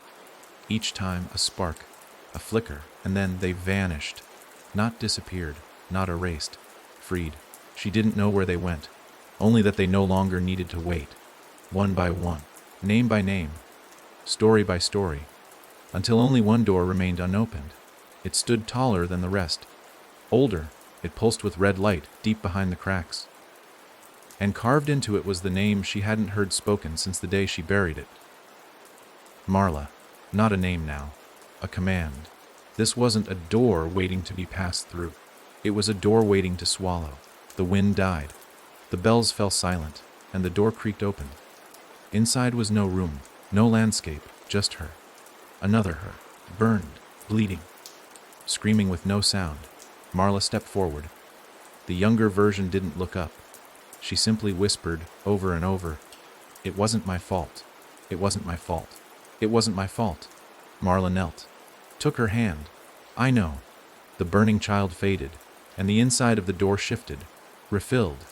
Now it showed her mother, not in fire, but in the moment before it all broke, kneeling beside her crib, whispering lullabies Marla was too young to remember. Then Daniel, smiling, holding a frog in his hand. Then Nolan, running in the rain. Then her father, before the fear, before the fire, back when he still tried. Each memory played out like flickers of light underwater, distant, unreal, but theirs. And then it stopped. The door groaned, the name burned away, and then it closed, gently, finally, and with it, the last bell around Marla's neck shattered. No sound, just release. She stood in the clearing, no longer haunted, no longer hunted, no longer carrying anyone's silence but her own. And even that was starting to fade, because the doors had learned to speak. And now they told her story, not as warning, as truth, one worth hearing, one she had survived long enough to tell. The world didn't feel right when it settled. After the last door closed and the silence turned from suffocating to sacred, Marla stood alone. But this time alone didn't mean abandoned. It meant unchained. The cracked bell that once hung from her neck was now a smear of ash against her collarbone, and where it had burned her skin raw, something softer remained, like the first breath after morning or the second before forgiveness. The sky no longer pulsed between night and dawn. It held steady, gray, blue, cool, unmoving. The kind of sky that gave nothing and asked for even less. Marla walked, no map, no whispers to guide her. Just the road, a path stitched together from her own footsteps, long, thin, and waiting. She moved not because something told her to, but because her body remembered what it meant to move forward. The weight in her spine had shifted. Not gone, just rebalanced. She wasn't carrying voices anymore. She was walking with them. The land around her had changed again. Where there had been doors and forests and corridors of memory, there were now fields, wild ones, filled with sunflowers that bent toward her even though the sun never showed. The silence here was not empty. It was listening. Somewhere in the distance, A piano played. 3 slow notes. Then silence. Then again. Each time growing clearer, more sure of itself, like someone relearning how to speak through their fingers. She followed the sound. Even when it vanished, even when her ears could no longer tell if it had been real. That's when she saw them. The stones. Laid out in a circle the size of a house's foundation. Each one bore a name. Not carved, written, by hand. Some names were smudged. Others bled into the stone like ink into flesh. All were real. She stepped closer and saw her brother's name first. Daniel. Then her mother. Then Nolan. Then the stitched girl. The children with blank faces. The silent man from the basement. The ferryman. Even the hollow visitor. They were all here. Not as monsters. Not as memories. As people. Every stone had a small item beside it. Some were feathers. Others were teeth. One had a paper crane. Another had a matchbox full of hair. And one, the last stone in the circle, had nothing at all. Until Marla reached it. This one bore no name. Only a smear. A suggestion. As if the name had never been given. Her name. Her real one. The one her father refused to speak. The one her mother whispered while hiding bruises. The one Daniel used when he wanted her to laugh. It waited, and she knew what she had to do. She knelt. Pressed her fingers to the stone, and said it. Not loud. Not proud. Just honest. Marla. The stone hummed. The circle shuddered. And then, the names returned. Not just hers. All of them. They rose like breath on a cold morning, swirling above the stones before falling back down, not to hide but to root. And the field bloomed. Not with flowers. With doors. Dozens. Hundreds. Each growing from the soil like trees born backward. But these doors didn't hum. They sang. Not to be opened. To be remembered. This was no longer a place of forgetting. It had become a graveyard of truth. And truth, once spoken, becomes something else. It becomes path. Marla stood and turned from the circle. A child waited at the edge of the field. She wasn't surprised. He held nothing. Said nothing. But she knew. He was the first story she hadn't heard. The last one left to tell. He turned and walked into the woods beyond the field. And Marla followed. Because some stories end not in fire but in echo. And this one still had more to say. The boy moved without fear. Barefoot, his steps left no trace. Yet every time Marla blinked, he was still ahead, never too far, never too close.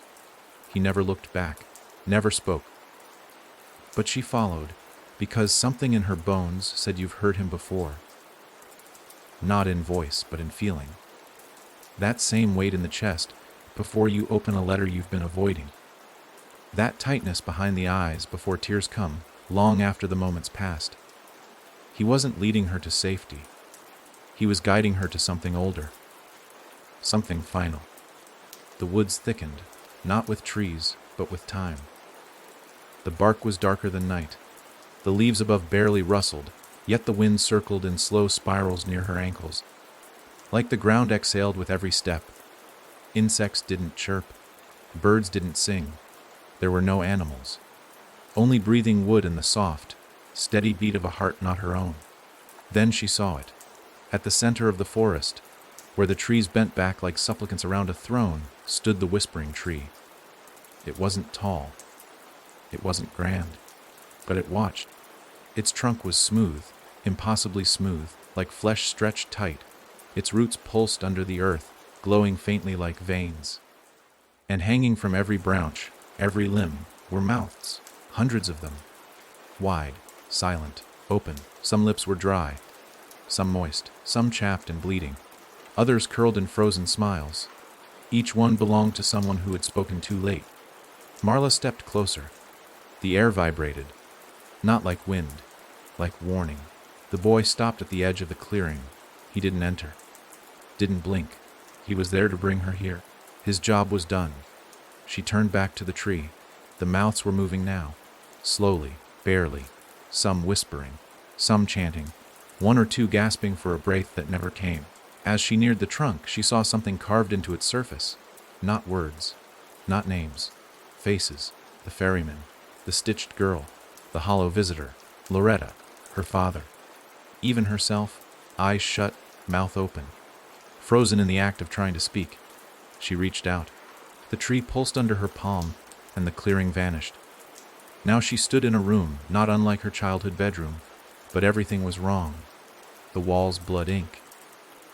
The bed was made of teeth. The window showed fire that never stopped burning, and in the corner sat a version of herself. Younger. Feral. Covered in bruises she didn't remember earning. Her eyes were wide open, but her mouth was gone. Just smooth skin stretched from nose to chin. She held a notebook. When Marla reached for it, the girl flinched and held it tighter. Marla knelt. "You don't have to carry it anymore." The girl shook her head. Her eyes said no one else will. Marla lowered her voice. "I already did. I carried every scream you buried." The girl's grip loosened. The notebook dropped. When it hit the floor, it burst open, pages fluttering like wings, and sound came pouring out. A woman screaming her name. A boy calling her Sissy. A man sobbing behind a locked bathroom door. The crackling of fire. The closing of a coffin. The thump of a heart that beat out of rhythm just before it stopped forever. She wept. Not just from sorrow, from recognition, from homecoming. The vision vanished. She was back at the tree. The mouths were now all open, frozen mid-wail, mid-plea, mid-confession. And one was missing. A space on the trunk gaped like a wound, untouched, raw, bleeding silence. Marla stepped forward. She didn't know what would happen next, but her mouth opened, and she spoke. "I'm still here." The tree screamed. Every mouth joined in. A choir of pain, a song of return. And then the space on the tree closed, not healed, accepted. And from the highest branch something fell. It landed in her hands. A small object, cold, heavy. A single brass key. No tag. No engraving. But deep inside her, something clicked. The door it opened wasn't in this world. Not in any house she'd walked through. Not in any story she'd heard. It opened a place she hadn't dared believe existed. A place after. A place beyond. A place that didn't ask you to forget, or carry, or suffer. It only asked that you remembered, and chose what came next. The boy was gone now, but the path ahead remained.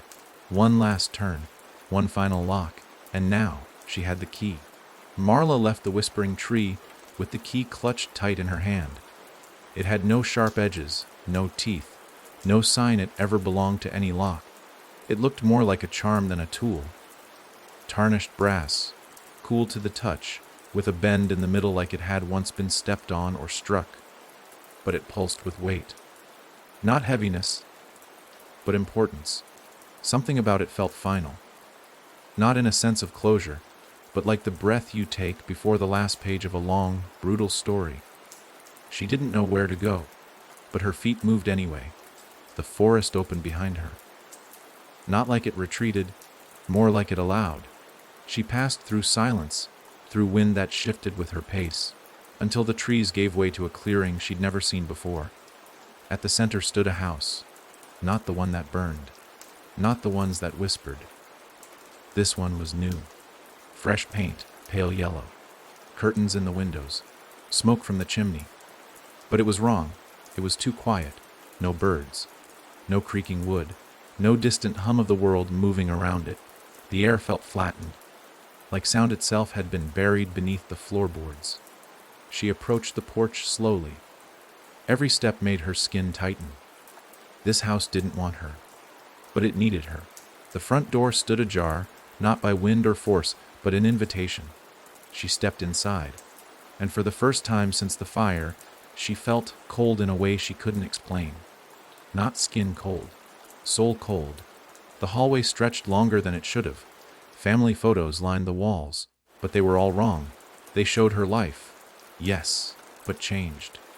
In one, her mother held Daniel, smiling, but Marla wasn't in the frame.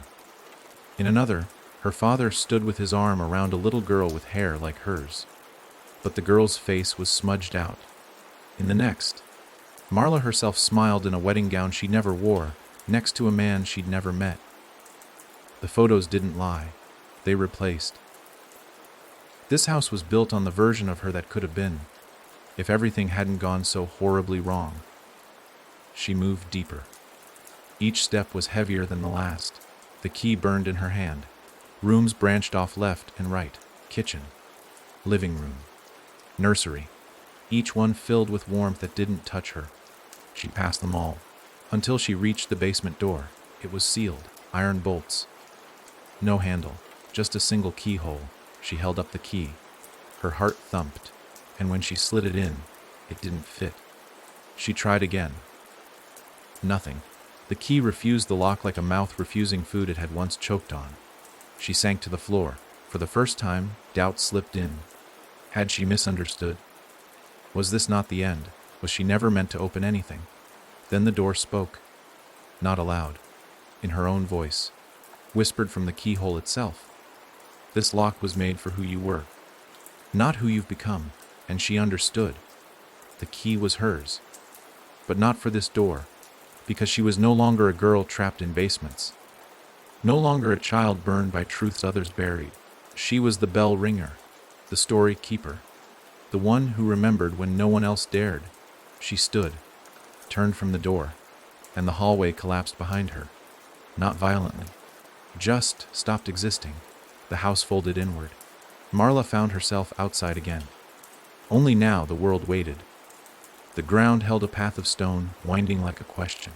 Each stone bore a word. She stepped on the first. Yo. Then the second. Er. Then. The. K.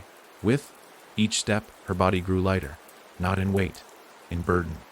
The air thickened with fog that didn't dampen. It lifted. And through that fog, a shape appeared. A door. Not planted. Not part of the land. Just standing. Impossible in its rightness. Wood so dark it looked blue. Brass handle worn smooth. No frame. No markings. Just a feeling. The key in her hand vibrated once and vanished. She didn't need it anymore. This door wasn't locked. It had waited. Marla reached out. Paused. Took a breath. And opened it. The door didn't creak when it opened. It sighed. As if it had been holding its breath for 100 years. The light beyond it wasn't white, or gold, or warm. It was gray, not dull, not dead, but honest. Like the first light before sunrise, before the world remembers how to pretend. Marla stepped through and felt the floor vanish. Not that she was falling, just that she was no longer held by anything. No ground. No ceiling. No sound, just her. She wasn't floating, she wasn't flying. She was. And then the memories returned, but not like before. These weren't barbed or bitter or veiled in screams. They were clear. Painful, yes, but clear. She saw her mother, sitting in the bathtub, humming under her breath. Her arms, covered in bruises, she said, were clumsy accidents. She saw her father, back before the fire hollowed him out, standing in the yard watching shadows move across the grass even though it was noon. She saw Daniel hiding under the table, whispering her name when the lights flickered without cause. She saw herself, all the versions.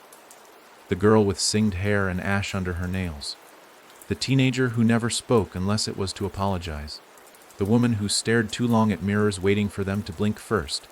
They all looked at her now. Not to blame. To say goodbye. The gray deepened, shifted, formed into a shape ahead. Another door. But this one wasn't hers. It was everyone's. It was the door people see in dreams but can never describe. It pulsed, not with power, but with permission. She approached, hand outstretched, but just before her fingers touched the knob, something moved behind her. She turned, and there they were. Every soul she'd ever freed. Daniel stood closest. Still a boy, frog in his pocket, shoes untied. Behind him, the stitched girl, her seams glowing softly. The ferryman, without his mask, eyes empty but kind. Loretta, Nolan, even her father. All watching, all waiting. And the house, the first house, the one that burned, was behind them, whole again. Not to trap, to witness. Marla's chest ached, because she understood. The door ahead let out. But the ones behind her, the souls, the stories, the house, still needed a voice. Still needed someone to stay. Not because they were trapped, because they were forgotten, and someone had to remember. She looked at Daniel. He nodded once. Small, final. So Marla turned away from the great door and walked back through the gray, past the house, to the field, to the stones. The names were still there. More now. New ones. People she didn't know. People who hadn't found their voice. She knelt beside the first, spoke it out loud, and the wind shifted. Not a storm. A welcome. She stayed there for hours, maybe days, maybe longer, reading names, saying them, witnessing, and the world changed. Not in fire, not in darkness, in truth. Because silence doesn't die with time. It dies when someone decides to listen. And Marla, once the girl with the bell and the ghosts in her blood, had become the one who answered. Every time, until the last name, the last stone, the last echo, and beyond it, silence. Not the kind that haunts, the kind that rests, the kind you earn. The kind you leave behind for someone else to find, when they're ready. When they've remembered who they were. When they've found the courage to speak. And maybe one day, someone will find the door again, and open it, and listen. Long after the last name was spoken, the field remained, quiet but not empty. The doors that once stood like sentinels were gone. Their frames melted into wildflowers and soft grass. The sky had turned a color no language could name, something between dusk and memory. Marla sat beneath the stone marked only with a circle. No name, no date, just that, an open ring, incomplete by design. It was the first stone she had ever seen, and now it would be the last. The silence around her didn't press or hide. It held, like arms, like home. She had stopped keeping time. The key was gone. The house had vanished. Even the boy who led her through the woods had become a feeling more than a face. But she hadn't left. She had stayed.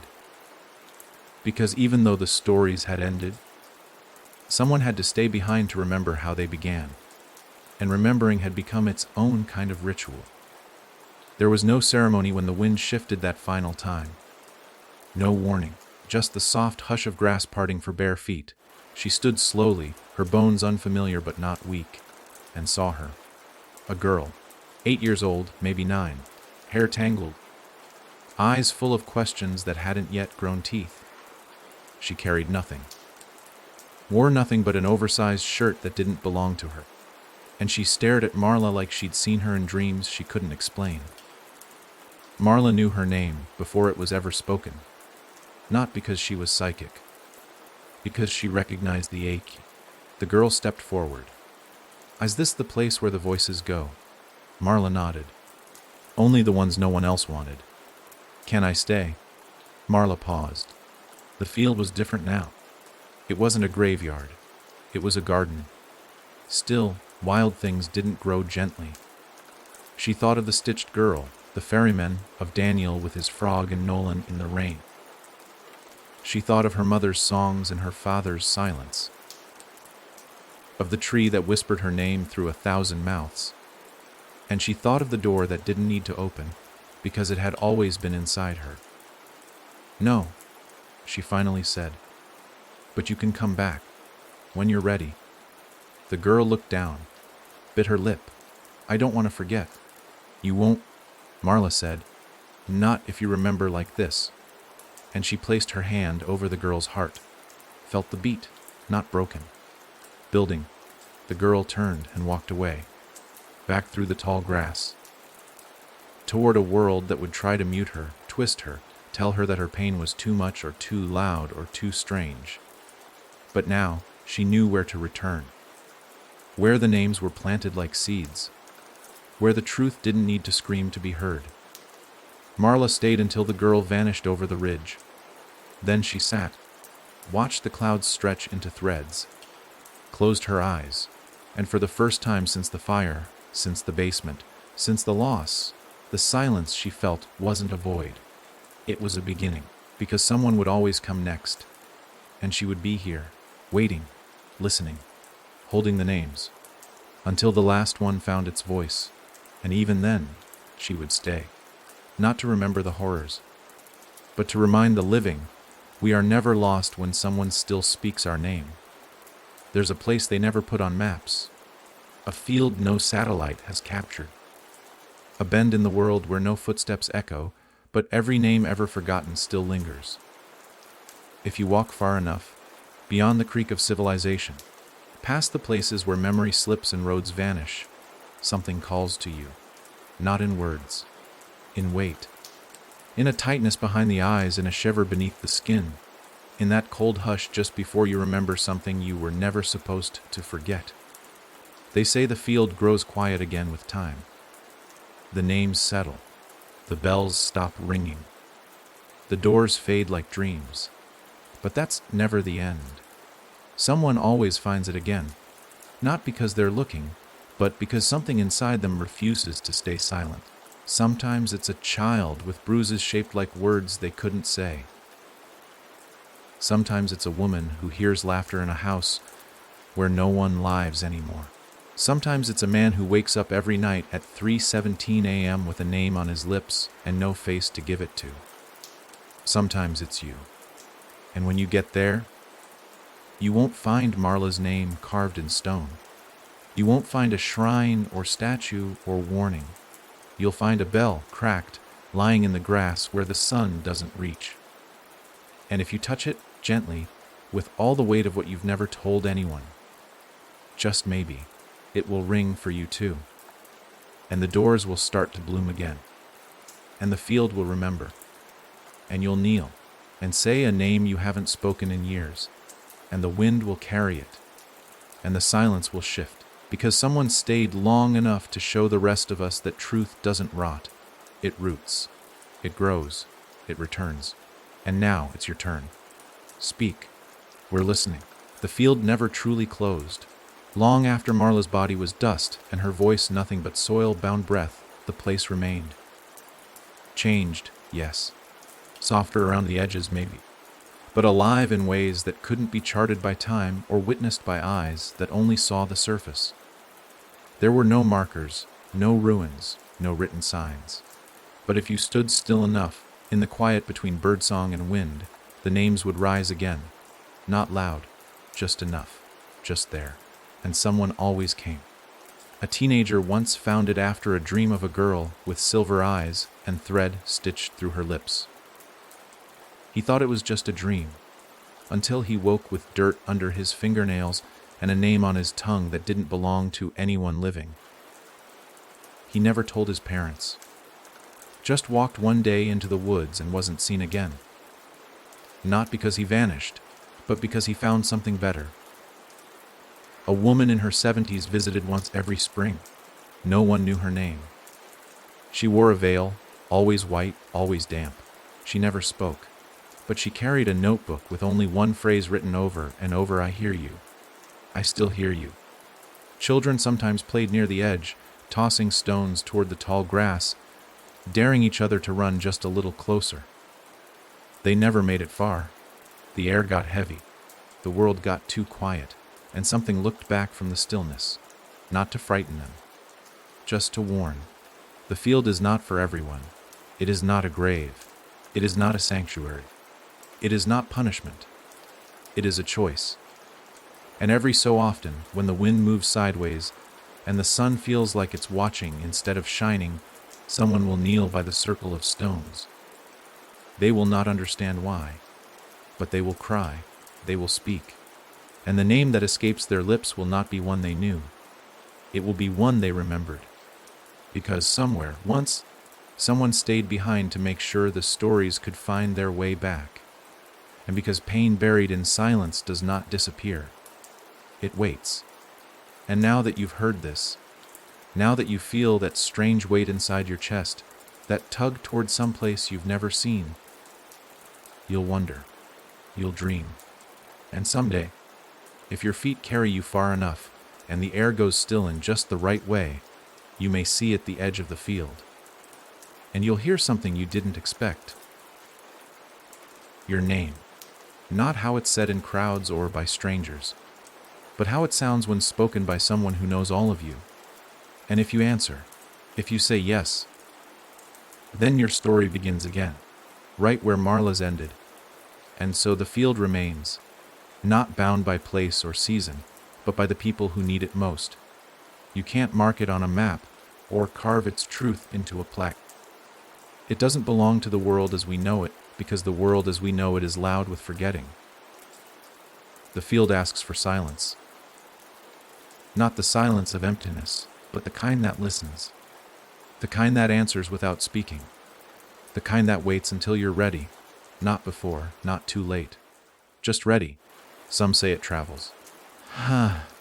That it moves through grief like a ship through fog, docking only for those whose hearts have fractured in the quiet. Others say it's buried deep beneath every house that ever held too many secrets. That it blooms each time a locked room finally opens. That it whispers through vents and under floorboards, reminding the haunted they are not alone. You'll know it by the pull, the ache behind your ribs, the sudden cold when you speak someone's name and realize no one else remembers them. That's when the doors start appearing, not in the walls, in your mind, in your dreams, in the moments between blinks, where something flickers in the corner of your vision and you don't turn, because you're not supposed to. Not yet. Marla was never meant to be a savior. She was a witness, and being a witness is harder. It means seeing all of it, holding it, naming it, not turning away. She bore the weight so others wouldn't have to, until someone else could take it from her. Not to carry it forever, but to share it. That's the truth. The world forgets pain shared becomes something else. Not lighter, not easier, but known. And once something is known, it can't be lost. Now the field belongs to all who remember. To the girl who writes letters she never sends. To the boy who still dreams of his sister's laugh, even though no photos remain. To the man who walks in the woods each night, whispering stories into the trees because he's afraid to speak them aloud. To you. Because this story isn't finished when the names are all read, or when the doors stop opening. It continues in every silence broken, every secret told in the safety of another's listening. And if, one night, you wake up before dawn, heart pounding, tears drying on your face with no dream to explain them, listen. Not with your ears. With whatever part of you still aches to be heard. You might hear a bell. You might hear your name. And if you follow it, you'll find the field. And someone, maybe Marla, maybe someone like her, will be waiting. Not to save you, to hear you. And that is how every story begins again. There are stories that end when the last word is spoken, and there are stories that breathe long after. The field is the second kind. Long after Marla's bones returned to the soil, and even the wind stopped calling her name, the space she held in the world never truly closed. Because places like this, born from memory, held together by silence and witness, don't die. They settle, they stretch, they wait. Years pass, people forget, but forgetting doesn't erase. It only buries, and buried things, especially the ones soaked in grief and longing, have a way of rising, not in flames, not in vengeance, but in presence. A young woman found herself walking without knowing where. Her phone battery had died 2 hours back, but she didn't care. There was something in the air, an old weight, like the moment before a storm, that pulled her deeper into the trees. She wasn't lost, not really. She was looking for something she couldn't name.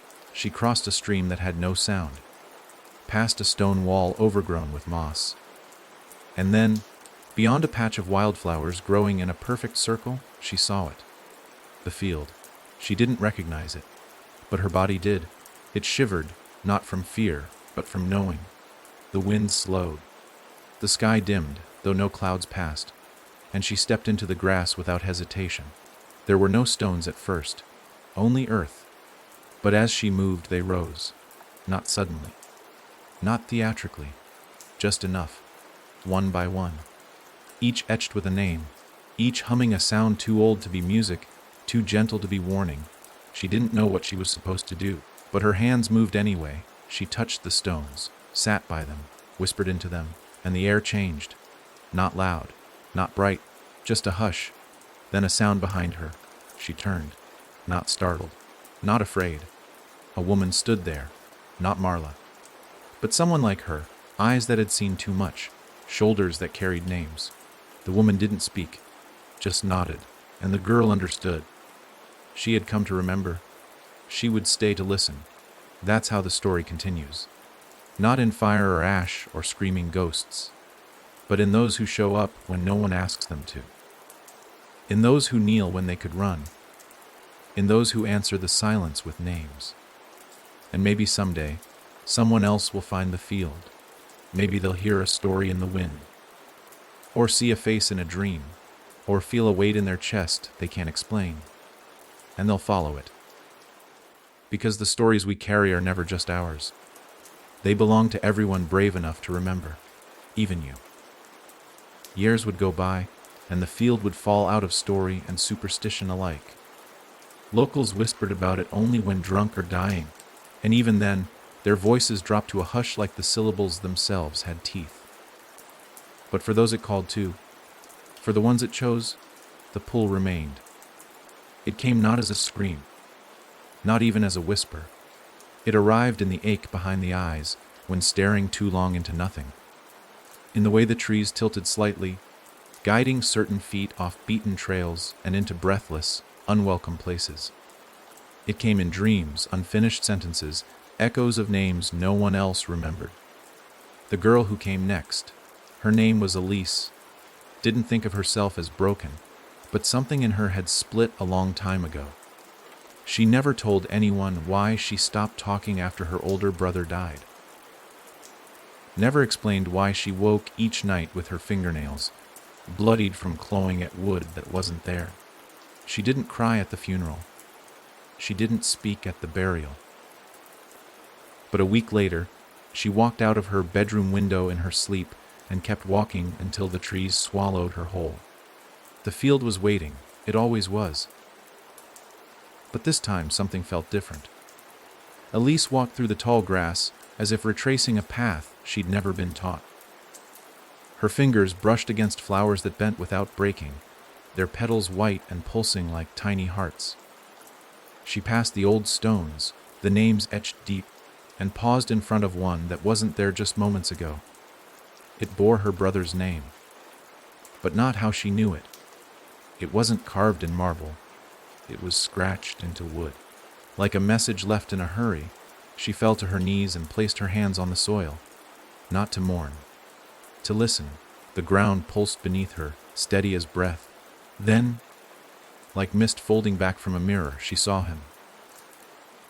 Not as he was when the light went out of his eyes, but how he had been before the sickness, before the silence. He stood at the edge of the field, barefoot, smiling in that crooked way only she knew. No hollow, no wings, just presence. Do you hear them? Elise asked the air, but he was already gone. Still, she didn't feel alone. The air held her. The grass didn't rustle. It responded. The field had accepted her, and in doing so, it had given something back. A crack in the wall she'd spent years building around herself. A way through. A voice. The next morning, a hiker passing a mile south of the woods found her asleep in a patch of wildflowers, face streaked with dried tears, hands curled around a stone bearing a name that no longer existed in any graveyard registry. When she woke, she spoke. First to him, then to the stranger, then to everyone who asked.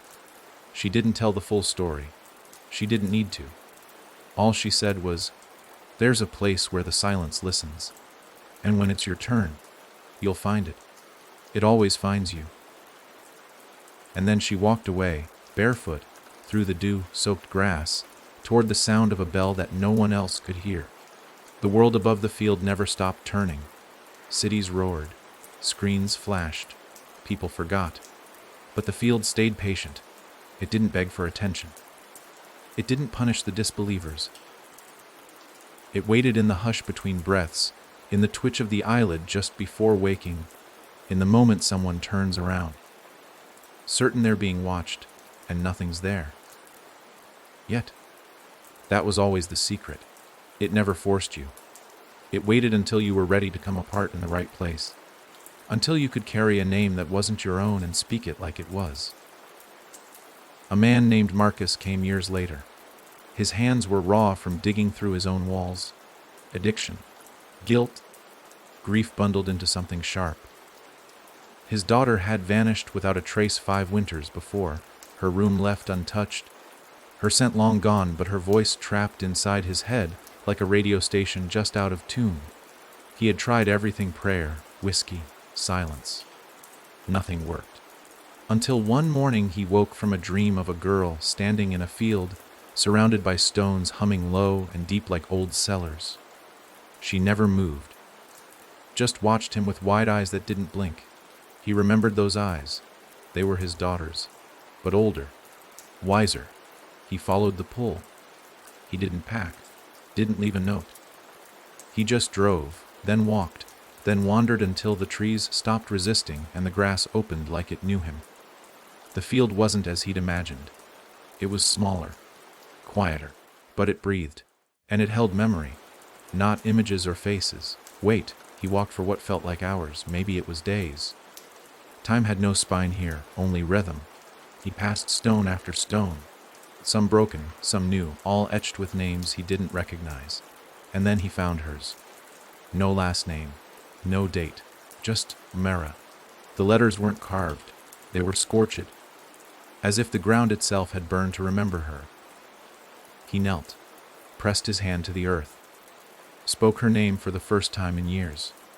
The sound broke something open in him, and the tears came hard, not loud, like blood drawn from a deep cut. And then he heard her laugh. Not a ghost's echo, not a memory, a laugh, alive, free. He turned. She stood behind him. Older, yes. Whole. She didn't speak. She didn't have to. She reached out and touched his cheek. The warmth there burned every apology he never voiced, every failure he'd worn like skin. And in that moment, Marcus didn't ask to take her back. Didn't plead. He only said, "Thank you for waiting." She smiled and was gone. But the wait didn't return. Something else filled its place. A name, not hers, someone else's. The ground near his feet shifted. A new stone.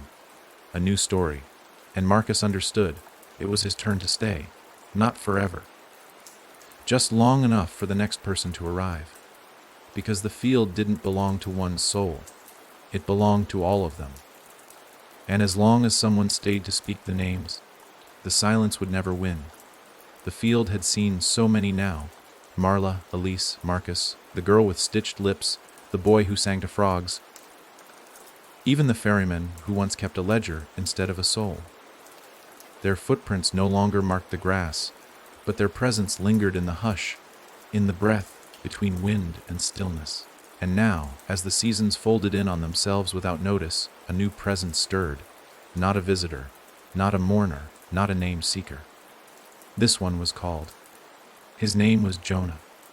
He didn't dream of the field, nor follow a pull like others had. He didn't stumble into it by grief or desperation. Jonah was born nearby, raised on the stories, warned away from the trees, told by his mother that if ever he heard a bell that no one else could hear, he should run the other direction and never look back. But he didn't run. Not when he was 6 and heard it while drawing shapes in the dirt. Not when he was 13 and saw a woman in white standing in the river without casting a reflection. Not when he was 20. 2 and his own brother disappeared one storm, choked night, his last words over the phone being, "I see it, Joe." The place with no sky. Jonah waited, watched.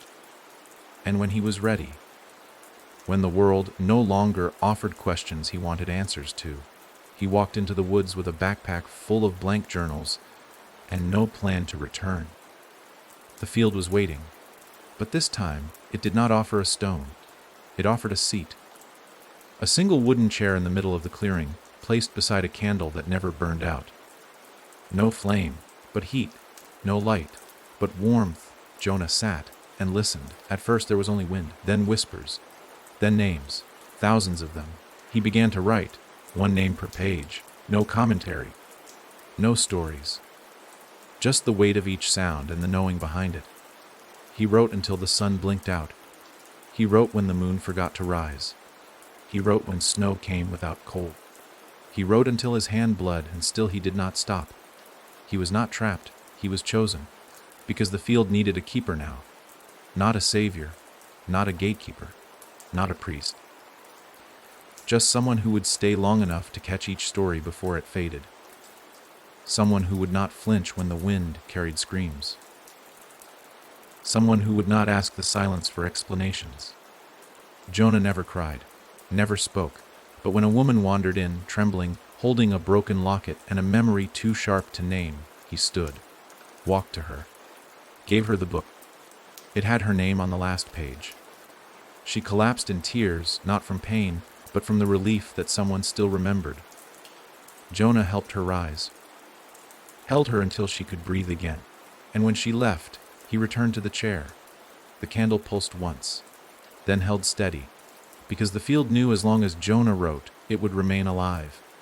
Not a grave, not a myth, but a witness. And someday, when Jonah's final name is written and the candle burns low, another will come. Not to replace him, but to begin their own chapter. Because the field doesn't ask you to save it. It asks you to see it, and once you do, you can never unsee it again.